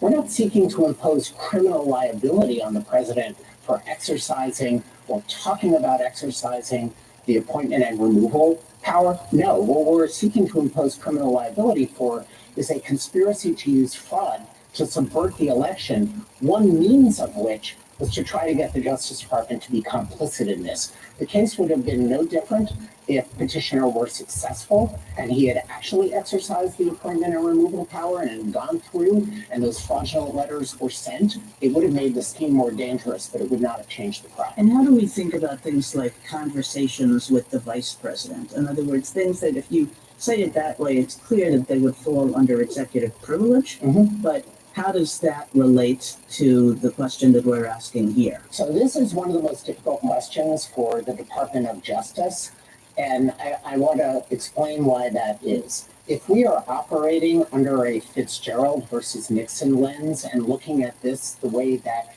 we look at things when there is a private lawsuit filed against the president, we take a very broad view of what the outer perimeter of official presidential action is in order to be as protective of the president against private lawsuits that, as this court explained, in Nixon versus Fitzgerald can be very deleterious to the president's conduct of business. So if we were putting this under a Fitzgerald lens, we would then have to answer the question, was he acting in the capacity as office seeker, or was he acting in the capacity as office holder? And if you run through the indictment, you can find support for those two characterizations.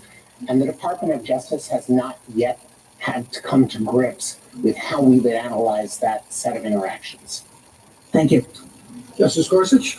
If you did, though, I just wanted to confirm, I thought I heard you thought that the blazing game framework was the appropriate one. Largely, yes, Justice Gorsuch. We agree with the idea of the distinction between office holder and office seeker. We also agree that if it's objectively reasonable to view the activities as those of office holder, then the Fitzgerald immunity kicks in. I think we would look more at the content of the actual interaction in order to make that determination than Blassingame suggested, at least on the facts of that case, might be appropriate. Can you give me an example of what you have in mind? I'm just trying to understand what nuance you suggest. So Blassingame adopted a generally very favorable pro-government framework that we endorse. I would have thought. Okay, okay, not here, because we don't think that Fitzgerald applies in the criminal code. I understand that, okay. but putting that aside, the distinction between official act and private office seeker. Yes. Their test is, you think, good enough for government work? On this one, the department hasn't taken a next step since the Blassingame decision, but let me offer a few thoughts that Justice Gorsuch I think might clarify. The Blassingame decision focused on objective contextual indications to try to see whether the president was acting as a campaigner as opposed to an office holder. Yeah. I think that decision can also be made by looking at what the president actually said. And let me illustrate that with an allegation that I think my friend talked briefly. In one of the interactions between petitioner and a state official, petitioner is alleged to have said, all I need you to do is to find me 11,000 votes and change. I think if you look at that content, it's pretty clear that petitioner is acting in the capacity as office seeker, not as president, and we would look at that content. Okay, but the test, I'm just focused on the legal test. Right. I'm not hearing any objections to it. Other than I think that the DC Circuit placed more content consideration off limits than I would. Okay, all right. And then I wanted to understand on the core immunity, or whatever word we use, that it seems to me that we're narrowing the ground of dispute here considerably. Do we look at motives, the president's motives for his actions? I mean, for example, he has lots of war powers, as we've discussed, but he might use them in order to enhance his election, his personal interests. Is that a relevant consideration when we're looking at core powers? So I am thinking of this more as looking at the objective of the activity as opposed to the kind of subjective motive in the sense that Your Honor is talking about. I think that there is a lot of concern about saying an electoral motive to be reelected Right. I mean, as such. every first-term president, everything he does can be seen through the prism, by critics at least, of his personal interest in reelection. Yes. And so you wouldn't want that. I think you would say personal motivations off limits with respect to the core powers. Probably, well, with respect to the core powers, we think those are just things that can't be regulated at all, like the pardon power and veto. Right, regardless of motive. Correct. Regardless of That's motive. right. Okay. That is right. All right, so then we're in the non-core powers, right, where we're fighting over. What role do motives play there? I mean, one could remove an appointee that, well, first of all, maybe ask this first, is removing an appointee, a presidential appointee, a core power or a non-core power in the rule? So here I might need to differentiate between the principal officers that this court in cases like Myers and Seal of Law has regarded as having a constitutional status of being removable at will, from inferior officers where Congress does have some regulatory latitude to impose restrictions on removal. Sure. And put that aside. Yeah, I understand that. Putting that aside, yes, appointing a principal officer is a core power. I am not prepared to say that there is no potential criminal regulation to say you can't do it for corrupt purposes, to enrich yourself, for example. Bribery, all right, but that's what I was wondering. The motives come into the core power analysis or not? And now I'm hearing, I thought I heard no, and now I'm hearing maybe. I think maybe might be a little bit more appropriate because it's not involved in this case. The department has not had to take a position on exactly how these core powers would be resolved under an as-applied constitutional analysis. None is involved in this case. And I guess I'm wondering, and I'm not concerned about this case so much as future ones too, but these non-core powers and maybe core powers where a president is acting with at least in part a personal interest in getting reelected. Everything he does, he wants to get reelected. And if you're allowing in motive to color that, I'm wondering how much is left of either the core or non-core powers. So I would be fine with carving that out and deeming that to be something that's intrinsic in our electoral system. We're not talking about applying criminal law to somebody who makes an announcement that this program will be good for the United States, and somebody could come along and say, well, you really did it to get reelected. Leaving aside whether any of that violates a criminal law, I know that the next question is assume that it does. I'm doubtful that it in fact does, because I don't think criminal laws generally operate on motives as opposed to objectives and purposes. But all right, intentions. I mean, you frame a motive as an intention, and intentions as a motive, as you well know, every day of the week. So let's put that aside. I understand. We're putting that aside. That really, to me, falls in a very different category, and it is also. So there's some motives or intents that are cognizable, and others that aren't. I mean, it's awkward, right? When we look back at like the injunction, back to Marbury in the early cases, you can't enjoin a president. Yeah. Also meant you couldn't hold him in contempt. Right? Sitting president. For sure. Just for a second, can I try one more time? Well, let me just spin this out just a second, right? And it didn't matter what the president's motives were. We're not going to look behind it. Right. And same thing in Nixon. We said, gosh, Nixon versus Fitzgerald, that's something courts shouldn't get engaged in because presidents have all manner of motives. And again, I'm not concerned about this case, but I am concerned about future uses of the criminal law to target political opponents based on accusations about their motives, whether it's re-election or who knows what corrupt means in 1512, right? We don't know what that means. Maybe we'll find out sometime soon. But the dangerousness of accusing your political opponent of having bad motives, and if that's enough to overcome your core powers or any other limits, reactions, thoughts. Yeah, so I think that you're raising a very difficult question. That's the idea, right? I mean, that is the idea. Testing the limits of both sides' arguments. And I'm going to say something that I don't normally say, which is that's really not involved in this case. We don't have bad political motive in that sense. I understand that. I appreciate that, but you also appreciate that we're writing a rule for the ages. Yes, and I think I would start by looking at the statutes and then seeing what restrictions they do place on the president's conduct. And for example, the statute that prohibits fraud to defeat the lawful functions of the United States. The statute defines what the purpose is that the defendant has to have in mind. It has to be to defeat something that the United States is doing, and it has to be by deception. I don't think that that gets us into the realm of motive hunting in the area where we are as concerned, I think, as the court would be about doing something that would undermine the presidency and the executive branch. And 1512C2, we may have different views on the clarity and the scope of that statute. I think if the court does interpret corruptly as involving a consciousness of wrongdoing and elevates that to consciousness of illegality, then we're in a different realm. Wanting to get reelected is not an illegal motive, and you don't have to worry about prosecuting presidents for that. Okay. Thank you, Mr. Creed. Justice Kavanaugh? As you've indicated, this case has huge implications for the presidency, for the future of the presidency, for the future of the country, in my view. You've referred to the department a few times as having supported the position. Who in the department? Is it the president, the attorney general? The Solicitor General of the United States.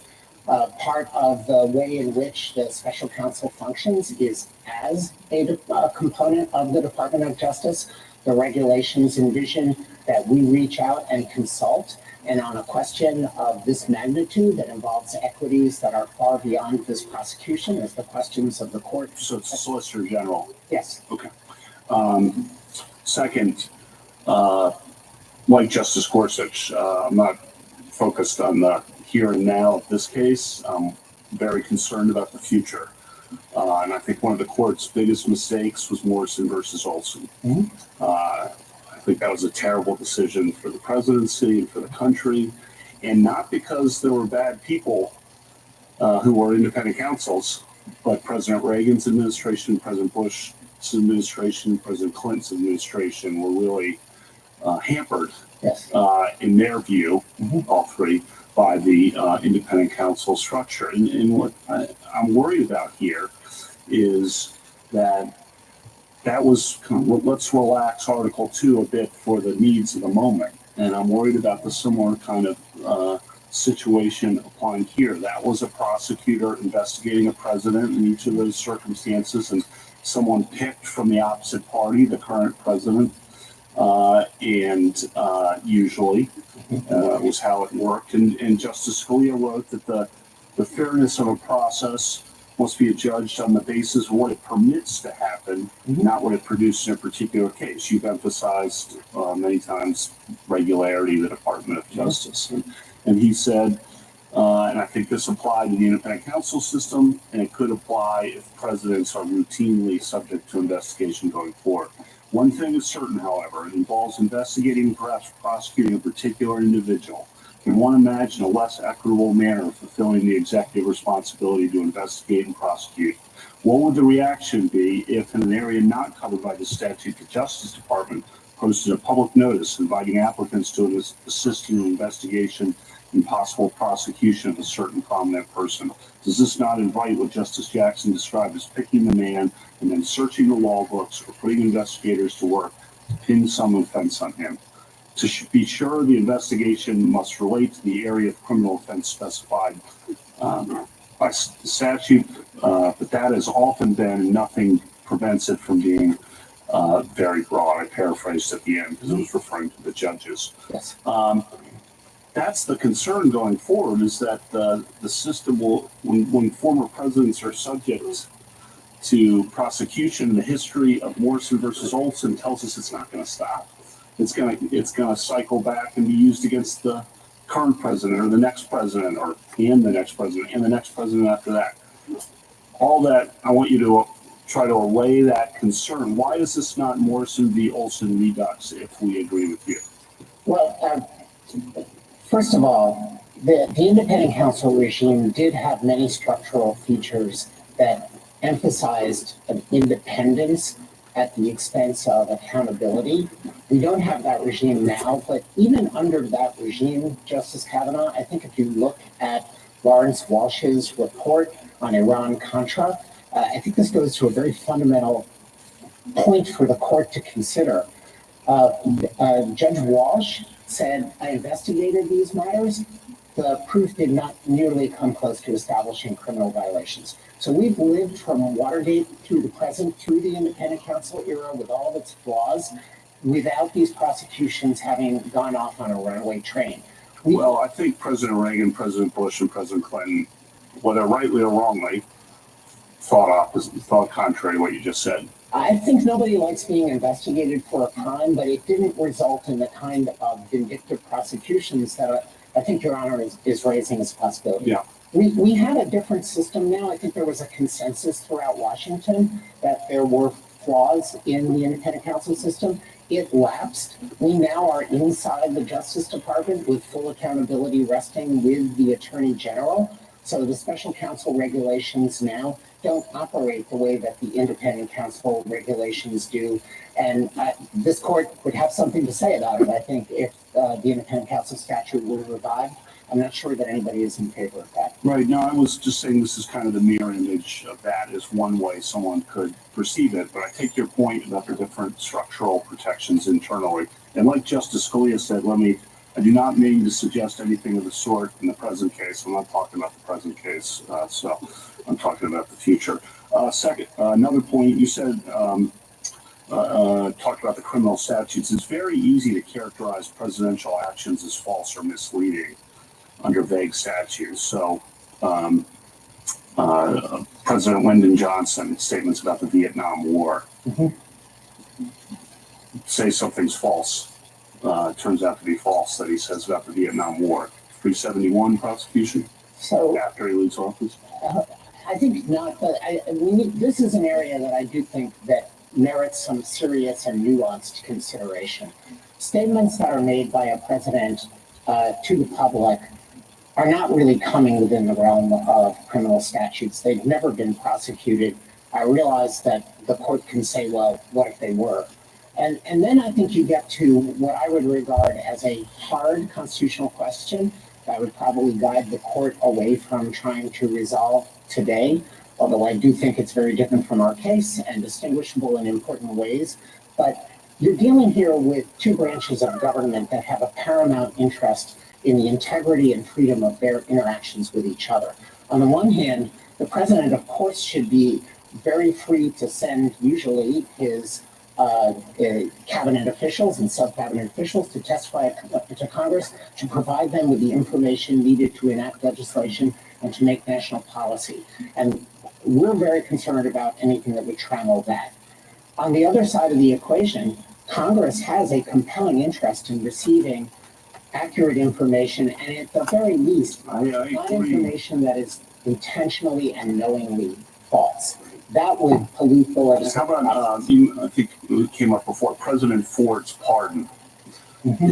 Very controversial in the moment. Yes. Hugely unpopular, probably why he lost in 76. Yes. Now looked upon as one of the better decisions in presidential history, I think, by most people. If he's thinking about, well, if I grant this pardon to Richard Nixon, could I be investigated myself for obstruction of justice on the theory that I'm interfering with the investigation of Richard Nixon? So this would fall into that small core area that I mentioned to Justice Kagan and Justice Gorsuch of presidential responsibilities that Congress cannot regulate. How about President Obama's drone strikes? So the Office of Legal Counsel looked at this very carefully and determined that, number one, the federal murder statute does apply to the executive branch. The president wasn't personally carrying out the strike, but the aiding and abetting laws are broad. And it determined that a public authority exception that's built into statutes and that applies particularly to the murder statute because it talks about unlawful killing did not apply to the drone strike. So this is actually the way that the system should function. The Department of Justice takes criminal law very seriously. It runs into the analysis very carefully with established principles. It documents them, it explains them, and then the president can go forward in accordance with it. And there is no risk of prosecution for that course of activity. Thank you for your answers. Justice Barrett? Mr. Draven, I want to pick up with that public authority defense. So I'm looking at the OLC memo that David Barron wrote that you cited in your briefs.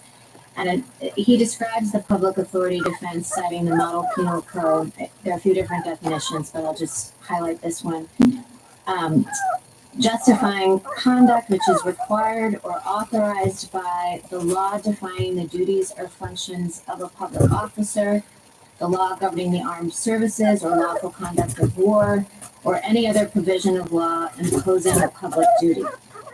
That sounds a lot like dividing the line between official and private conduct. I think it's narrower, and I recognize it's a defense, not an immunity. But when you look at the definition of it, are you acting within the scope of authority conferred by law or discharging a duty conferred by law? I think it's narrower than Blasingame, narrower than Nixon versus Fitzgerald, but that's what it sounds like to me. Do you agree or disagree? Justice Barrett, I certainly understand the intuition that when you act outside of your lawful authority, you've kind of gone on a frolicking detour, you're no longer carrying it out. I don't really think that quite works for presidential activity. The only way that he could have implemented the orders is by exercising his commander-in-chief authority over the armed forces or his authority to supervise the executive branch. Those seem like core executive acts to me. There is such a possibility as an unlawful executive act. I'm not sure that I understand your answer. I mean, I was thinking, it seemed to me that in your briefs and today, when you referred to the public authority defense, you said that's one of the built-in protections and why immunity is not necessary. Because in some of these instances, when the president takes such actions that, the court's been asking you, might this result in criminal prosecution? You say, well, he could raise this public authority defense. And so I'm saying, isn't this public authority defense, if raised, doesn't it sound like a defense that says, well, I was authorized by law to discharge this function. And therefore I acted lawfully. Therefore I acted lawfully and not criminally liable. Correct. Does that involve a look into motives? Kind of gets to what Justice Gorsuch was asking. Could you say I was acting within the scope of my authority by granting a pardon, removing a cabinet officer, but then the public authority defense might not apply because you had a bad motive in doing so? No, I don't think so, Justice Barrett. I think that it operates based on objective facts disclosed to counsel. Counsel then provides the advice, in this case, the Department of Justice, and it's an objectively valid defense. It's a complete defense to prosecution. So what would be so bad? I mean, one thing that strikes me as different, well, one thing that's obviously different between the public authority defense and immunity is an interlocutory appeal and having it resolved at the outset. Mm-hmm. What would be so bad about having a question like that resolved at the threshold, having it be an immunity? The same kind of question that could be brought up as a defense later, but have it be brought up at the threshold as an immunity, and then an interlocutory appeal would be available, and it would be a freedom from standing trial, but not a get out of jail free card. Yes, I understand that, and I think that if the court believed that was the appropriate way to craft presidential protections, it has the authority to craft procedural rules that implement its Article 2 concerns. That said, public authority we're calling it a defense, but under many statutes, it's actually an exception to liability itself. And what you're really talking about is trying the general issue. And generally in criminal cases, even cases that involve First Amendment issues like threat statutes, the jury is the determinant of the facts. And I have a little bit of difficulty with the idea of trying the whole public authority issue separately to the judge and having that go up on interlocutory appeal with review of facts before you could ever get it forward into a criminal case.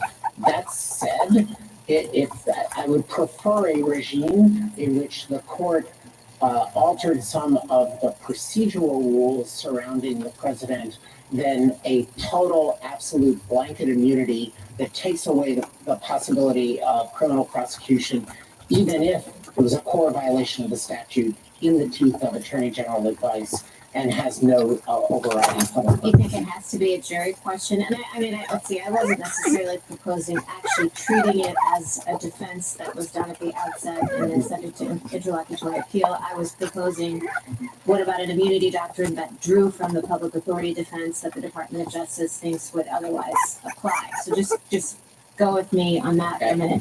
Why would it be so bad for it not to be a jury question? I mean, it seems to me that some of these Article 2 concerns would be exacerbated by having it go to a jury rather than a judge. So I think some of them are judge questions that could be resolved in the face of the indictment. If the Department of Justice ever returned an indictment that said the issuance of this pardon or this series of pardons constituted obstruction of justice, I have a little difficulty hypothesizing it, but a motion could be made on the face of the indictment that says Article 2 precludes Congress from regulating these activities. The indictment needs to be dismissed. And if the court wished to attach to that kind of a rule interlocutory appeal, then that would be a lesser safeguard than the one that my friend is proposing here. Other kinds of defenses, though, really do intersect with the general issue. And for those, I have a much greater time seeing how the court could implement that. And would there be costs in going to trial? Yes. There is no perfect system here. We are trying to design a system that preserves the effective functioning of the presidency and the accountability of a former president under the rule of law. And the perfect system that calibrates all of those values probably has not been devised. I think that the system that we have works pretty well. Maybe it needs some few ancillary rules.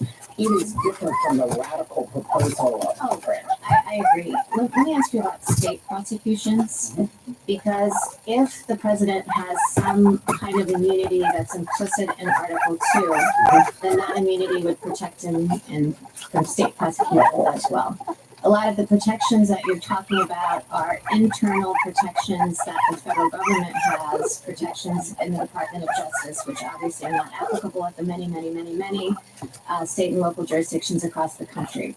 What do you have to say to that? So that raises a supremacy clause issue, and the court would run a supremacy clause analysis that would probably start with basic principles like McCulloch versus Maryland. The states do not have the authority to burden federal functions, and would then kind of move through in Nagel, where the court said that a state murder prosecution of a federal official guarding a Supreme Court justice who fired a shot was not permissible. If the court thought that you needed a more categorical rule for the states, I think the supremacy clause certainly leaves it within the court's prerogative to determine that the president, unlike all other officials, deserves more of a robust federal defense than what I have just But it described. would still be a defense in the states. It wouldn't be, I mean, that's my point. Like, it's one thing to say, well, the president, they're not going to be these prosecutions that are politically motivated, the things that Justice Kavanaugh was referring to that might be the danger of this system, one thing that we have to worry about. That might not carry the day, but, that's a concern. It's totally different when you take it outside of the Department of Justice and its structures, and then you throw it out elsewhere. The idea across the states, the idea of an immunity, I think, has a lot more purchase if you're talking about something that protects the former president from standing trial and the state and local level. So I don't know that you would have to design a system in which the president would have to stand trial at the state and local level. Certainly within the court's authority as a matter of supremacy clause law to find an immunity. But we've been talking here about at some length on the distinction between official acts and private acts. Yeah. That will have to be determined by some sort of a process. Any immunity defense that the court announces can still be met by a state assertion that we're prosecuting private conduct. You're going to have some process.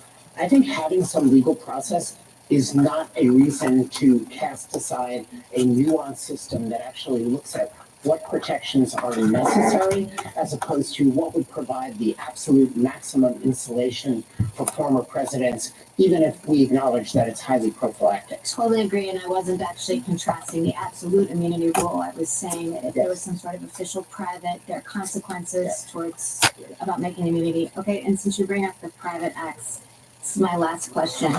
So I had asked Mr. Sauer about on page 46 and 47 of your brief. Yes. You say, even if the court were inclined to recognize some immunity for a former president's official acts, it should remand for trial because the indictment alleges substantial private conduct. Yes. And you said that the private conduct would be sufficient. Yes. The special counsel has expressed some concern for speed and wanting to move forward. So, the normal process, what Mr. Sauer asked, would be for us to remand if we decided that there was some official acts immunity and to let that be sorted out below.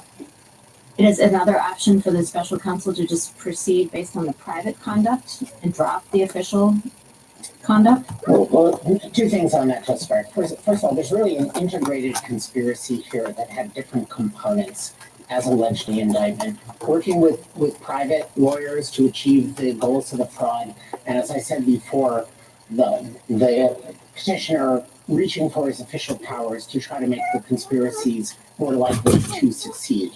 We would like to present that as an integrated picture to the jury so that it sees the sequence and the gravity of the conduct and why each step occurred.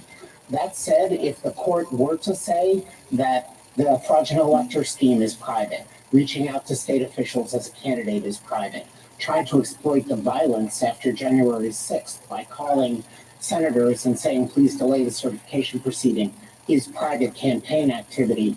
We still think, contrary to what my friend said, that we could introduce the interactions with the Justice Department, the efforts to pressure the vice president for their evidentiary value as showing the defendant's knowledge and intent.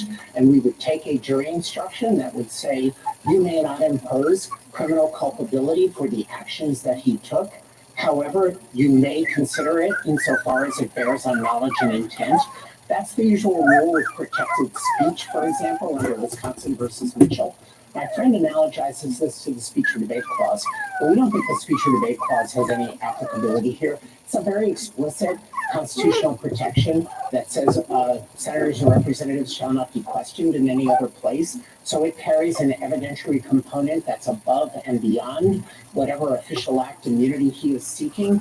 And the last thing I would say on this is we think that the concerns about the use of evidence of presidential conduct that might otherwise be official and subject to executive privilege is already taken care of by United States versus Nixon. That balances the president's interest in confidentiality against the need of the judicial system for all available facts to get to the truth. And once that has been overcome, we submit that evidence can be used even if culpability can't rest on it. Thank you. Justice Jackson? Just to pick up where Justice Barrett left off, I think I heard you say that even if we decide here something, a rule that's not the rule that you prefer, that is somehow separating out private from official acts and saying that that should apply here, there's sufficient allegations in the indictment, in the government's view, that fall into the private acts bucket, that the case should be allowed to proceed. Correct. Because in an ordinary case, it wouldn't be stopped just because some of the acts are allegedly immunized, even if people agree that some are immunized. If there are other acts that aren't, the case would go forward. That is right. All right. Going back to the clear statement argument, I'm struggling with that argument because my understanding was that when a charged criminal statute is read narrowly in the presidential context to not apply to the president, a constitutional question is being avoided. So you're doing that to avoid having to deal with the constitutional question. So what is the constitutional question that is being avoided in those kinds of situations? A serious one. This is just an application of this court's ordinary construction of criminal statutes, that if there is an available interpretation that would avoid a serious constitutional question, the court's preference is to. Right, and the nature, I guess I'm going at, my understanding is that what is being avoided in that situation is the question of whether a former president or, can be held criminally liable for doing the alleged act that is being asserted in that statute consistent with the Constitution. So we look at the statute, it's got some elements in it, and we are saying, well, geez, if this statute and those elements apply to the president's conduct in this situation, we have to answer the question, can the president be held liable consistent with the Constitution for that behavior. Is that right? So the first step in that analysis, I just want to, Yes. but the first step is there ambiguity? And these statutes apply to any person, they apply to whoever. There's no ambiguity in those phrases. This court in Nardone versus United States concluded that similar words, any person, apply to government officials. All right, well, let's just assume that I guess I'm just trying to get at, we're avoiding a constitutional question if we do that in the ordinary case.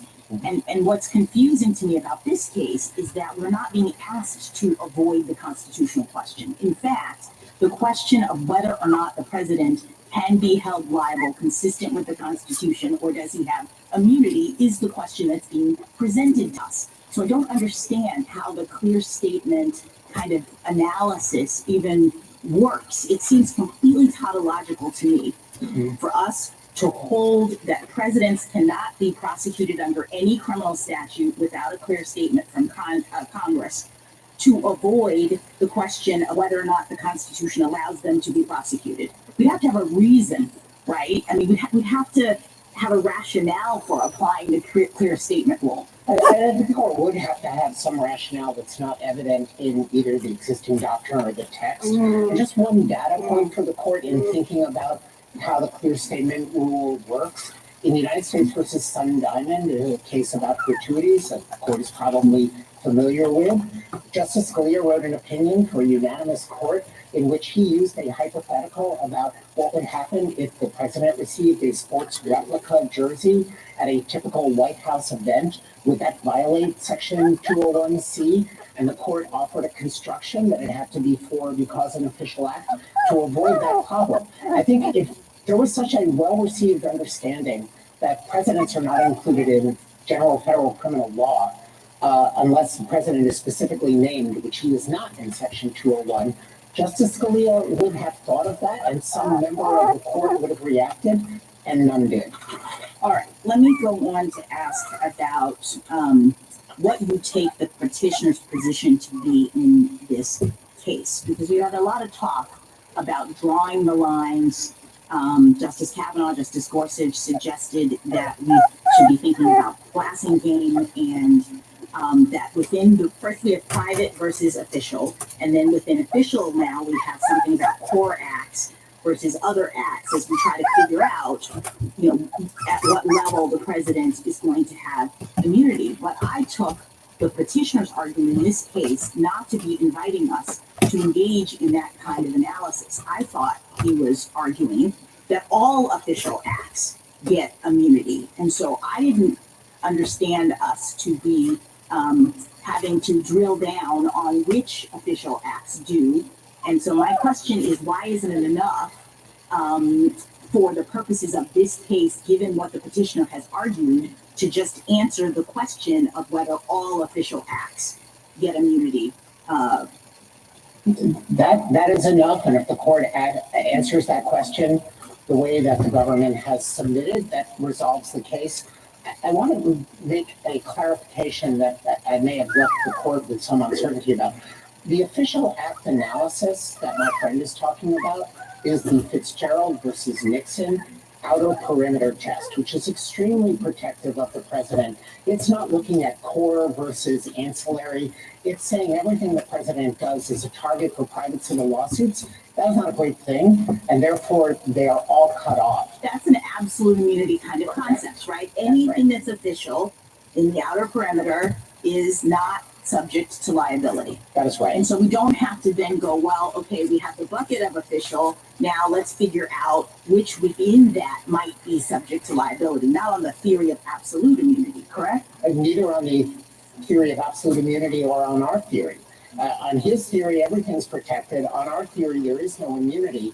But this is where I would draw the distinction. There are as-applied constitutional challenges that you run through the Youngstown framework and this court's customary method of analysis, and you determine whether there's a infringement of Article 2. So what you're saying is, even if we reject the absolute immunity theory, it's not as though the president is, doesn't have the opportunity to make the kinds of arguments that arise as at the level of, this particular act or this particular statute has a problem in retrospect, I think I hear you saying we should not be trying to, in the abstract, set up those boundaries ahead of time as a function of sort of blanket immunity, allow each allegation to be brought, and then we would decide in that context. Yes, with the additional note that petitioner has never made that argument, and I think it would be up to a district court to decide whether to go that route at this point in the litigation. He's put all of his eggs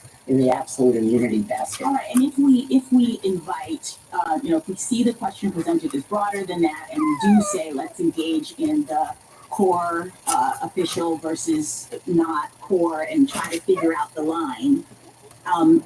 Is this the right vehicle to hammer out that test? I mean, I'd understood that the most, if not all, but most of the allegations here, there's really no plausible argument that they would fall into core versus not, such that they are immune. We don't think there are any core acts that have been alleged in the indictments that would be off limits as a matter of Article 2. So if we were going to do this kind of analysis, try to figure out what the line is, we should probably wait for a vehicle that actually presents it in a way that allows us to test the different sides of the standard that we'd be creating, right? I don't see any need in this case for the court to embark on that analysis. All right, the final sort of set of questions that I have to do with what I do take as a very legitimate concern about prosecutorial abuse, about future presidents being targeted for things that they have done in office. I take that concern. I think it's a real thing, but I wonder whether some of it might also be mitigated by the fact that existing administrations have a self-interest in protecting the presidency, that they understand that if they go after the former guy, soon they're going to be the former guy, and they will have created precedent that will be problematic. So I wonder if you might comment on whether some of the caution from the Justice Department and the prosecutors and whatnot comes from an understanding that they will soon be former presidents as well. I think absolutely, and I would locate this as a structural argument that's built into the Constitution itself. The executive branch, I think as this court knows, has executive branch interests that it at times asserts in opposition to Congress so that the proper functioning of the president is protected. And I believe that that value would be operative and is operative in anything as momentous as charging a former president with a crime. And I would also say, I think, and ask you to comment on, presidents are concerned about being investigated and prosecuted, and it chills to some extent their, ability to do what they want in office.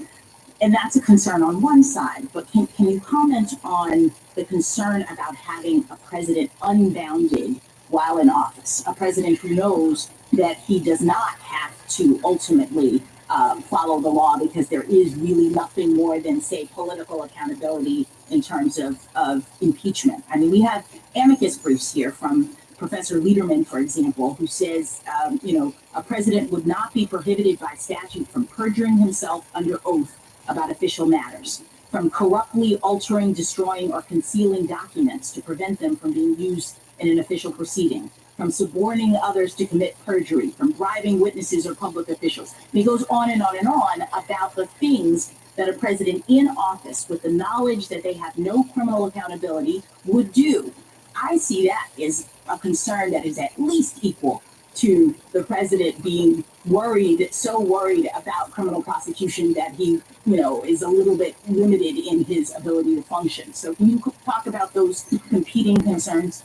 So, Justice Jackson, I think it would be a sea change to announce a sweeping rule of immunity that no president has had or has needed.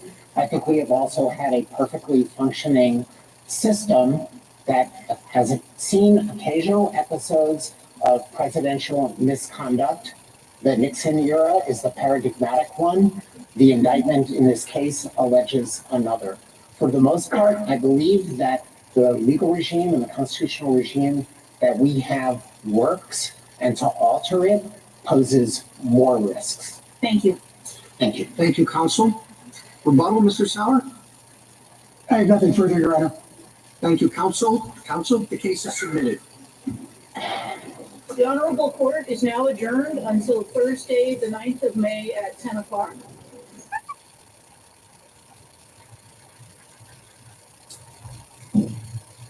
I'm Hallie Jackson in Washington, and you have been listening to those historic proceedings from the Supreme Court, just steps from where we're sitting. The justices hearing arguments in former President Donald Trump's claim that he should be immune from criminal charges for acts committed while in office. And while the court is considering, in the words of one justice, a ruling for the ages for all presidents, there will be more immediate implications for Mr. Trump. Now, there's clearly some skepticism in that question you just heard that Mr. Trump should enjoy absolute immunity, but it is much less clear what the court will do from here. With some signals, they may not ultimately issue a definitive ruling. And if that's the case, it could delay the start of Mr. Trump's federal trial.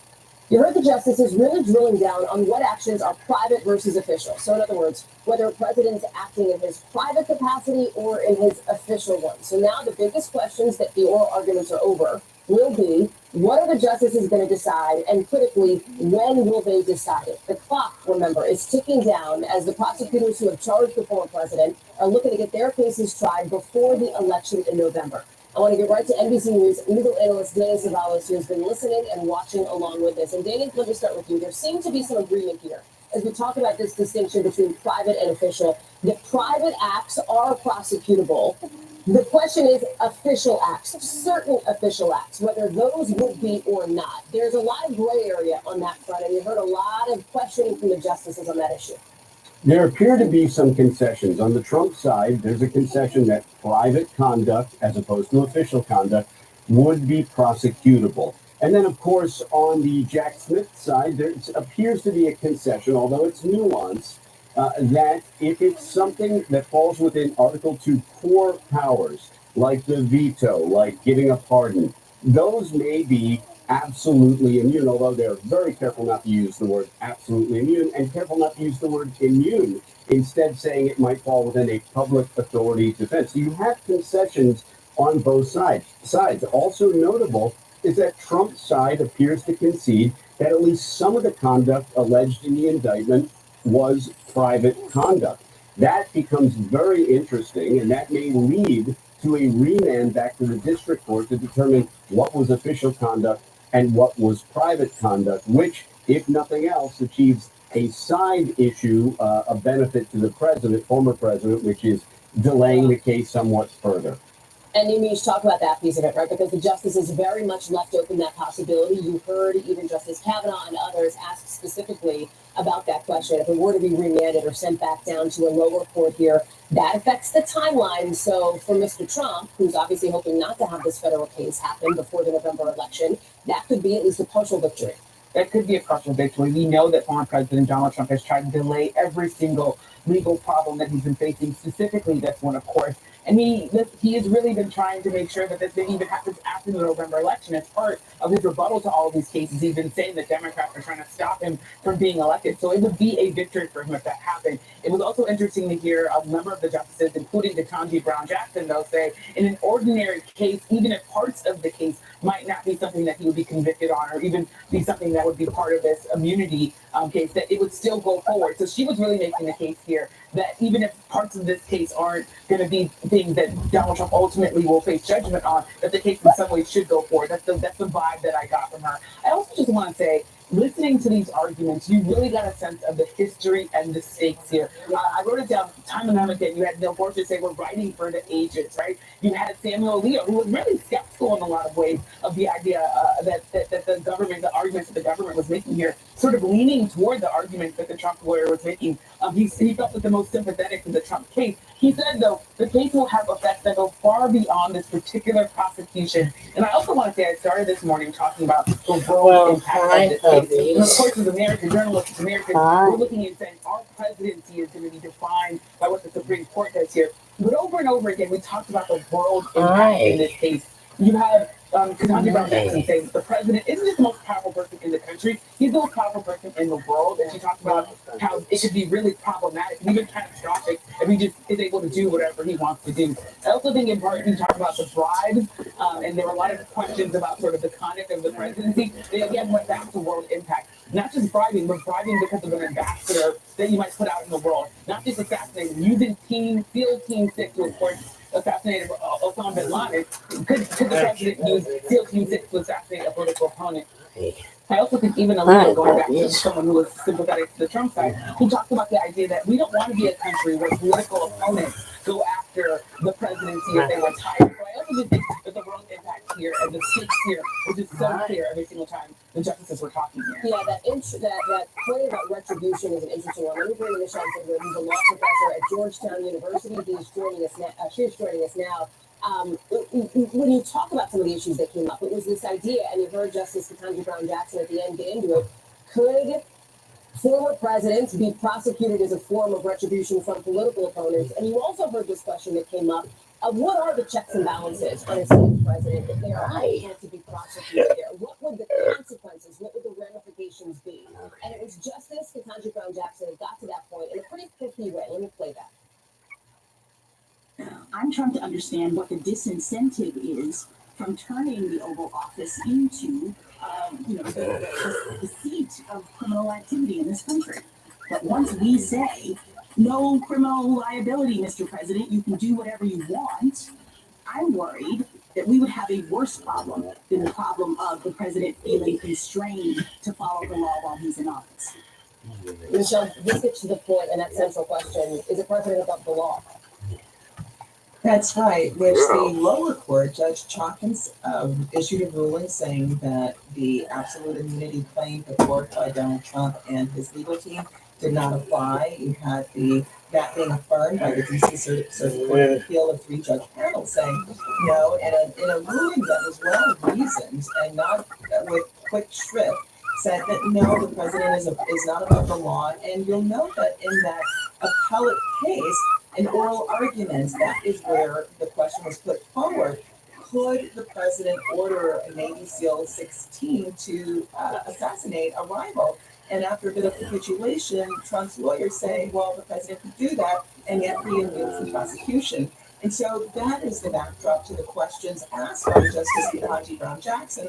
Well, on the other hand, justices that were appointed by Donald Trump suggesting that this would lead to future chaos if a president could be prosecuted, or the DOJ of another president could be prosecuted by a person who ran for office against him. Justice Ketanji Brown Jackson responded by saying, well, wouldn't the way into the professionalism of the office, wouldn't the concern about your future reputation, about your administration guard against that? Which was actually the argument put forward by the majority in the case Nixon v. Fitzgerald, that the justices said that presidents would, in civil cases, enjoy civil immunity because they would, in fact, be concerned about their reputation. They would be concerned about how the office would be perceived at a future time. This raises real questions about whether Donald Trump cares about those things, given that right now he's under a gag order because of the things that he expresses and said out of office and also when he was in office. Michelle, thank you. I'm going to get to our NBC News senior legal correspondent, Laura Jarrett, who is here with us in Washington. She has made her way outside of court after those oral arguments and is joining us now. So, Laura, give us a sense of what it was like in the room and your key takeaways. Hallie, I was struck by the gravity of what the justices understand to be grappling with. I heard words like concerned. I heard words like very concerned. They seem to be searching for a limiting principle that will not make either side happy, and certainly not Jack Smith's side because of the timing. And I'll come back to that. But when I talk about sort of the two opposite poles here, the extremes, I do not see a majority of the justices on that court that seem willing to buy into the former president's theory that there is absolute immunity from all federal charges. But I also don't see 5 justices on that court that are going to vote to say that he's not immune under any circumstances whatsoever. And so then the question becomes, who's going to draw that line? And they're trying to wrestle with where that line is and how to separate purely private conduct as a candidate versus the steps that you and I would traditionally associate with the office of the presidency. And because the lower courts didn't do that line drawing exercise and simply just said there's no immunity, I think what we might see in this case is the courts decide to kick it back down to the lower court, send it back down to Judge Chutkan to try to make those findings, to try to do that line drawing. And the problem with that for the special counsel's office, Hallie, is that it's a win to the extent that it means this case is not going to trial before November. It means that this is going to be wrapped up in a lot more litigation for many more weeks and months. And the fact that the former president's lawyer sort of conceded that sort of line drawing exercise could go back to Judge Trell was an amazing moment, because doing that concession, on the one hand, you would think, wow, he's admitting some things are not immune. But he's also saying, go ahead and send it right back down to Judge Chutkan, because what it means is that there is no trial before November. You're right about how careful, too, the justices seem to be in the way that they are casting this decision, because it is not a decision that is solely going to affect Donald Trump, this particular former president, at this particular moment in time. This is a generational, as so many of these court decisions are, it is a generational decision for them. And it was also interesting to hear a couple of the justices, Laura, on the more conservative end of the spectrum, raise questions about the statute itself that is at the heart of the special counsel's case against former President Trump in this particular instance. Yeah, and then they're concerned. They kept saying not with the application in this case. They kept going bending over backwards to say it's not this case, but in future cases we're worried about a political prosecution. Obviously, something that the former president has attached to greatly here, and I think the justices were trying to be careful not to align themselves in a way that would be perceived as if being sympathetic to that view. And they're not accusing Jack Smith of that, but they're worried about future cases. And as Justice Gorsuch said at one point, I thought was sort of an amazing moment. He said, "We're writing a decision for the ages." And Kavanaugh in particular is worried about doing something to relax the rules just because it's Donald Trump in ways that could backfire later. One of the arguments that you also heard justices talk about, justices press on, was this issue, and we heard it at the end with Justice Ketanji Brown Jackson, but we heard it throughout, was what happens if, there is a political rival that wants to prosecute his or her former opponent, right, Laura? And Justice Gorsuch got to this point. I want to play a little bit of that from oral arguments just within the last hour. Here it is. I'm not concerned about this case, but I am concerned about future uses of the criminal law to target political opponents based on accusations about their motives. How might the justices think about that question in whatever ruling ultimately comes out, Laura? Well, I think they want to be careful not to make motive be sort of the paramount consideration, because as Gorsuch is trying to point out, for any first-term president, the motive to get reelected can't be blamed. It's natural. And so anything could be attributed to that motive. And that by itself, Hallie, is what they're trying to say can't be an improper motive. The special counsel's office would come along and say, there was a lot more here than just a motive to get reelected. And the steps that he took crossed the line. Their whole point is to say there's any number of different safeguards to make sure that someone isn't going after a political rival for political reasons in a way that would be an abuse of power by the Justice Department. But in this case, on these facts, Hallie, the special counsel's office is saying that what Donald Trump did transgressed anything that's ever been seen before. I think they were trying to underscore for the court that this is so unusual, that this is so different. We don't have to worry about people just getting prosecuted every 4 years, because what we've seen here has never happened before. Laura, I just have to ask you before we let you go to give us a quick bit of a vibe check on the scene outside court. You have been there many times. At times there are big demonstrations depending on the subject matter in front of the justices. I know that it's noisy behind you. We can all hear it. What's your sense of what it's like? It didn't seem like a huge crowd earlier this morning, as it grown? It's not a large crowd, but it's a noisy crowd. It's always sort of a rogues gallery of characters out here on any different day, especially when it's a high-profile case, much less one involving the former president. There's obviously people who support him. There are people who support Jack Smith. There's lots of sort of caricatures of Jack Smith. I should mention, Hallie, I don't know if anyone else mentioned this, Jack Smith was there. He was sitting at counsel table, and it's the first time I've actually seen him crack a smile, laughing. He was very sort of jocular with his team. I was sitting there for maybe a half an hour, and in the time that he walked in, he's cracking jokes, not as if he's about to be at the case that could crumble his entire prosecution. He was very relaxed. He obviously didn't say anything. He left that up to his counsel, his able counsel, Michael Dreeben. But it was interesting just sort of in the vibe in the room. Everyone sort of felt the weight of the moment. But in that moment, Jack Smith was sort of, I think, trying to be as sort of relaxed and cool as possible, knowing that all eyes were on him. That's fascinating. We didn't know it was there. Messages? Nor the sort of Or vibe your that you're seeing, history? the attitude there from him. I was gonna say this. So critical to what he's trying to You do. know, I mean, Yeah, and you know, it's, like it's one right of those now I'm cases, it's not downstairs, common so frequent that you see members of the bar and you the had public to show work. up for big cases like this. Huh? There were quite a few rows that were open. I was surprised it wasn't more packed. But it was one of those cases where, you know, the justices' wives come. yeah. Okay, well, yeah, there's at least 5 hours of stream there. Hi, puppies. Yeah, they're really cute right now. But you know, I was calling to check in. Hold on a second. I just got my stuff downstairs.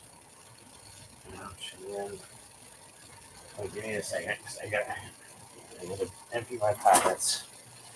So I just shit my pockets.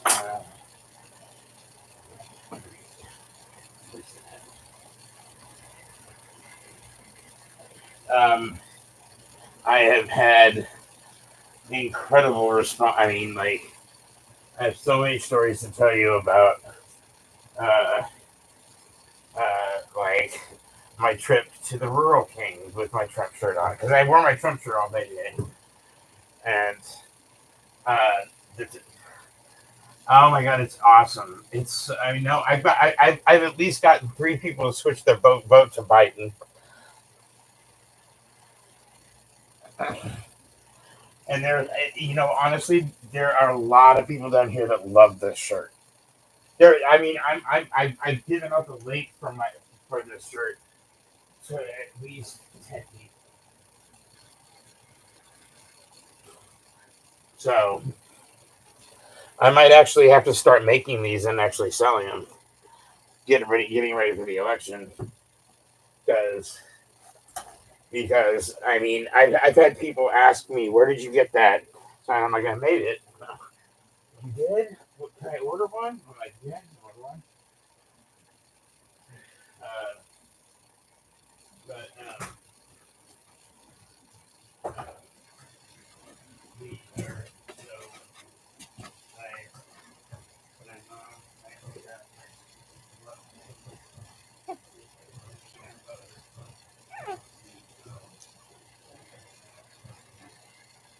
But okay, so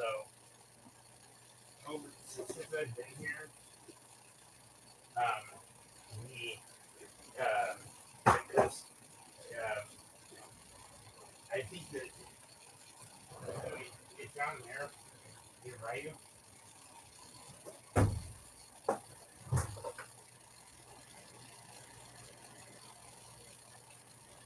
Well, okay. Did you? Well, I mean, because he wanted me to come too. Should we come up? Here, let me. I gotta switch the. I gotta switch the link. Let me do that. I'll back. You wait down up. This one that I want to do a meet call.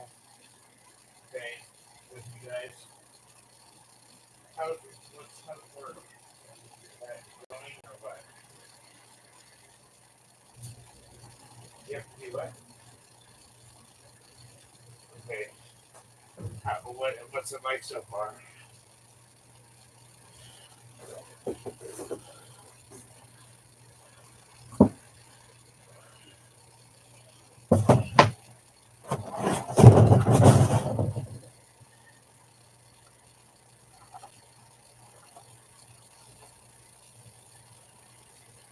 Costco? I thought you were working for some spray foam thing or whatever. Yeah.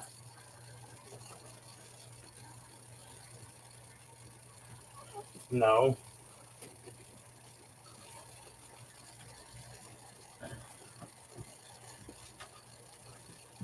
Okay.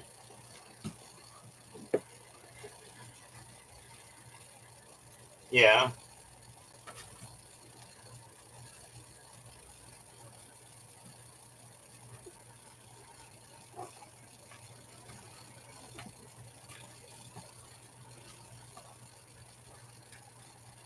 Yeah. Okay. All right.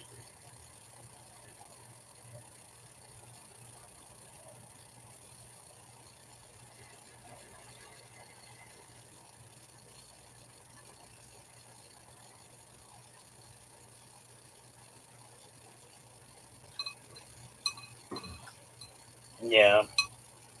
Yeah.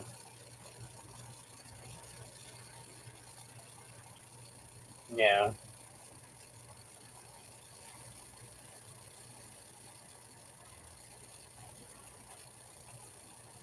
Yeah.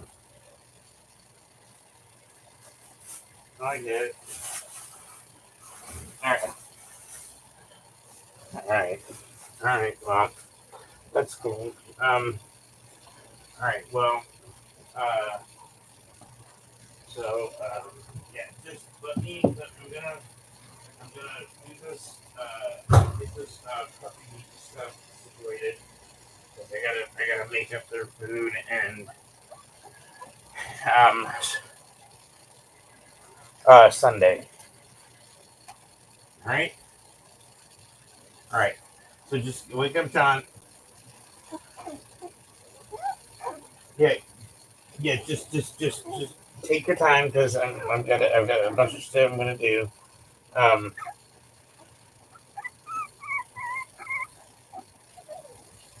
Either way, yeah, that's fine. It'll be like 15 minutes or so, or 20, maybe 20. All right, bye.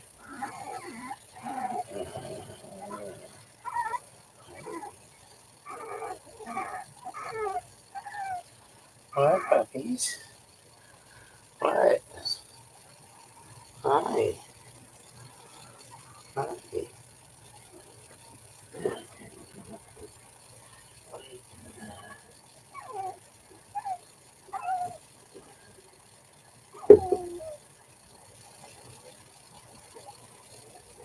Okay.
Hey, is it too late, or do you want me to start you tomorrow?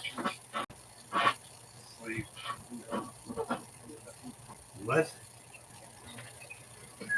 I'm sick. You're sick? Yep. Welcome to teaching. Uh, What are you sick with? Do you know? nope. Just got a cough. Alright. You, thank you. A very interesting day. Oh, yeah. I wore my Trump shirt all day. Yeah. And I got 3 people to switch their votes from Trump to Biden.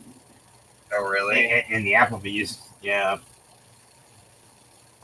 I hope that's true. No, it's true. Know that they will. I went into some detail with my mom in a conversation that I had with her today about how the reality is that, you know, there really are smart people here. There's just everybody here has been lied to. Second jump for seconds. Not yet. Oh, where's the next roll? Okay, no, you're fine. I'm just gonna go to the senior real quick, okay? Yeah. Thank you. I'm sorry you're sick. Oh, jeez.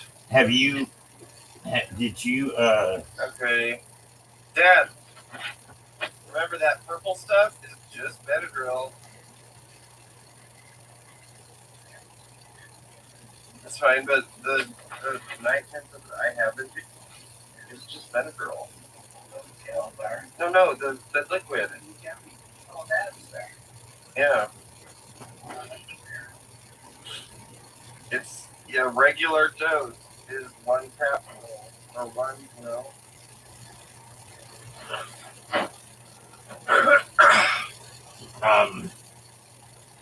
have you,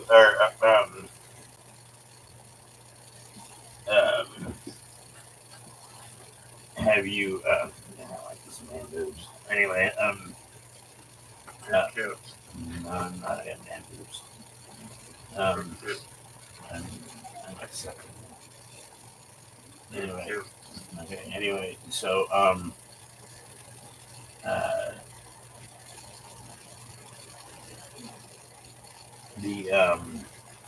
did you check out that link? Yeah, so cute. Have you had a new COVID shot? Have you had the Novavax shot yet? Nope. Okay, so you probably have COVID. You might have COVID. Did you take a COVID test? No. Well, do you have one there at the house? No. Your parents don't have COVID tests. I don't know. I'll have to take one tomorrow. I can't believe they don't just have some in the house. We did have one until I took 2 of them. When? Until I took 2 of them. When? Not now. Like weeks ago. Okay. So just as a general rule, like there are COVID tests here at my mom's house. There are always COVID tests. You should always have you should always have 1 or 2 there in the house.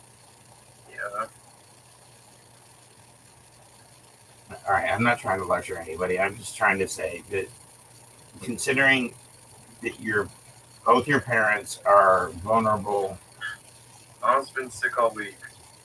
I probably got it from them.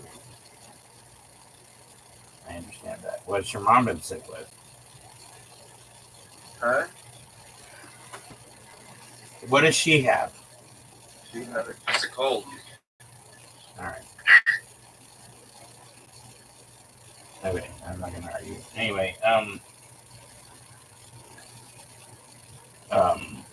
so did you like run the stream back a little bit?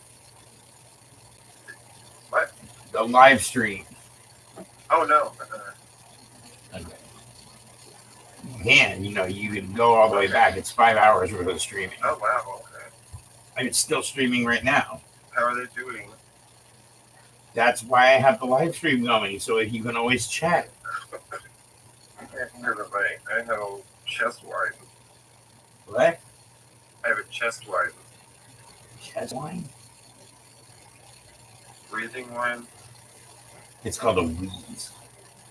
Okay. Chest wine. Is that like cherry wine? I don't know. All right. Anyway, yeah. No, I have lots of. I mean, I told you about the first round of ER, like when I went to the ER and they called a bunch of people in. That happened again. Oh, okay. And it happened at my mom. Oh, this was actually pretty funny. So where my mom got her haircut. Okay. Huh? Okay. Yeah. So all the stylists were loving taking pictures. I gave out the link to a few people. I mean, I've had people. I need to sell these things. Yeah. Because I've given out the link to like 10 people. Okay. I ordered Applebee's for dinner. Because that's a long story. I'll tell you later. But there was this guy is like your age named Brad at the bar, and he's trying to figure out my shirt. He's like, so does that mean you're a Trump supporter or you're not a Trump supporter? I'm like, I'm not a Trump supporter. And he's like, well, you're in the wrong place. I'm like, well, no, I was born here, so I'm in the right place. It's just, and he was one of the people who I got to switch his vote. And the other guy at the bar, he said he was going to switch his vote. A third person was somebody Nicole brought over and named Blue, who was, I mean, that's obviously not his real name, but he's from California, but he's a truck driver from California. Yeah. And, and he was easy because he's like, Trump did more for this country. I'm like, really? Like what? And then he started spouting off, and I'm like, no, that's wrong. Here's the proof. No, that's wrong. Here's the proof. And after it was like a couple of economic things and some social stuff and the border. And I'm like, honestly, and I just counterpointed him on it. He's like, wow. He's like, I'm not really political. I don't know all this stuff. I just, I go by what I hear. I'm like, you've been lied to. I'm sorry. So, and the one thing that I always say to people is like, look, they're like, well, you must be a big Biden supporter. I'm like, no, I'm really not.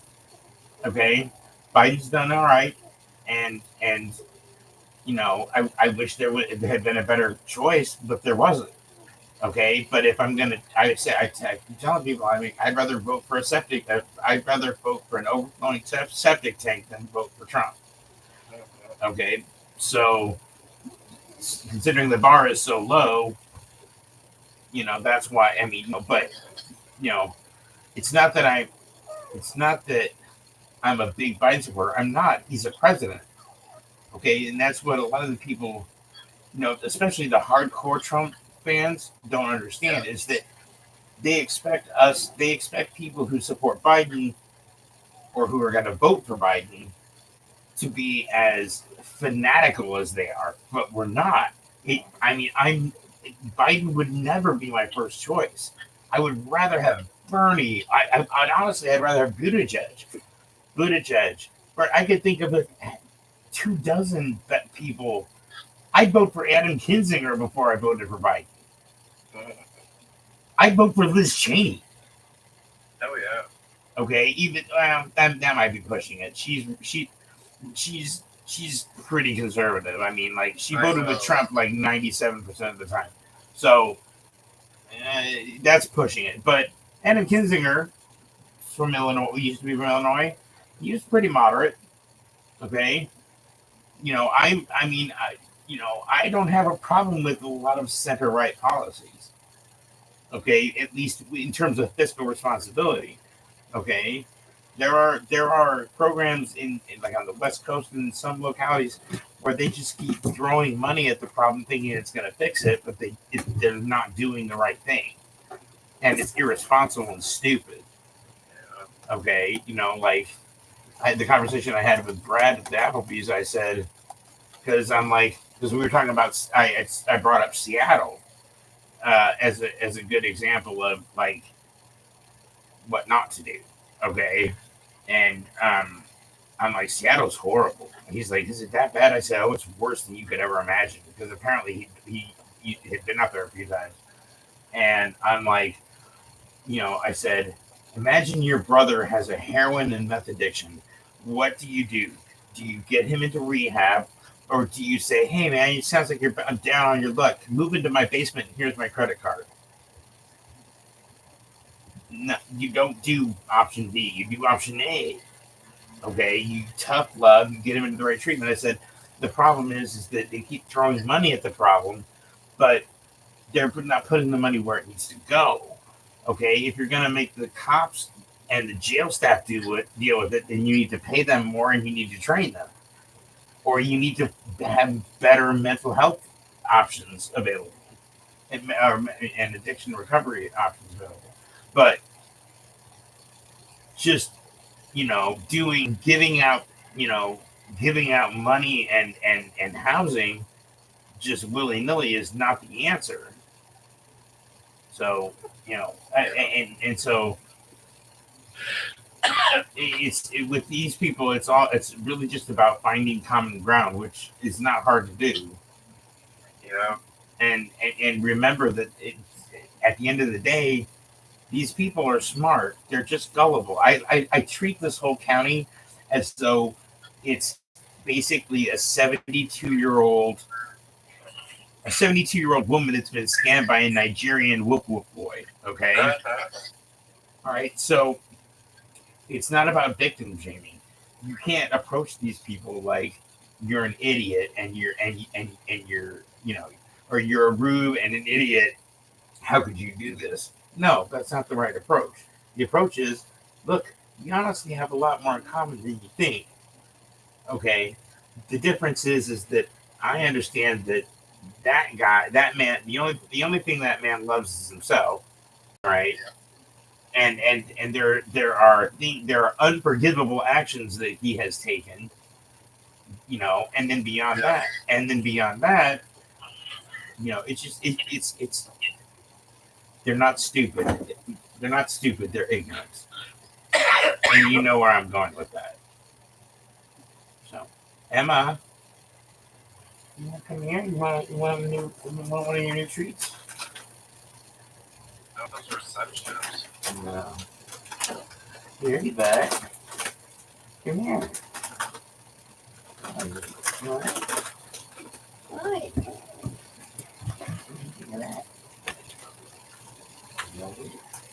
Look at that. Let me say hi, Matt. Where?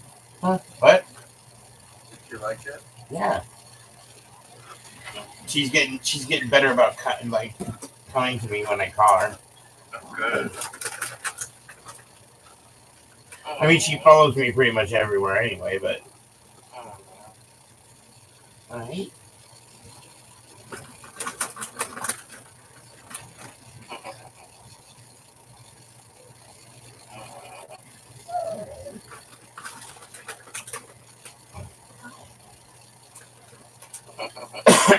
I'm sorry.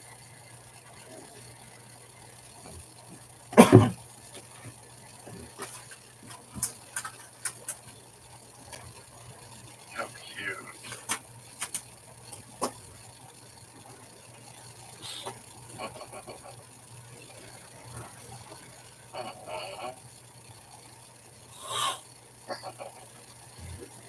makes you very happy.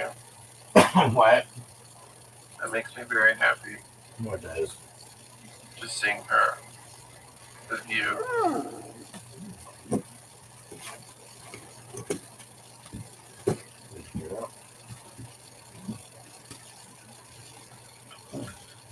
I think I'm gonna have to go because I'm so. This just happened in the last 5 hours. Alright. Well, that's fine. And they have the parents coming in the morning, so it's gonna be really awful if it's really awful.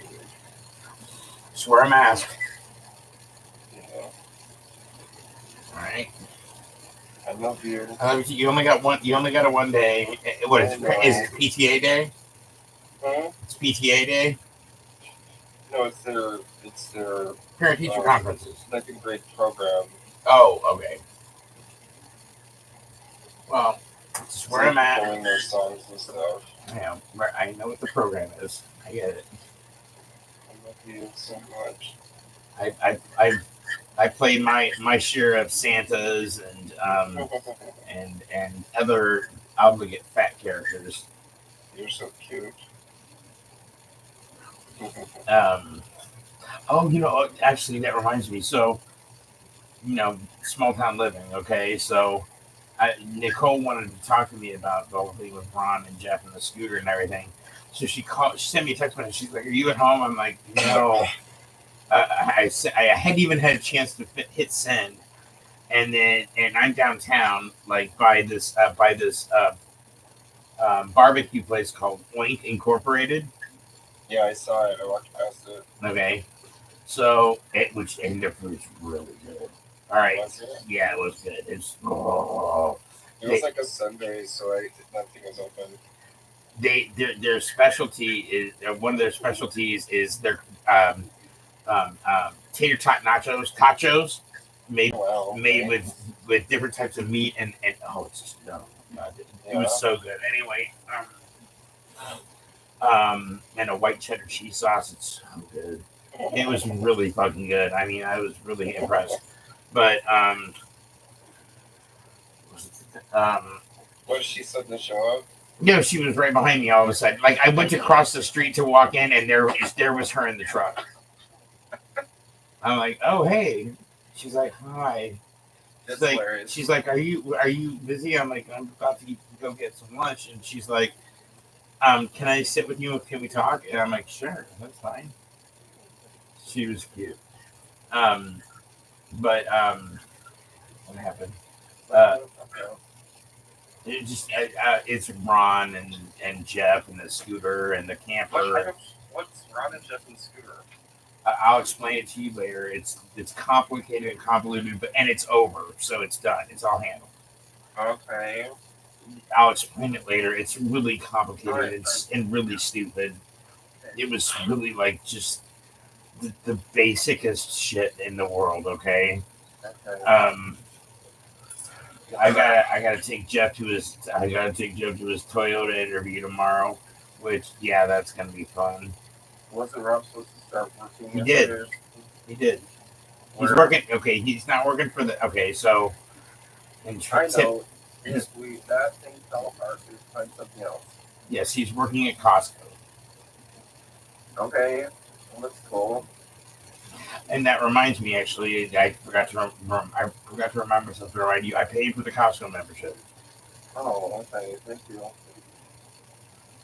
I get more money like I'm a test. It's up to you. I only got like $200. We just get the phone. That is honestly, that's a great place to start. As long as it's one bill I don't have to worry about, that makes me feel really good. Okay, because that's a critical tool. All right, and I've been able to do that. And Dad have to, and then you have to run that, so that's been good. Yeah, I'm actually really I'm not having that because since it is such a mission critical tool. Yeah. Me not having to worry about it has been a really big relief. So I'm very thankful. All right. What am I gonna say? That you're cute.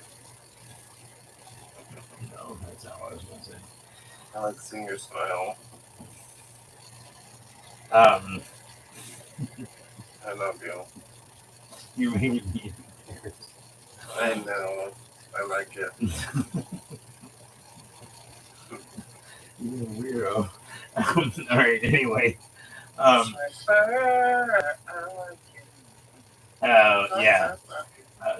How that you like it? I like it.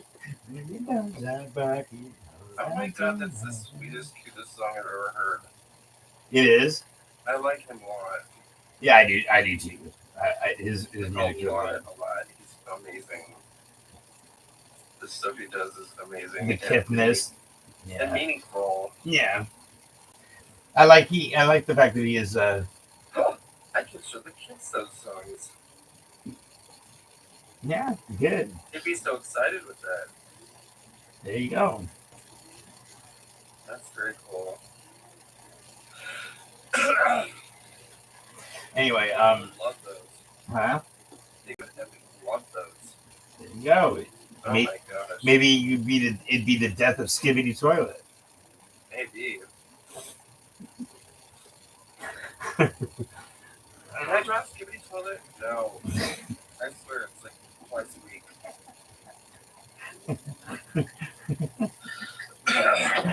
Skibbity Toilet. I'm sorry, that's just so fucking funny. I mean, at least I haven't made you, but did you watch Did you watch any of the Supreme Court shit or? No, I mean, It's headlines, but if you want a good sort of 30-minute rundown of all the stuff you need to know. okay. Well, if you have an hour, watch Rachel Maddow and not now, just you can watch it on YouTube later or whatever. For the more in-depth analysis, watch Rachel Maddow and then Lawrence O'Donnell. If you need just the facts, My mom usually watches them. So okay. But if you just need the facts and you want the core of the facts, man. Basically, just watch Lawrence O'Donnell. He did a really good write up. I will sometimes get mad at Rachel Maddow because I have no idea what she's talking about for about half an hour. Phantom Island Google Maps. There's a new map, man. Yep. Hold on,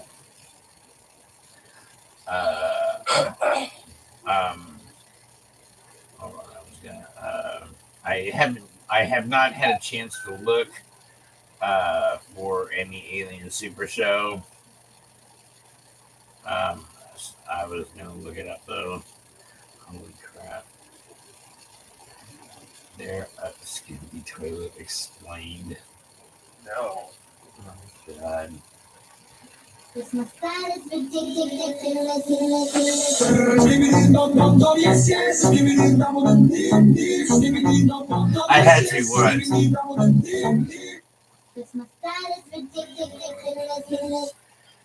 Why? Just why?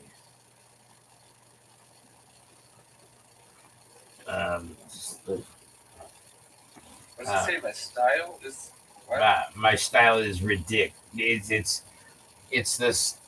I played the source song for you. It's a mashup of this like one Polish song and this other and I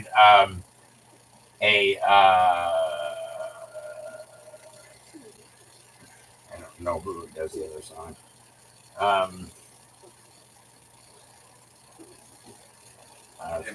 Oh shit! What? What? I gotta go. All right, I thought. Okay, all right. I thought you were so cute that I want to stay on the island. You're so cute. You're so cute. What? That I want to stay on the island. Well, you also need sleep, so. Yeah, especially if I'm sick. My parents are coming tomorrow. Jesus. You'll be all right. You've covered extensively President Joe. This attack had. Hold on. It's making project. Donald Trump, he's not a good man. He's not a good person. He does not care about anybody in this world except Donald Trump. That's it. That's all. All right. Well, I'm sorry you're sick, babe. Parents told me if that ring to show that. Oh, but the one that I'm playing right now? Commercial now. All right, well, I'm going to watch it right now. So you go to bed. My mom was like, "Can you do that?" I was like, "Yep, that's pretty good." All right, go to bed. And if you want to see the puppies, all you have to do is open that link and the live stream will be going. Okay. All right. I love you. Love you too. Have a good night. I miss you. Yes, you do. I'm holding you. I'm holding you because you're sick. Oh. All right. I love you. Bye.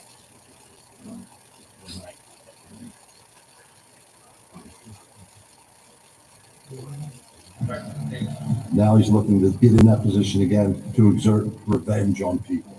I go all the way back to the 80s with Donald Trump and him trying to, get his mug on page 6 of the New York Post. The only difference between the Donald Trump of the 80s and the Donald Trump of today is he feels totally free to let his dark side out. And his dark side is very, very dark and very, very dangerous for this country. We can't let our democracy that we've worked for and we've cherished just disintegrate with the wrong leader at the wrong time. I can tell you that he personally committed to me that he was going to get our pensions fixed. He understood who was affected by these pensions. He assured me, I'm the President of the United States, I'll just call Mitch, I'll tell him to put it in the bill. Is everybody going to love me? Everybody loves me, right? Is everybody going to love me? Yes, Mr. President, you fixed the pension, everybody's going to love you. That was wasted breath. There was lots of other things put in that bill. There was tax cuts put in that bill for rich people. Donald Trump promised infrastructure every year. Infrastructure is the easiest of all. Donald Trump was not interested in any of the policy that actually goes along with being president of the United States. Trump was interested in the pomp and circumstance, the plane, the helicopter. It's all about him. Donald Trump is incapable of running anything, let alone the most powerful country in the history of the world. And God help us if he gets anywhere near that White House in the future. And then they get into the for stuff, why they're for Biden, not just against Trump. We talk a lot about, and I'll play the rest of this in just a second, but we talk a lot about how there's your for column and against column in voting in this election. And obviously, we have an existential issue right now facing voters, which is that Trump could end or severely damage our democracy. And so even if you had different feelings about President Joe Biden maybe than I do, and you were opposed to some of his policy achievements or policy vision for the future, then the against column, I think, should still be overwhelming. That's why many even former Trump administration officials are saying they're going to vote for Biden, because the against stuff, what they're voting against, which is Donald Trump, his movement, his authoritarian ambitions, is so powerful and so strong. And that's something that's being pointed out in this video. And then, like I said, they get to why they're for Biden actively. And before playing that, I also want to say that because I focus so much on, justifiably, I think, the threat that Trump poses to democracy, a lot of other policy issues that he's wrong on sort of go by the wayside. Now, lately, we've been talking a lot about his impact on reproductive rights and how he is one of the most damaging people in American history to reproductive rights because of the fact that him being elected in 2016 allowed for the justices to get on the Supreme Court, that allowed for the overturning of Roe v. Wade, and that enabled all of the horrific laws we've seen across the country. So that issue we've been talking a lot about, but it can't be forgotten while we're talking about these huge existential issue that he also is just not a friend of the working class. And that's the point that's being made here by this in a BTU endorsement video, which is that Trump made a lot of promises, a lot, to the working class. He acted, a lot of people supported him, at least they said, for the reason that he seemed to be more of a working class hero. Now, I never bought it. A lot of people never bought it, but Trump did try to sell himself that way, even though, of course, he's the billionaire and has this history of ripping off working class Americans. But still, he was able to sell this sort of, I'm anti-establishment, I'm going to go in there and fight for you. And yeah, maybe you don't like the way that I'm speaking about things, but I can go in there and take this aggression to the powerful people in your interest. That's not what he did. He did a lot of horrible, horrible things. And on top of that massive fact, you have him breaking the promises to people like the guy featured in this video, specifically violating his commitments and just being yet another powerful person working in the interest of powerful and already wealthy people, where his one big achievement, if you want to call it that, was cutting taxes, as was mentioned in that video, disproportionately the benefits of that going to the top of the economic ladder. Whereas President Joe Biden has a very different record, and that's what's touched on next. The president signed the bipartisan infrastructure bill, CHIPS and Science The Act. Landmark Inflation Reduction Act. Hard-fought victory for the president. These massive pieces of legislation have been passed. It's incredible, but it isn't like Schoolhouse Rock. Okay, there's lots of work to be done after the president actually signs the bill. They can write the rules so the rules work for working people. They can write the rules so the rules don't work for working people. The language that President Biden put in the legislation, he's got everybody covered. Forgot about nobody. It's been amazing. 15 million new jobs in just 3 years. 800,000 new manufacturing jobs in America and counting. So many times we were promised, and then nobody really delivered. Once again, somebody comes in and promises, only lo and behold, delivering. I think we'll step back from where we're at in a few years, and we'll realize how big the impact of Joe Biden and Kamala Harris has been. With the monumental pieces of legislation that they passed, that are just now starting to take root from coast to coast in this country. The future is so bright, it's unbelievable. We're bringing domestic manufacturing back. We're going to get broadband for the first time in huge swaths of this country. President Biden fixed our pension funds to make them even more solid for the future. Like they say, rising tide lifts all boats. By the time Biden's done a second term, anybody that wants a middle class living in this country is going to have the opportunity to have one, whether it's in construction or someplace else. This is all made possible through the work that he's done, working with leaders in Congress to set the table for the renaissance of the American economy. Towns that have been forgotten and left behind for dead are coming alive again because of you all, what we're doing. Finish the job. We are the United States of America. North America's building trade unions couldn't be more proud or dedicated to the endorsement of Joseph Biden and Kamala Harris for President and Vice President of the United States of America. We will use everything at our disposal in our quest to have Joe Biden reelected as the President of the United States.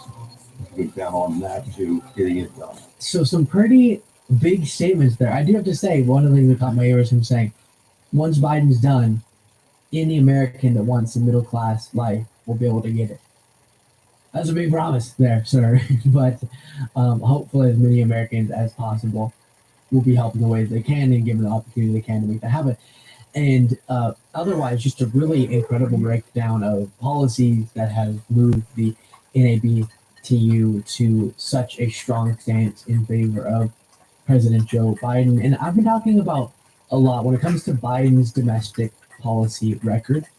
It is pretty remarkable, and I do think impressive. And I think it's my responsibility to admit that and say that whenever it's the case. I think some people, because it can sound too cheerly, feel weird about saying such a thing, but it's just the case, okay? A strong legislative record, especially, and that has contributed to the economic recovery that we've seen, the plummet in crime that we've seen. Hungry. And we remember that when Biden took over, it was a total disaster on all fronts. And so the fact that we're here so quickly on these different economic metrics and otherwise is a major accomplishment, in part because of these achievements, these legislative achievements, as was noted in that video, the Inflation Reduction Act, Infrastructure Law, PACT Act, CHIPS and Science Act, etc. And those things matter a lot. And one of the things that really occurs to me every time we discuss policy is that I think America could be way less divided. We could unite so much if the conversation about politics became focused on policy almost exclusively.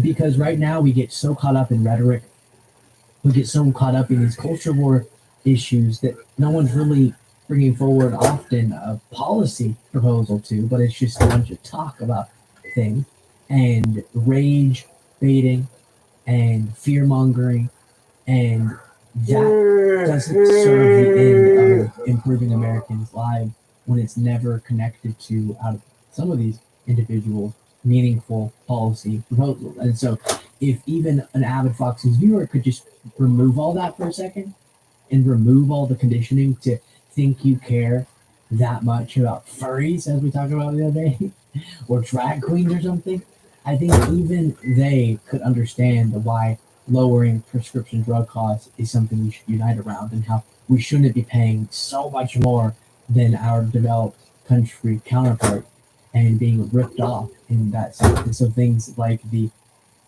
negotiating of drug prices by Medicare that was enabled by the Inflation Reduction Act, that's good. Or the cap on the medicine costs, that's good.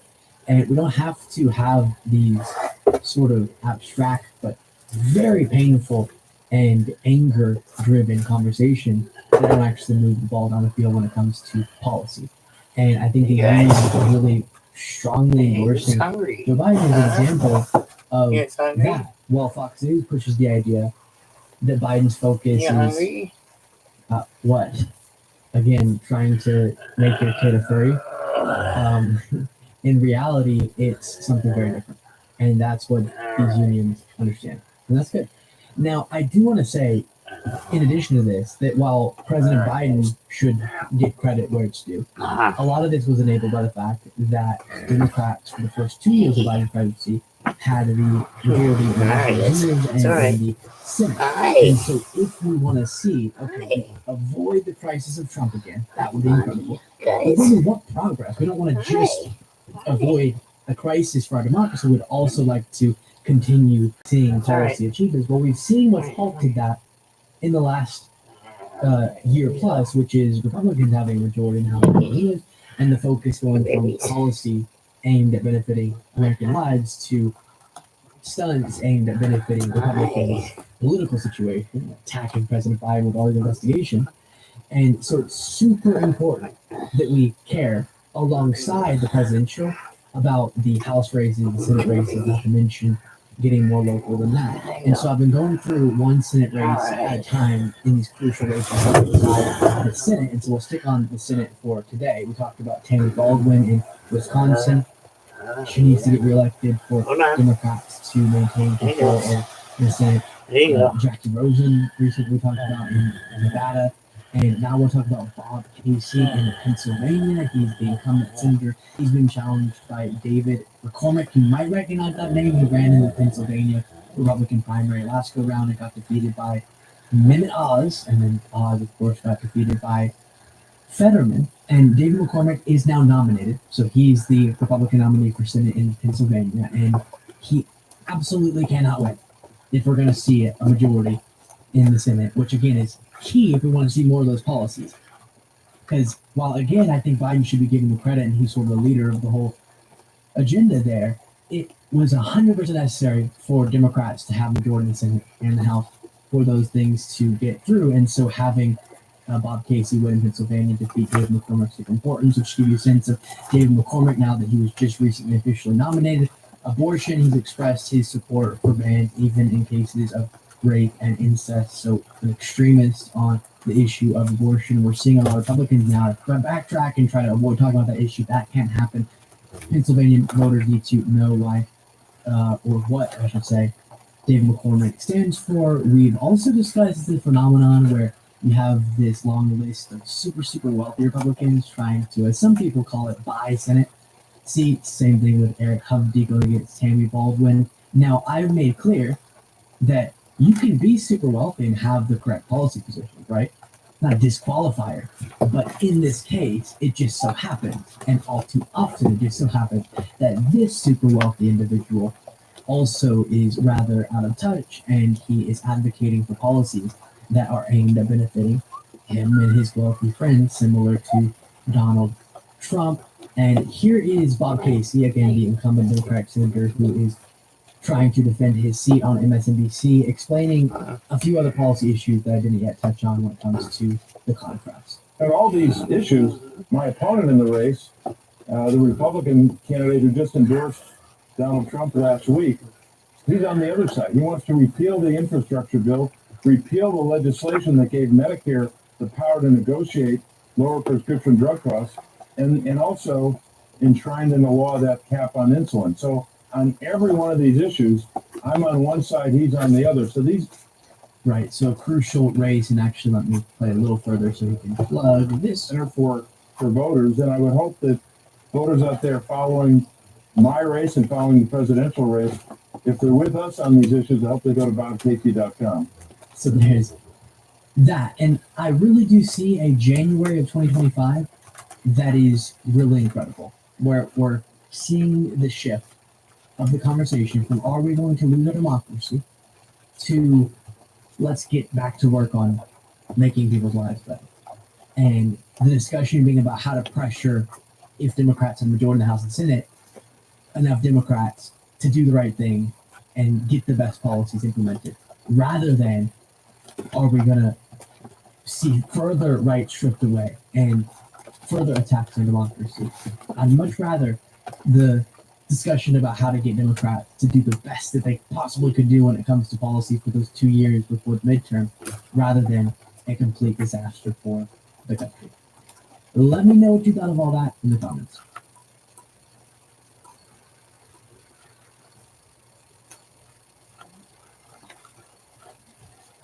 Once I started using the pod cover by 8 Sleep, there was just no turning back. Keeps your bed nice and cool all night long.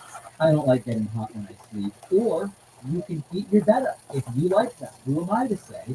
The great thing is you can set each side to a different temperature, perfect for couples. And there's a ton of customization you can do in advanced features in the app that let you track and improve your sleep. Reclaim your sleep and get $200 off and free shipping at 8sleep.com/platinum. We start today with more alleged criminality. Trump's fake electors in Arizona indicted. Rudy Giuliani for his involvement in that scam. Indicted. I did everything right and they indicted me. Well, we will see. This is extraordinary news and the correct decision that has been made by a grand jury. Let's talk about it. NBC News reported Mark Meadows, Rudy Giuliani, and Arizona fake electors charged with state crimes. The state attorney general announced the indictment of Trump aides and allies after an investigation into efforts to overturn the 2020 election. I want to remind you what this is all about. As many of you know, we have a system in the United States where each state holds its own presidential election. The winner of each state is actually voted for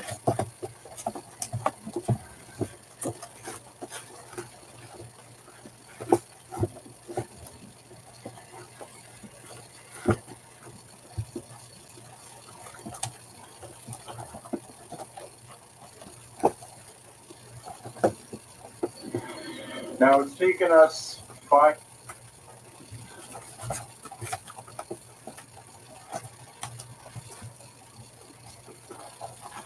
Okay, so I haven't received a decent offer from my wife, Melania.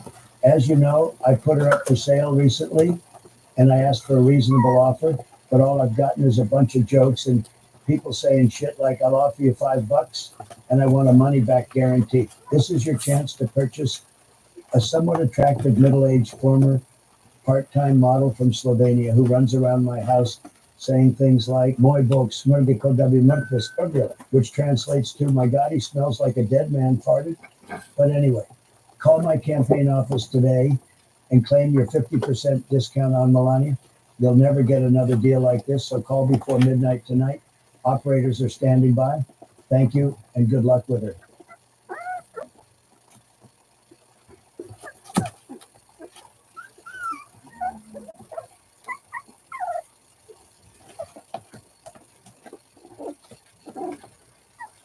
everyone, welcome to the show. So we have another casualty of the Trump train. The right-wing conspiracy-laden trash rag known as the Gateway Pundit has filed for bankruptcy. They said it's due to all of the defamation lawsuits filed against them. They didn't put it that way, but Gateway Pundit, by the way, was founded by brothers Jim and Joe Hoft. It is often cited by far-right MAGA maniacs. They just swear that this is the gospel, but it really is just filled with conspiracy theory. And the facts caught up with them following the 2020 election because they pushed the most insane in the membrane conspiracy theories that were spewed out by Trump and some of his minions. So they were sued by Georgia election workers Ruby Freeman and Shay Moss after they basically put targets on their back with the rabid MAGA base. And the Gateway Pundit was also sued by Eric Coomer. He was, you might remember, he was an executive with Dominion Voting Systems during the 2020 election.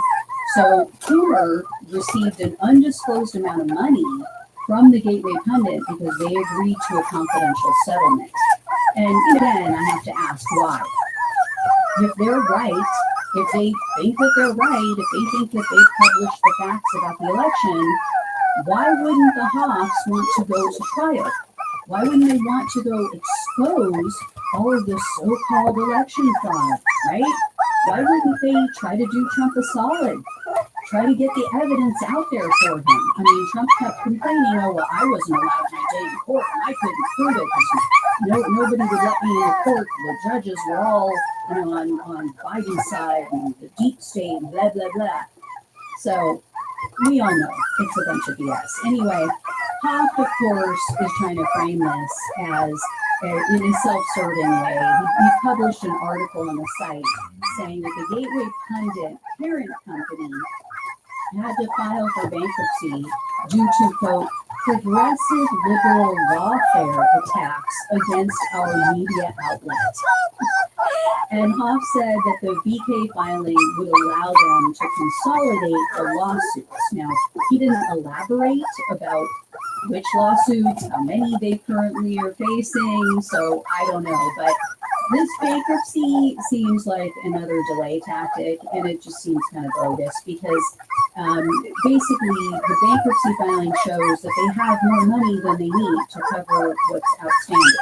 The filing shows that the company has somewhere between 500,000 and 1 million assets, and they estimate the liabilities between 100,000 and 500,000. So, again, sounds like they have enough cash on hand to cover their debts. I'm not a legal expert, I'm not a bankruptcy expert, but it just doesn't sound legit to me. So I'm hoping that the judge kicks it to the curb and doesn't allow it. But they have been trying, and they've been accused by the other side of trying to delay the proceedings with Ruby Freeman and Shay Moss. I mean, wouldn't you? If you knew Rudy Giuliani just scored almost $150 million in the settlement. So I will let you know when or if I hear more, but another one down, another domino to fall. I'm right under that Trump train.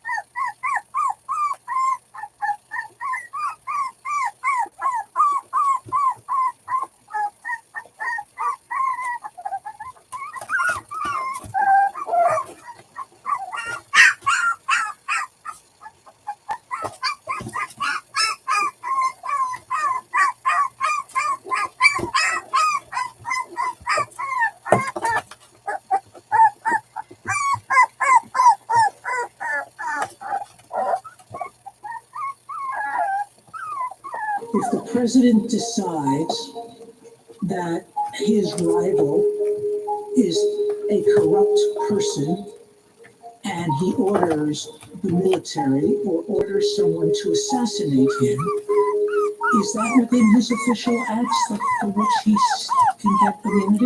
It would depend on the hypothetical, but we can see that there will be an official act. It could, and why? Because he's doing it for personal reasons. He's not doing it like President Obama's alleged to have done it to protect the country from a terrorist. He's doing it for personal gain. And isn't that the nature of the allegations here? That he's not doing these acts in furtherance of an official responsibility. He's doing it for personal gain.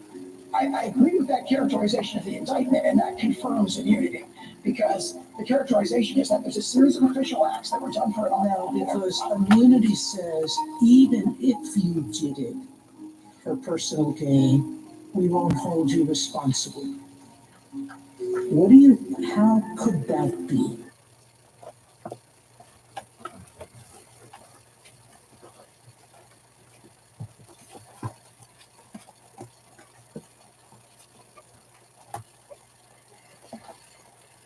This is my stove top. It's a glass top radiant electric stove. And if you've ever used one of these, you might have noticed something interesting about its behavior. The heating elements quickly begin to glow once switched on, and you can feel the intense heat coming from them right away. But when you turn the control knob down to, say, medium power, the element simply goes out. It's not still running, but at half power. It's just off. But then, before too long, it comes back on, then switches back off. This pulsing behavior endlessly repeats. What's causing that? The answer is this funky component called an infinite switch, also known by the much, much better name thermostat. It may not look like much, but each heating element in the cooktop is wired to one of these things, and the thermostats are responsible for that pulsing. Let me show you. Through the magic of buying 2 of them, and some other stuff, I've built this little box so I can control anything with a thermostat. I'll plug in a lamp to make what it's doing obvious, in addition to a mystery load on the other outlet, which isn't important right now. Let me just click on the control knob. That's better. Set too high, the thermostat doesn't interrupt power flowing through it at all. But when you move the control knob out of the highest power setting, eventually power cuts out. However, the interruption is pretty brief. Eventually, power returns. These periodic interruptions will repeat indefinitely, but as you turn the control knob further clockwise, each interruption increases in length. Once you reach the median setting, it will eventually settle into a point where it spends roughly equal time on and off. And the trend will continue. If you go further, it only operates in brief pulses, and those pulses get farther and farther apart. The reason the thermostat behaves like this is because this is kind of the only option. Electrically, the heating elements in a conventional electric stove are merely resistors, a very simple component. But those resistors are huge. Each one in this stove top is capable of outputting at least 1200 watts, and the larger ones pump out 3 kilowatts.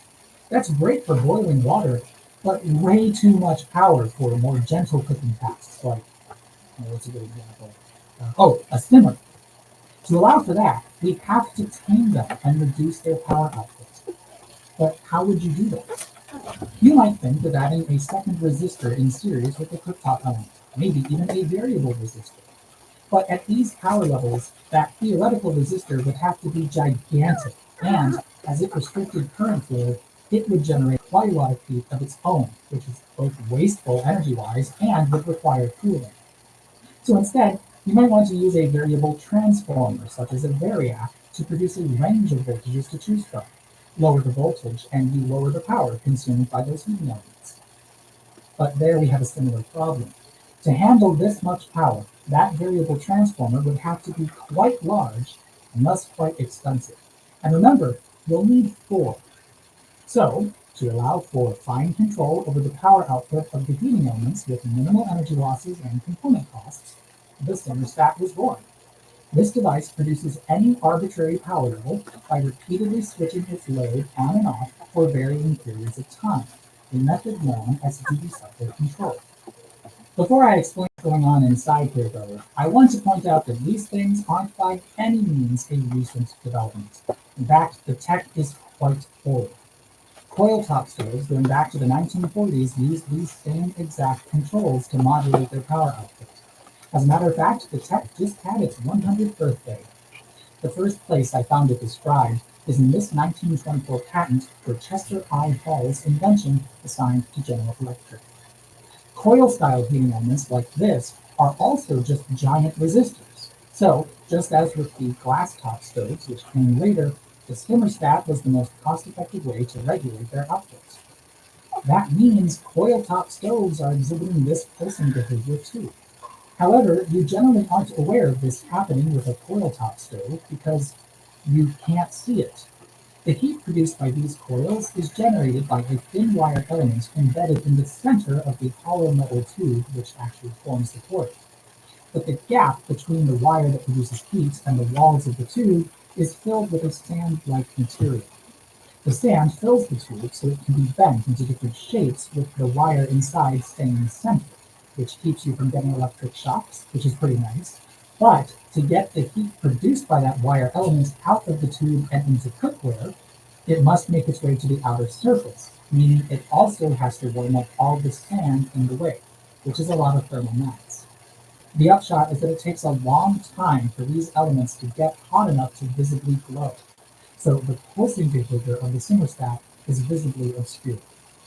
The heating elements below a glass top stove are very, very different though. If I explained them, would that be a tangent? Well, it's not directly related to thermostat, so I suppose it would be. But too bad, I bought this, so we gotta discuss it. I expensed it. This heating element assembly is what's actually under the glass of many glass-top radiant electric stoves. It's incredibly simple, just a flat disc of heat-resistant support material hosting a very long zigzaggy piece of nichrome wire. Actually, two. This is a selectable size burner, just like this one on my stove at home, composed of a 6-inch inner section and an outer ring to fill it out to the whole 9-inch diameter for larger cookware. They're not all made exactly like this. Sometimes the heating elements are structured a little differently, but they all work the same way. When voltage is applied across the nichrome wires, they get very hot very quickly to the point of glowing brightly. That speed is the main functional advantage of a glass-top stove, near instant heat output from coil. But you'll notice that in open air, this looks very bright and orangey like the heating elements of a toaster. That's because, well, that's pretty much what these are. But, you say, under the glass of a stove, these appear a deep cherry red when operating. Why is that? Well, this glass is in fact a special ceramic material with some very peculiar characteristics. It's deliberately very bad at conducting heat energy through itself, which keeps other areas of the stovetop cool to the touch, even when parts right next to it are hot enough to melt lead. But the glass lets infrared radiation pass right through it almost completely unimpeded. That's what allows the radiant heat produced by the heating elements under the glass to make it into your cookware, and while you can feel intense heat coming from them right away once they're switched on. The deep red color seen through the glass is the result of filtering. The glass is opaque to almost all wavelengths of visible light, making it appear black to our eyes. But since it passes infrared light just fine, the near-infrared frequencies at the very edge of the visible spectrum will escape that filtering, and you can see them. Pretty wild, right? And if you've ever noticed the probe thing going across the center of one of these burners and wondered what it's for, well, two things actually. This is a sensing probe for two thermostatic switches in this little remote enclosure. The first of those switches is very sensitive and closes its contacts in the presence of minimal heat to illuminate the hot surface indicator or indicators to warn you that the cooktop is still hot. Count your blessings if you get a separate light for each burner. More often than not, they're all wired in parallel, so any one of them can light up just a single warning light. So it's cost-cutting the cost cutters. But the other switch in here is wired in series with the heating element itself. Remember that this flat disk of searing heat is trapped below glass, and while that glass is transparent to infrared, it's not perfectly transparent, so it will absorb some heat energy and get quite hot. Plus, even if it were perfectly transparent to infrared, there's going to be a piece of cookware on top of the glass which reflects some of the heat energy right back down and into the element. Therefore, Tremendous heat builds up in the tiny little sliver of airspace between the glass and the bottom of this infernal frisbee.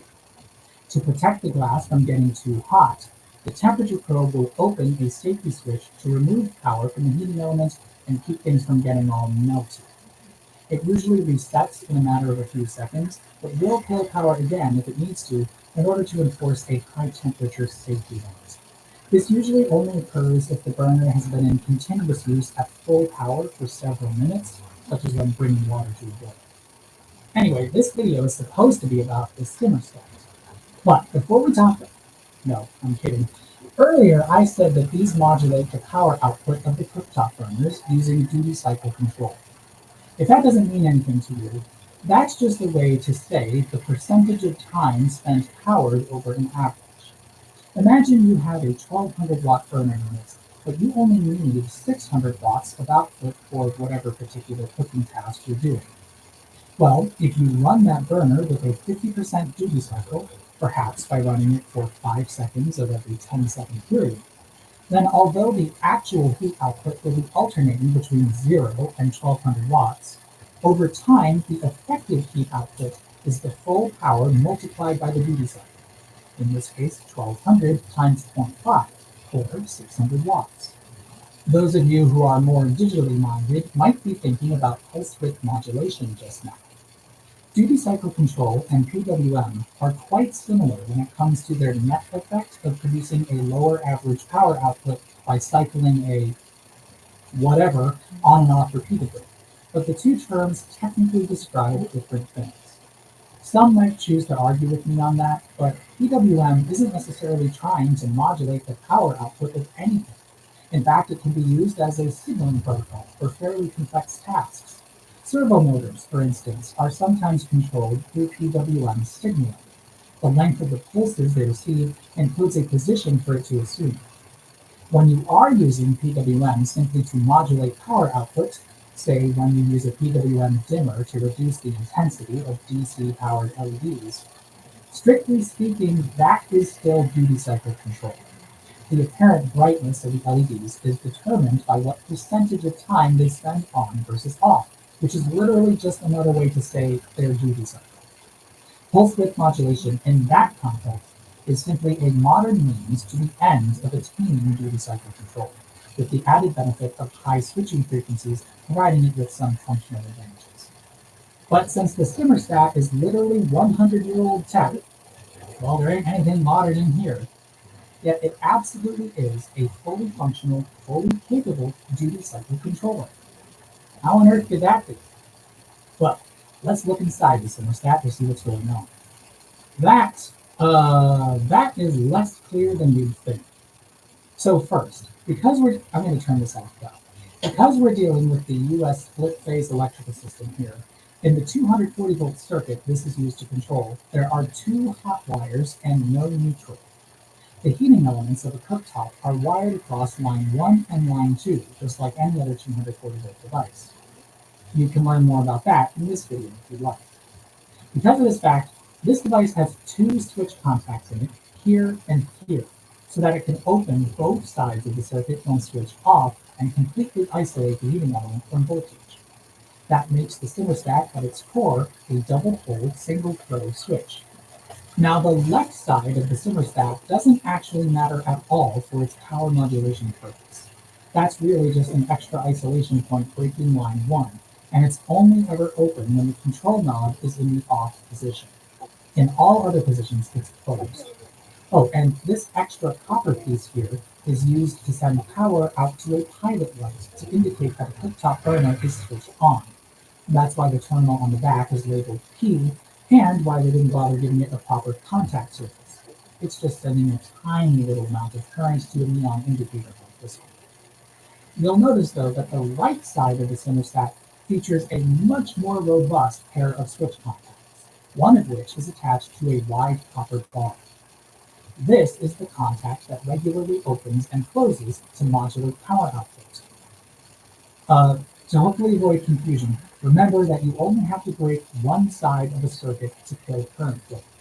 When the other switch is closed, but this one is open, The heating element will still have 120 volts potential on it from line 1, but there isn't a complete circuit to line 2 for any power to actually flow through it, except the pilot light. Well, the pilot light is only operating at 120 volts, and the other side of it is connected to neutral. So that stays on no matter what the cooktop burner is doing. I'm very sorry, our power system is weird. Just ignore everything on the left. It doesn't matter.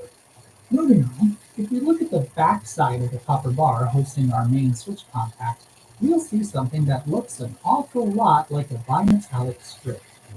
Because it is. These little heroes show up in the darkest places. Why is it in here? Well, this copper bar carries the current flowing through to the cooktop heating element when the switch contact is closed and power is flowing. And there's a small amount of electrical resistance across the copper bar. It's too small to measure with a multimeter, but it's enough to produce a bit of heat when the 10 or 11 amps drawn by the cooktop burner flows through it. Bimetallic strips deform when they change in temperature, and since there's one attached to this copper bar, which we just established gets warm when current flows through it, the bimetallic strip will start to bend as that happens. Now, unfortunately, I can't really demonstrate this well in circuit. You'll see why in just a moment. What I can do, though, is use this little heat gun and show you what happens when the support bar warms up. It's pretty subtle, so watch closely. When hot, the copper bar bends such that the bottom switch contact moves deeper into the thermostat body and farther away from its partner above. Now, think about what that means. If the copper bar warms up whenever the switch is closed and power is flowing, and that warmth causes the bar to bend such that the switch will open, then the switch does not want to stay closed. Anytime it is closed, it heats up, and the bimetallic strip then tries to open it. In practice, it looks like this. From below, we can't see the switch contacts, but we can see the copper bar moving back and forth ever so slightly. Every time the switch is closed and power flows to the load, the copper bar begins to warm up because of internal resistance. We can see this quite clearly with the thermal camera. As that happens, the bimetallic strip bends the bar such that the lower contact begins moving closer to the camera and away from its partner.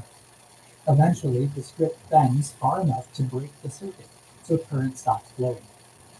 Once it does, though, the bar rapidly begins to cool down. That causes it to reverse course and start moving closer to the other switch contact. Then they actually touch, current can flow again, the bar warms up, and the cycle repeats. And now, let's see if you make a technology connection. I'm using a lamp right now plugged into the thermostat. And that lamp, because of the thermostat, is flashing. I've covered a certain other piece of tech which we used to make lamps flash in the past. That piece of tech is put in series with the lamps it's meant to flash. Current flowing through it would cause a switch inside to briefly open and shut repeatedly. I'm speaking, of course, about the turn signal flasher. These old-school thermal flashers also work thanks to a bimetallic strip. That strip will deform when heated and open or close a switch, depending on the design particulars, which repeatedly applies and removes power to the incandescent lamps which form the turn signals to make them flash and thus more noticeable. Now, that behavior is certainly a great deal faster than the pulsing the thermostat is doing right now, but it's not really any different, is it? It's the same thing, just sped up. And at its core, this thermostat really is just an overgrown turn signal flasher capable of handling up to 11 amps of current at 240 volts or 2600 watts. But the thermostat is a flasher with a twist. Literally. The turn signal flasher has a fixed duty cycle and behavior, at least when controlling the same load at the same voltage. But the thermostat can adjust its duty cycle based on the position of the control knob. Why? And how? You know, in Britain, they call cooktop burners hobs. Does that mean that this is a hobnob? Anyway, when we were looking at this from above, you might have noticed that the switch contacts were nowhere near each other. They're clearly sprung such that they default to the open position. So what closes those switches in the first place? To find out, let's switch to the cam. It's this cam! I don't know how I live with me either. The control knob of the thermostat is attached via a shaft to this plastic cam covered in a copious amount of grease. When assembled, the cam presses down on these protrusions once rotated out of the off position, and that is what closes the switch contacts. You'll notice the cam has two sections with different profiles. The inner section presses on and closes the switch on the left of the thermostat, which remember, doesn't matter, it's just a safety switch. But the outer section, which engages with the bimetallic switch, has a very subtle ramp built into it. Can you see that? This is the off position, which doesn't press on the switch at all, but just to the left of that position, the cam profile gets very tall. That means it presses the switch down quite far. But then there's a fairly steep drop-off before the cam very subtly gets thinner and thinner all the way back to the off position. Can you figure out what that might be? Vote now on your phones. What that varying cam profile actually does as you turn the knob is change the resting position of the two switch contacts in the bimetallic switch. You can see from below that as I turn it, the copper bar and bimetallic strip are moving up and down very slightly. This might seem pretty inconsequential, but that right there is actually the key to this whole device. But explaining why is complicated. I've been stuck on this script for a while, because although this component is incredibly simple, there are three connected concepts all working together here to make this what it is. And that makes it hard to explain without getting stuck in a loop. But I'll try. Let's revisit that footage from earlier. Here, the thermostat was set to medium, and I let it stabilize. In this condition, the switch is closed for about 5 seconds before it opens, and then it stays open for about 5 seconds, and this repeats. That's how we get a 50% duty cycle. But why, precisely, is the switch opening and closing with such predictability? To find out, let's look at the thermal camera again. You'll notice that at this setting, the contact's support bar seems to peak right near 100 degrees Celsius. Then the temperature begins to fall. We then see that it consistently bottoms out right near 78 degrees Celsius, and it begins to rise again. This tells us that the switch is actually opening and closing based upon the temperature of the support bar and its bimetallic strip. Simple enough, but why though? Why is the circuit opening and closing at those specific temperatures? Well, that's because of this cam and how far it's pushing down on the top switch contact. Remember that the bottom switch contact retreats into the body of the thermostat as it warms up. How far that contact actually moves is a function of the temperature of the bimetallic strip in the support bar. And through the position of the cam and its profile, we have chosen to place the top switch contact at some specific point along that deflection path. In this position, the contacts are forced to stay together until the copper bar has reached 100 degrees Celsius. At that precise temperature, the deflection of the bar is sufficient to open the switch. So really, the core function of this device is a thermostat. Through turning the knob, we're deciding how hot we want to allow that copper bar to get before it switches off the cooktop burner. So the last piece of the puzzle is how that choice becomes a consistent duty cycle. Because remember, the goal of this device is not to maintain a specific temperature like the thermostat in an oven, but to maintain a specific duty cycle and thus power output for the cooktop burners. Yet somehow we're doing that with what is ostensibly a thermostat. Well, here's where I hope it all comes together. Remember that the copper bar inside here is both a thermostatic switch and a heater. Whenever the switch is closed, it dissipates a consistent amount of power, and that generates a consistent amount of heat within the bar. And like all heat-producing things, with a consistent power output, how hot it actually gets, and thus how far the bar will deflect, is a function of how long that heater runs in a given period. And now physics becomes our friend. Let's say I change the knob's position to that of medium high. What that will actually do is press down farther on the top switch contact to force those two contacts to remain together until the lower support bar has reached 130 degrees. So, let's do that. The temperature of the bar, since power is now flowing through it, is climbing. But you'll notice that the rate of change in temperature is slowing down as it continues to increase. What's happening here is the result of the fact that the bar is approaching the limit to how hot it can possibly become before the heat it gains through its internal resistance matches the heat that leaves through radiation to the air surrounding it. And as we approach that limit, heat gain slows significantly. This means that it will take longer to reach the new target temperature of 130 degrees, which in turn means that the switch contacts will stay closed for a longer period of time before they open again. And adding to that, the temperature differential between the bar and the air around it is greater when it's hotter, which means that once it stops being heated, it's going to lose heat energy faster than it did before. That shortens the time that the switch spends open before it closes again, though that effect is minor compared to the stretching of the on time. But what about going in the other direction? What happens when you turn the knob to, say, medium-low?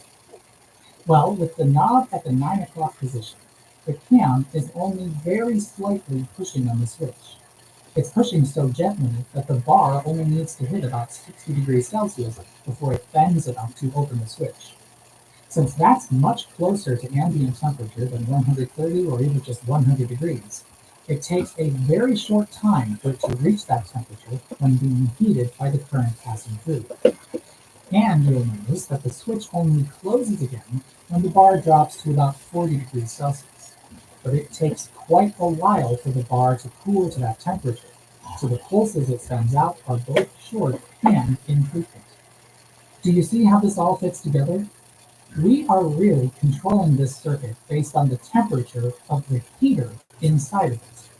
When calibrated correctly, that can be used as a duty cycle controller, because to get that heater hotter, the heater itself must run with a longer duty cycle.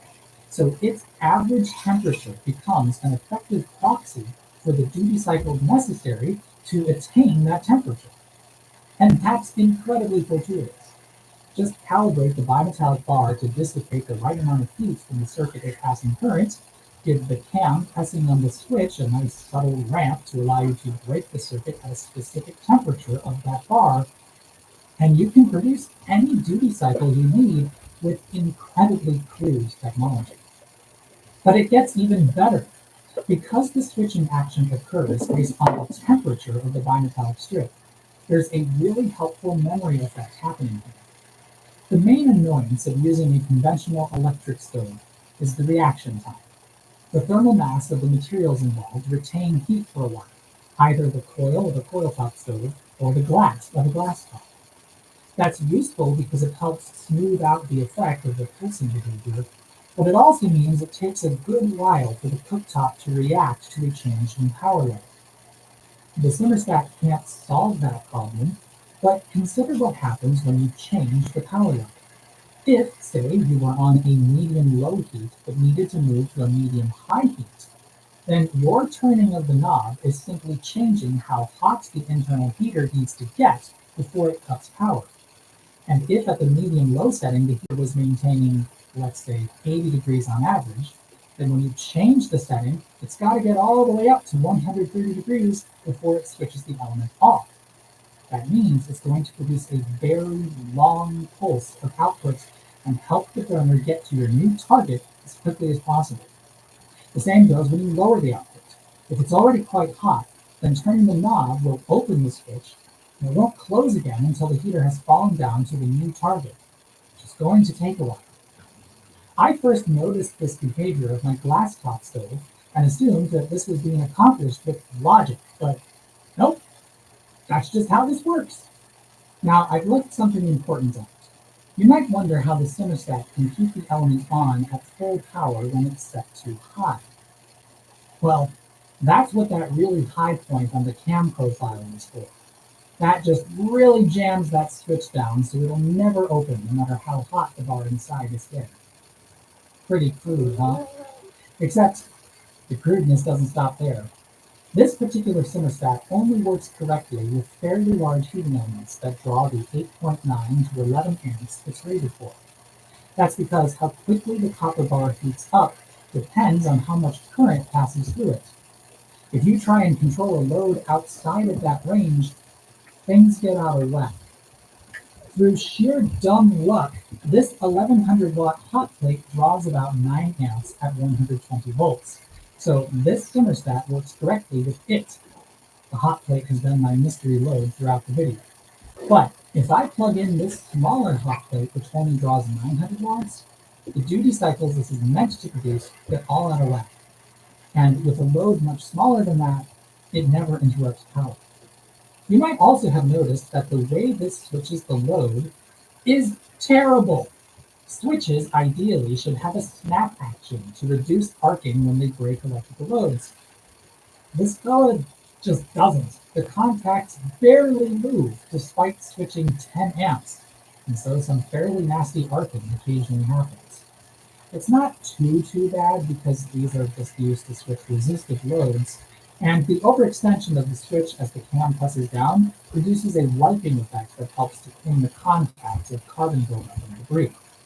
Incidentally, that also happens inside the switches of an electromechanical pinball machine. And yes, part 3 is coming. I haven't forgotten about it. Hold your horses. I just thought a script like this one would be faster.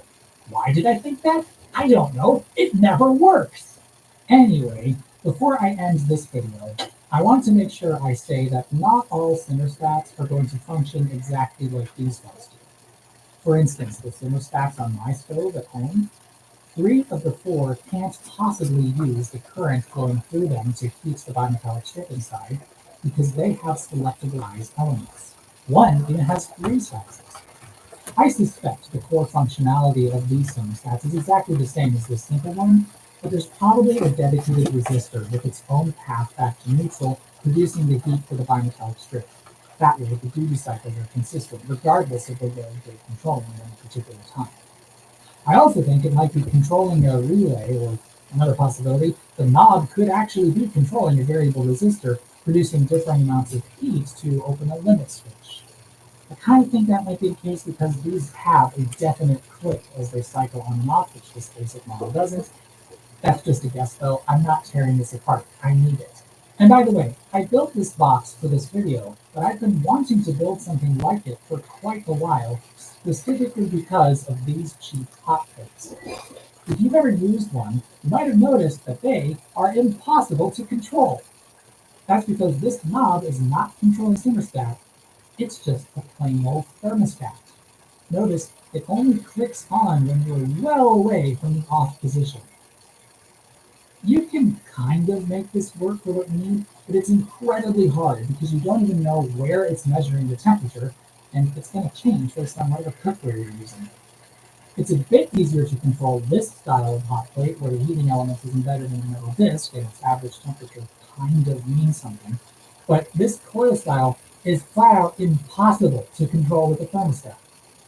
I'm sure it's just a lot cheaper than a proper thermostat, and these things are $15, but it's incredibly annoying and makes these pretty much only useful for boiling water.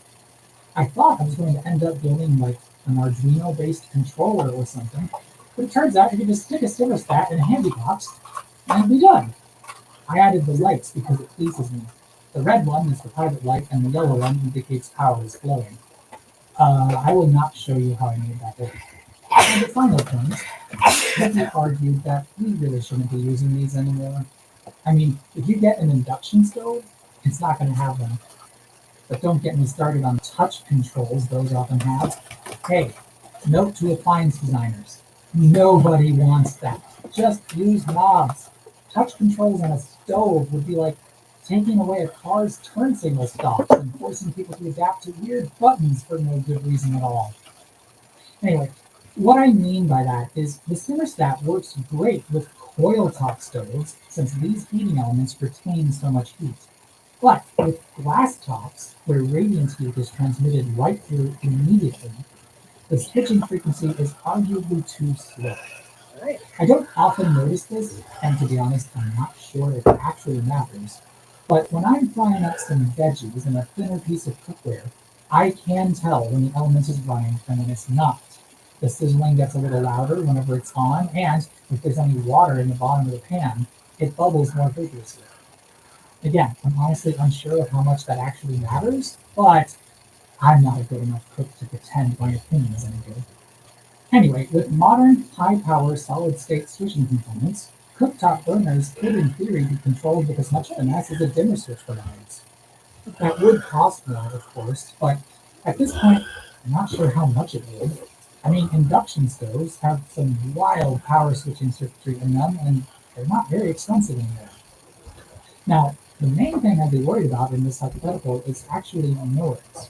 These fellas make a fairly noticeable humming when they're switched on, and adding some high-frequency switching to that mix could turn that hum into a weird ring.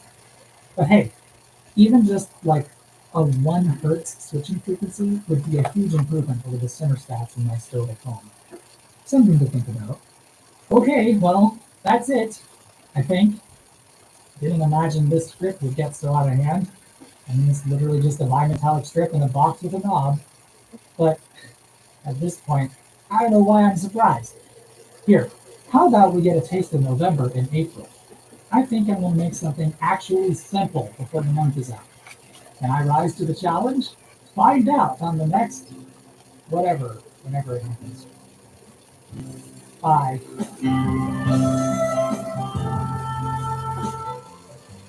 I'll plug in a lamp to make what it's doing obvious, in addition to the answer. However, the interruption is pretty brief. Eventually, power returns.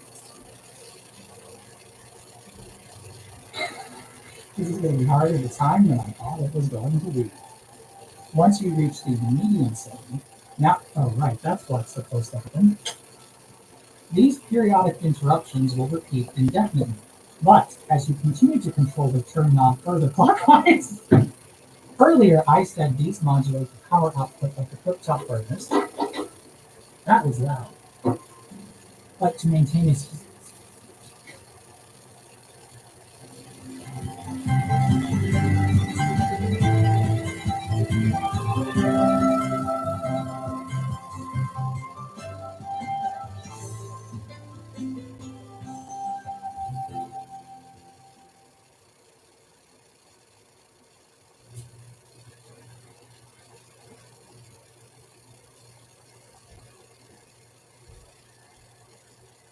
Okay, so for today's video, we're going to have to dramatically change the scale we're kind of used to.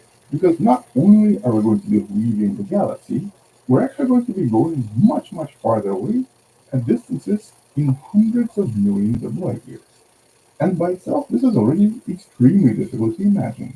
As a matter of fact, I'm going to have to fly faster just so that I can help you maybe sort of visualize what all of this scale here is going to look like. Okay, so in some sense, it's maybe this. But every spot you see, that's an individual galaxy. So yeah, try to visualize this and try to remember the scale. But I guess if you prefer two-dimensional images, here's a rough cross-section of this entire area. Here we're looking at what are known as superclusters. Multiple galactic clusters gravitationally attached to one another, creating much larger, much more massive structures that to some extent travel together across the entire universe. And one of the biggest discoveries in the last decade or so was actually a discovery of the supercluster you see in yellow. This is today known as Laniakea, an enormous structure made out of smaller superclusters, which are then made out of smaller groups, including, of course, the local group where the Milky Way is located. But when this announcement was made, a lot of media sources presented Laniakea as this. This obviously looked much cooler and more artistic, but in essence only showed us the motion of various galaxies, not the actual shape discovered. This, though, showed us the actual three-dimensional shape. And this was actually discovered back in 2014 using some of the new data that was released just a few months prior to this. Since then, practically 10 years passed, and there's now so much more data available that the scientists behind that discovery have now managed to discover something else in the vicinity that to some extent is even more mind-blowing, also proves a major idea behind cosmology, but also presents us with a new mystery, something in regards to the dark energy that we still don't really understand. So yeah, hello wonderful person, this is Anton. Let's discuss this new discovery that in essence potentially looks something like this, with this humongous bubble representing one of the fundamental assumptions of modern cosmology. And that by itself is a huge discovery. Currently, this new bubble is known as Leilana, a bubble that seems to encompass a lot of various superstructures, including the famous Coma cluster, Hercules cluster, Sloan Great Wall, Buddhist supercluster, and of course the very famous Buddha's Void. And in case you're wondering, the name Leilana refers to a Hawaiian creation song that symbolically describes this unusual structure. But before we talk more about exactly what this is, we basically have to take a few steps back and go back in time billions of years ago when the universe was just a few thousand years old. Now all this today is based on various predictions from cosmology, and here we're talking about the universe pretty much before the cosmic microwave background became visible. In essence, right after the universe was created, it was basically filled with this very, very hot plasma.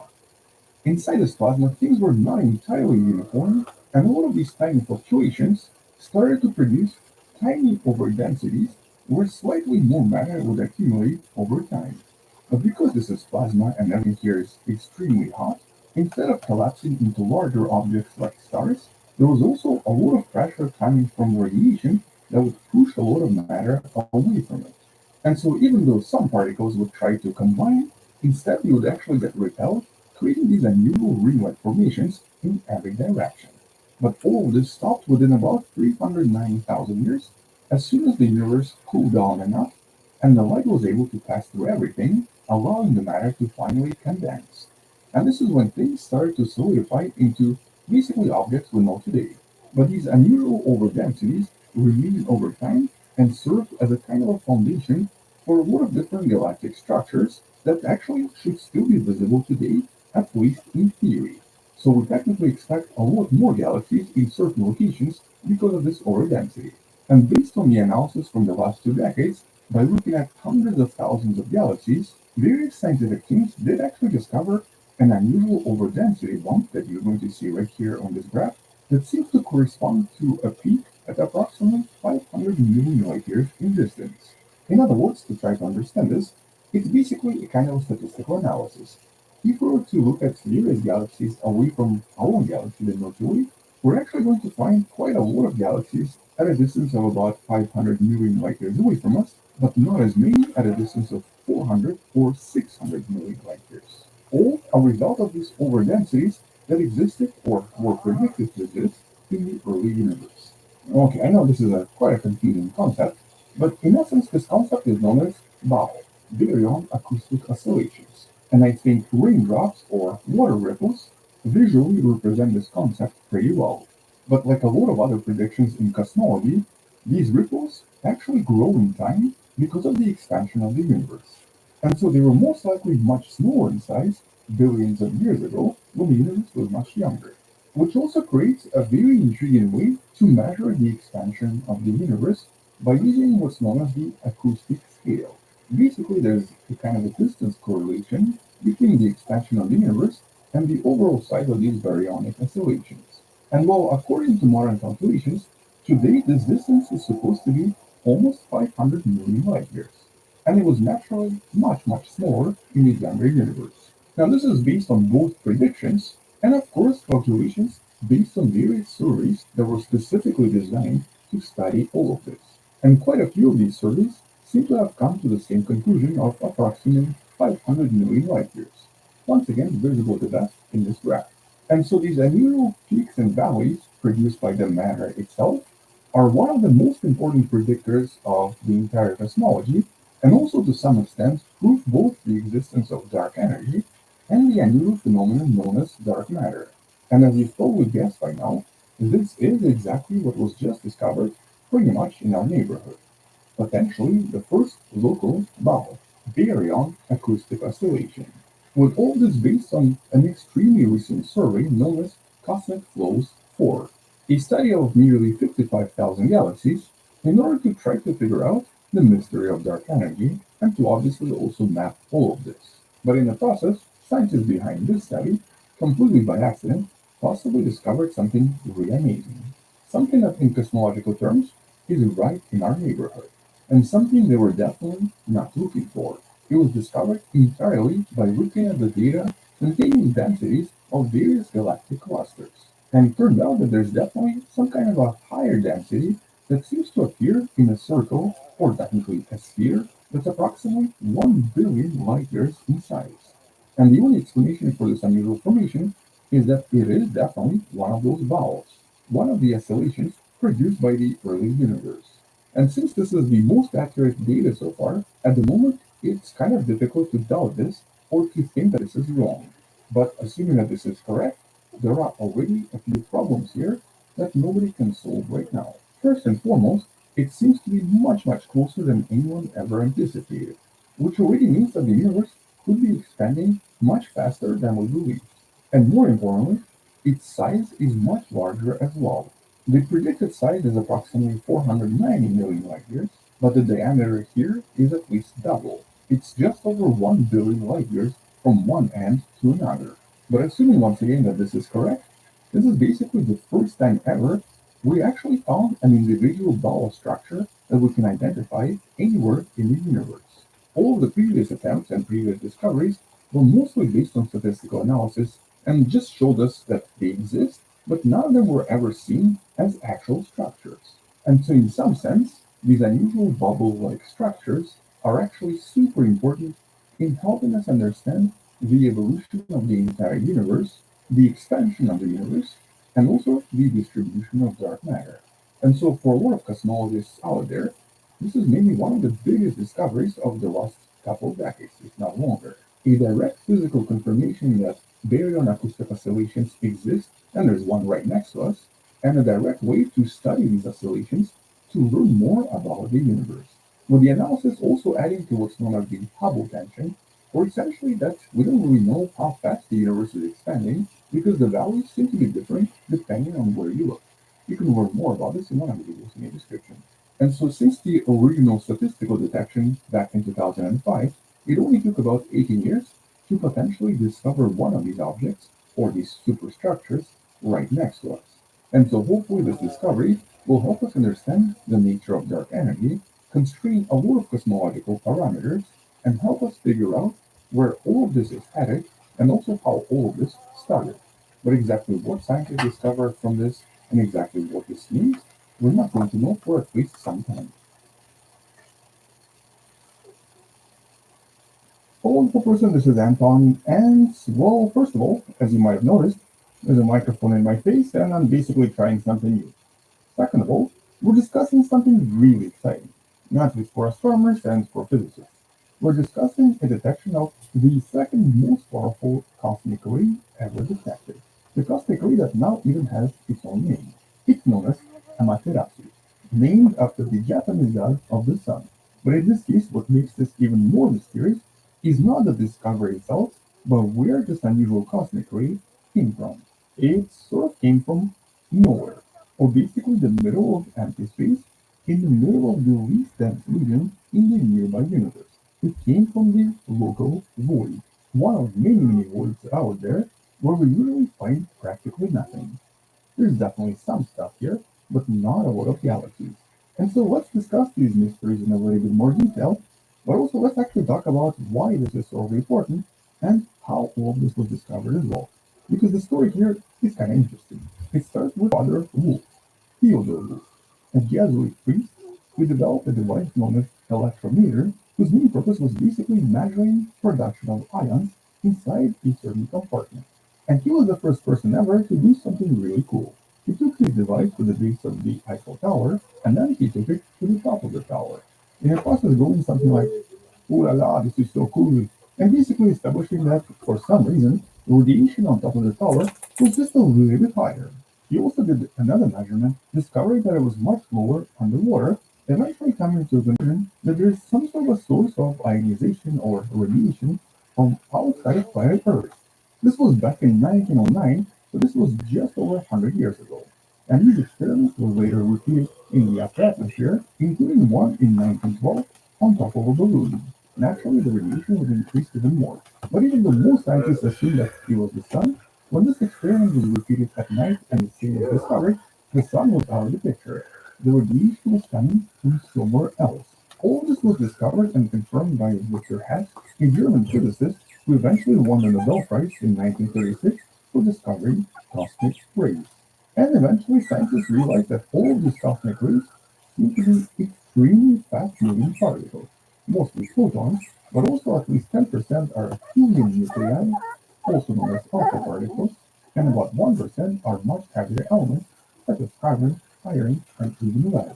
But even after decades of studies, nobody had any idea where all of this was coming from. It couldn't be just coming from typical gas or typical nebula. Because the velocities here were so high, close to about 99.99% of speed of light, these particles had to be the result of something very powerful.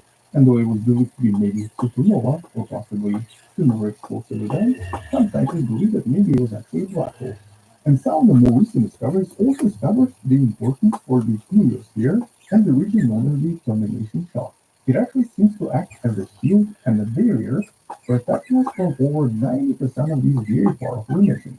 In other words, if the sun weakens, which it has done in the past, it sort of decreases the protection from all of this extra radiation from the outside, thus dramatically increasing the cosmic rays that can easily reach the planet, and thus overall increasing the radiation in the process. Although Earth's heliosphere also plays a role in protecting us as well. It does deflect certain cosmic rays, preventing them from reaching the surface, which has been discovered because there is a very different flux or different levels of emission depending on the longitude and latitude where the observatory is located. So there's definitely a lot of complexity when it comes to magnetic fields and the interaction with the sun. But the overall energy density of cosmic rays seems to change with time for other reasons as well. We still don't really know why, but observations from previous studies suggested that every few thousand years the levels increase or decrease by at least a few times. It may be due to solar activity, or it may be because the solar system travels through various regions of the galaxy. At the moment, there's really no exact explanation. But in terms of the total energy density, it's not super high. It's kind of comparable to the total energy density of visible light from various stars out there, not including our sun, and it's also comparable to the cosmic microwave background. But once in a while, some of these cosmic rays can be a lot more powerful than other cosmic rays. Also, fun fact, you might be aware that cosmic rays affect us directly in a lot of different ways. But I think the most surprising is computers. IBM actually did a study back in the 90s suggesting that a typical computer will experience approximately one cosmic ray-induced error per 256 megabytes of RAM every single month, implying that the total error rate does actually add up to significant levels, especially for things like servers. And this is why back in the day, someone invented what's known as PCC RAM, which is supposed to protect computers from all of this data corruption. And there are quite a lot of other stories, including stories of various NASA probes malfunctioning because of all of this. But basically, in a nutshell, this is a legit phenomenon that needs to be understood and needs to be studied more. And the regular cosmic rays are pretty well known to us now, we still don't really understand what forms most of them. But it's really some of the more recent discoveries that sort of surprised everyone. For example, the discovery of very powerful cosmic rays, sometimes referred to as kilotrons, which is basically a kind of acronym based on their power, kata of action volts. And here these seem to come from relatively similar directions. So scientists believe that there are these kilotron factories that produce cosmic rays of extremely high energy. These are probably supermassive black holes. And there actually seems to be at least one in the middle of our own galaxy as well. But most seem to be coming from the famous Centaurus A galaxy. Essentially the nearest active black hole relatively close to the Milky Way. But there's at least one paper in the description below that talks about the discovery of these unusually powerful cosmic rays coming from a region possibly even closer. Here we're talking about Cygnus Cocoon, or a stellar nursery 4,600 light years away from us. It's not entirely clear why these powerful emissions are coming from here, but basically this means that something is accelerating particles to ridiculous velocities. This could be related to very powerful magnetic fields, or possibly some kind of an intermediate black hole hiding somewhere in the middle. Although here the paper made another very surprising discovery. turns out that when it comes to more particles, that you're talking about hydrogen, helium, carbon, and so on, they mostly seem to travel in a relatively similar direction. But for some reason, not iron. Iron cosmic rays seem to arrive to Earth in a different way, because nobody knows. It's still a mystery and there's no explanation. But so far, all of this could be explained. And this, though, is very difficult to explain. And all this started in 1992, the discovery of Omega particle. The discovery of the particle is so powerful that it made absolutely no sense. This wasn't in an electron volt anymore. Maybe. Several thousand times more powerful. Alright. We gotta get weights on you guys. Hold on, baby. Alright. Trell. You are. Trell is 1240. 1240. Trell is 1240. Alright. Okay, I guess I'm being a little bit here. Alright, Miss Piggy. Miss Piggy is 1384. 1380. Miss Piggy is 1380. 1380. Alright. Here he is. Biscoff. Oh, come here, you Bubba. Come here, Bisky. Biscoff. I'll show you guys. Hold on. Biscoff is 1254. 1254 from Biscoff.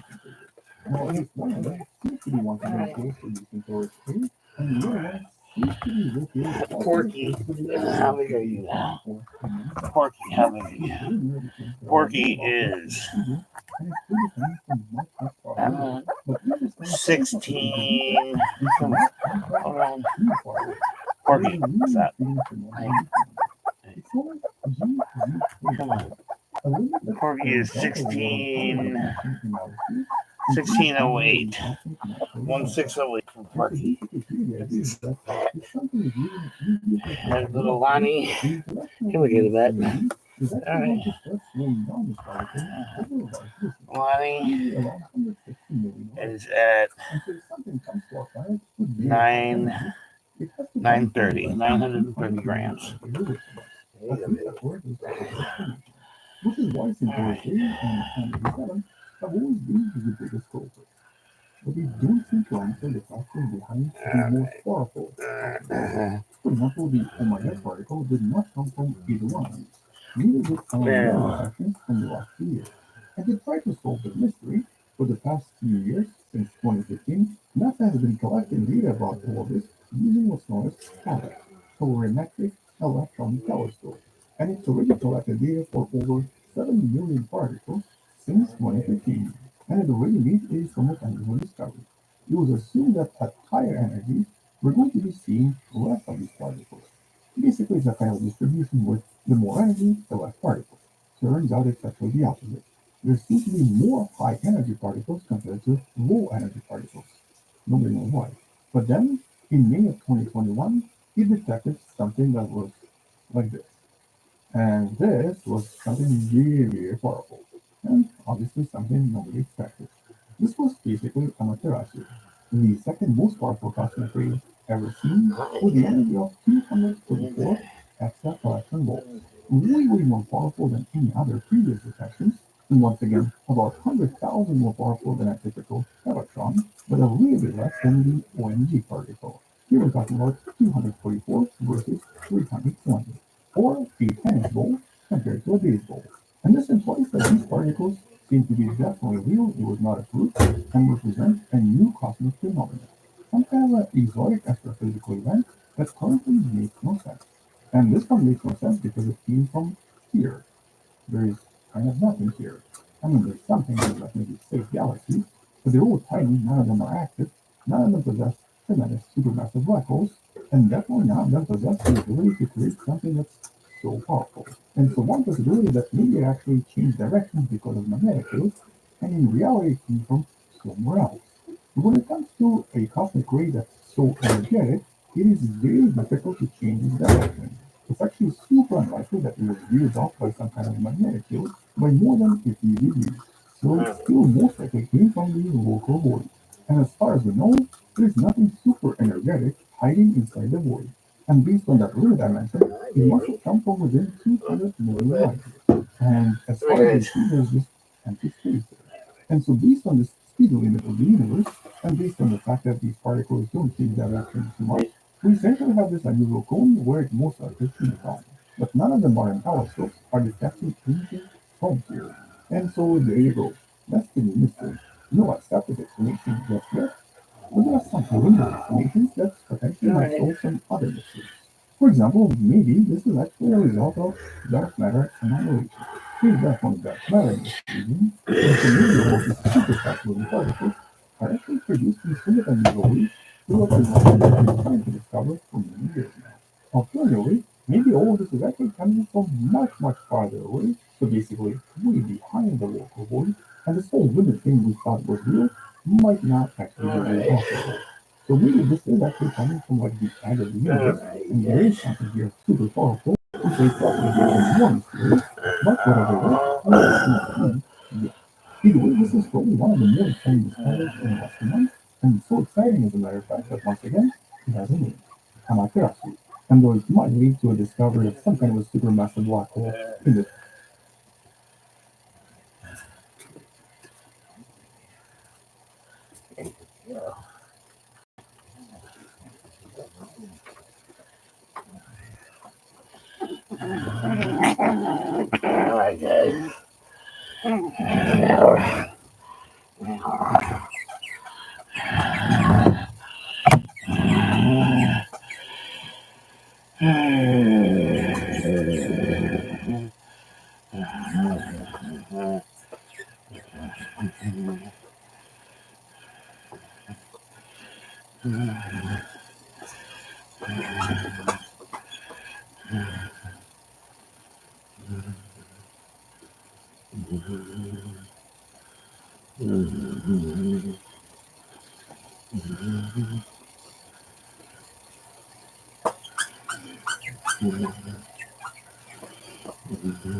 Hey, chill out. Hey, stop it.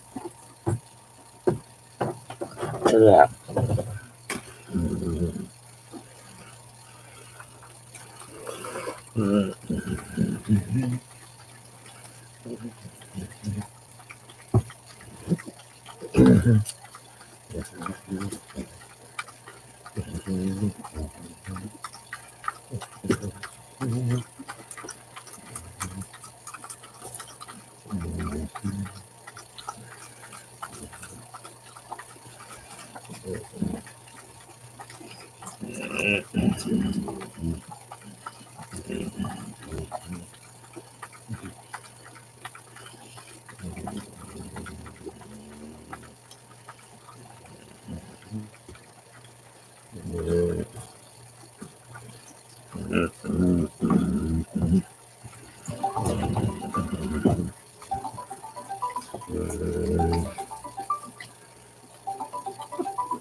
I just got done changing out the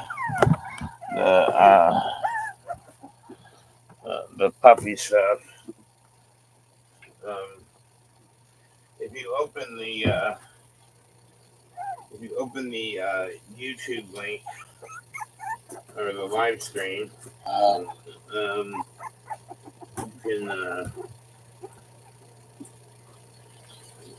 you can watch.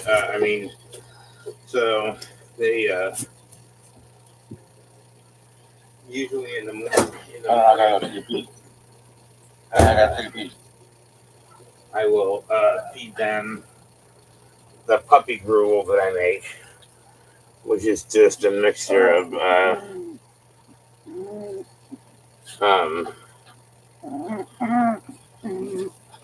mixture.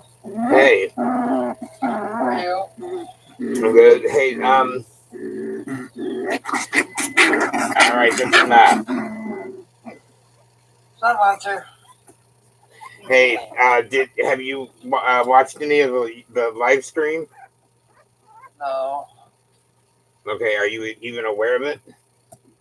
No. All right. Well,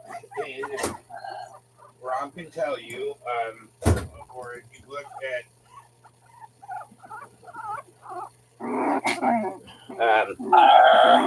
yeah. Well, I've had the puppies live streaming for the past 8 hours or so.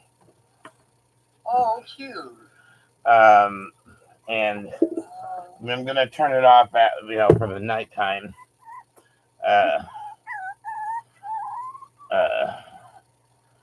But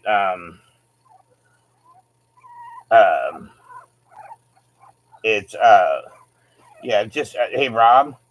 Yeah. Do you have that YouTube link on my computer? The one with the live? Yeah. Here, just John, are you just open up in another window? Okay. Open up YouTube, and it should open up to my profile by default. Okay. And then go to my videos. Stop. Hey, stop. Stop it. Hey, chill out. All right. All right, baby. All right. All right. Did it? Yeah, looks like it. So go to my videos, and you'll see one of the first video should be Emma and her puppies live. Okay. Oh, wait. Get on my glasses.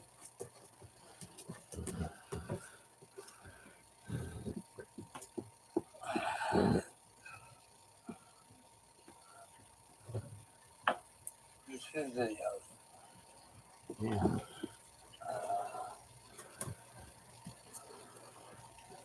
There you go.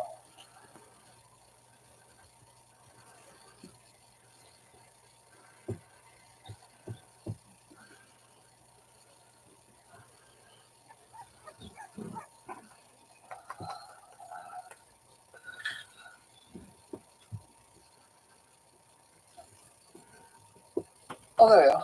Good job. Oh, look at you.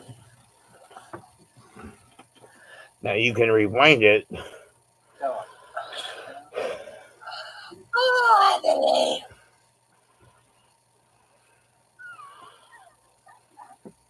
Hello. What doing? What you doing? Yeah. Oh, that bud. Give me good. Yeah, here's the live stream. Hey, Emma, stop. That's enough. That's not for you. All right.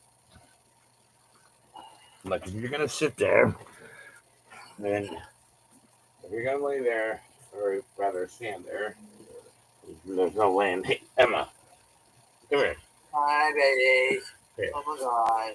If you want milk, give it to you.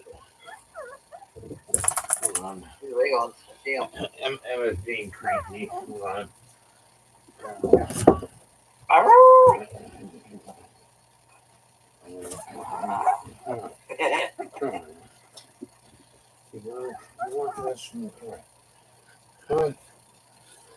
on. Here, there. Come in here. Come on. Come here, Emma. All right, come on. Come on. Here. Here. There you go. Well, let me eat it. There you go. Can you see them eating? Yes. Yes, I sure do. I see a little wiggle butt.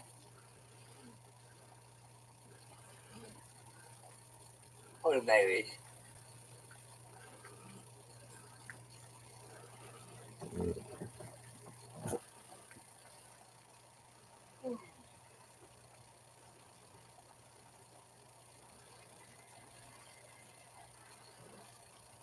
How are you?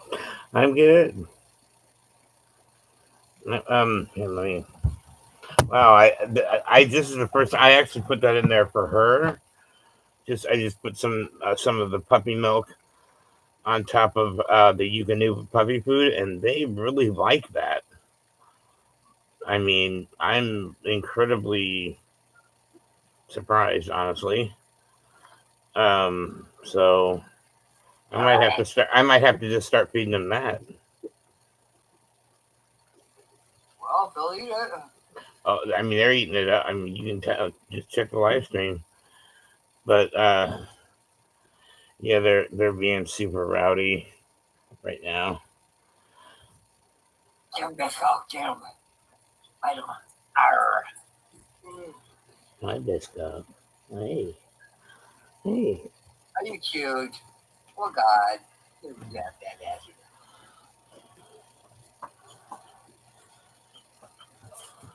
You see him over here on the FaceTime or the Google? I'm just seeing a live feed right now. Hang on, let me check right. No, go back to Google Meet.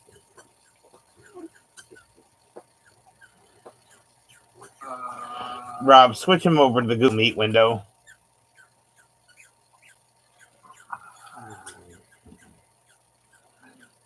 Oh, hi. Hi, baby.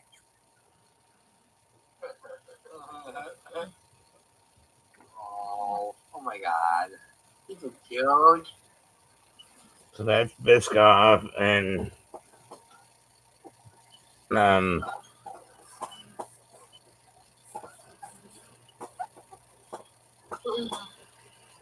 they're all gaining weight though. Come on. It's all right. Come Hey, here. babe. Huh? Hey. I'm going to I'm almost done. This is Lonnie. All right, well, here. Lonnie. Hi, baby. You're cute. I'll smooch you. Oh, my baby. There you go. All right. Well, I'll put the live stream back up in the morning, okay? Did you make any progress on your license today, John? Well, we found the thing. We got to pull out. I just ate in there in the morning. I don't think the judge is going to be until Monday. So. All right. But it's moving along. But this is the first time I've actually seen Biscoff chew. They're actually chewing their food. They're picking up the little soft bits and chewing. So it should be they're right on track because this is Saturday's week 5. Oh, the babies.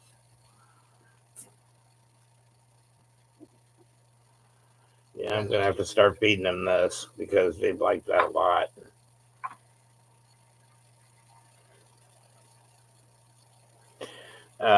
Well, do me a favor and go in. Like when you go back to bed, we give Rob a kiss and a hug and just tell him I said good night. I have to go to bed myself. I'm exhausted. I have to. I'm up at 6:30 every morning. What? I'm surprised you're even up. I have to be up. It's interestingly enough though. So my mom finally got my brother to pull the stove and the refrigerator out from the wall to clean it behind and underneath it. It wasn't as bad as Dion's kitchen, but it was trying to be. Okay. And I told my mom because I mean, you know how my brother is, he blamed it all on you. I said, Mom, this is 10 generations or more. I said what happened was Jeff moved down here and he brought them and they've just been growing and you haven't seen it. Okay. And then since my brother is so foul and always so dirty, there's plenty of food, and but I'll try to call you. Let's see, I have to take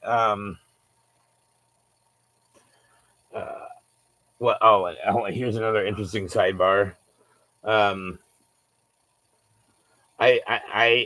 My Trump shirt has made a giant hit in Jasper. I've had to go back to Memorial 3 times to show the ER staff. Okay, because they all come out the receptionist, she's like trying to show it off. My mom's hairstylist took pictures and sent it to her house. I've given up the link to sell them for like 10 people. I got into a not heated but very lively debate at the Applebee's waiting for my food with a couple people at the bar and got 3 people to switch their votes from Trump to Biden. So yeah, and I'm actually meeting with the head of the local Democratic party, the Dubois County Democratic Party chair. I'm meeting her tomorrow at 6 p.m. for a beer. So cool. Yeah. Yeah. I mean, it's too bad that, yeah, it's almost too bad I don't live here, but, whatever. I don't want to live here. I mean, it's not a bad place. I like Jasper. It's just, what are you doing, old burrow butts? You little burrow butts. That's what you're doing. Little girl, what are you doing? You're burning on this lady. Well, yeah, and then the other ones over here are burrowing. Little burrow butts. Oh, calling on the baby. Matt is sick. His mom's been sick for a week, and now he's sick. But it's a cold. It's a springtime cold. He teaches kids every day, so what do you expect? Yeah. Anyway, all right. Yeah, look at. Can you still see the light? Oh my God. Yeah. Huh? You see him while burrowing? Yes. Yeah, actually, with a fat bug, he can't get under there. He's big. Bud. Feel bud. Arrgh. Better tell him.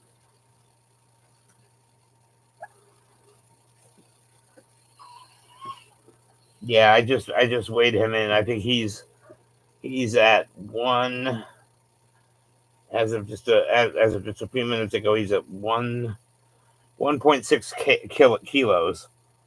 So he's pushing 4 pounds now. Yeah.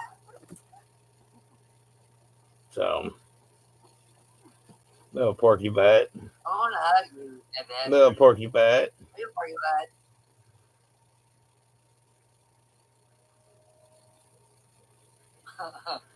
And Lonnie's teething the edge of the dish, she's teething.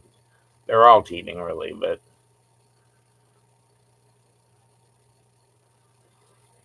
anyway.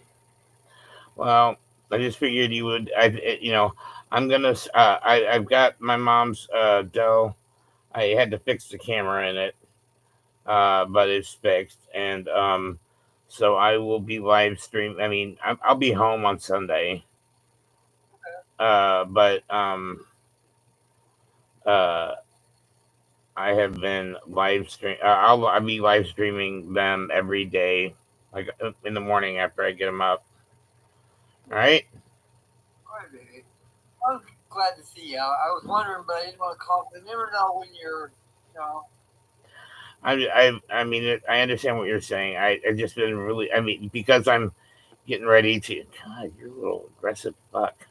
Porky's he's really like got playful. What are you doing? Girl pistol. I'll land you. Arr. Arr. Arr. Arr.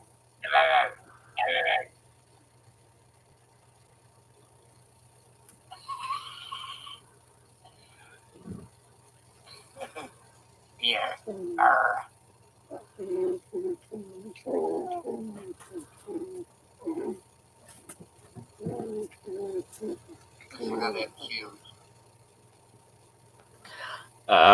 Anyway, so I will I'll be live streaming them during the day. And hi. Okay, baby. Well, I remember what I was gonna say. I'm just trying to get. I mean, so the shower doesn't drip anymore. The outside hose bib is fixed. You already saw the light and the umbrella, and I've cleaned and detailed her car. She had her 60,000-mile service done on it. So I fixed her washing machine, and it was not draining right. I fixed that. I had ordered stuff from Do Your Own Pest Control, so we had the IGR already deployed, but I did the double strength temperate. I mean, it was gnarly, but they were mostly in the fridge, underneath the fridge, which makes sense. But I mean, we swept up at least after they all died, from being sprayed. And there were some big ones, dude. They were big, chunky fucking roaches, dude. Um, I'd say there were probably 200 we swept up, but they scattered, of course, as soon as I treated. And I gave my mom, I mean, I refuse to let my mom bomb the house, or we're not going to bomb the house while the puppies are in it. But I've gotten the bombs for her, and I've told her what to do and where to set them up and how to set them up. All right.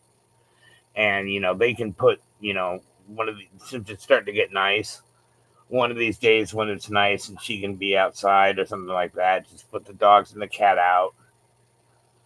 outside and put, while Ron's at work, and all she has to do is wake up, get a coffee, get everybody out of the house, wall it up, bomb it, and then that should kill any stragglers. So anyway, I'm gonna go to bed so you can go to bed. All right. I love you. Thank you for waking up to come talk. Well, of course, baby. I was wondering. I figured I'd talk to you soon enough, but I'm not gonna miss a chance. All right. I'll talk to you tomorrow. Okay. I love you. All right. All right. Thanks, babies. Good day, kisses. Good night. Good day, kisses. Love you. Love you too. All right. Bye-bye. Bye-bye.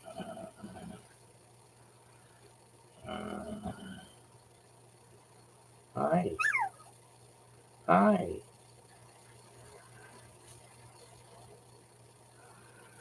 All right. You guys can go sleep. Good.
that's the end of today's live stream.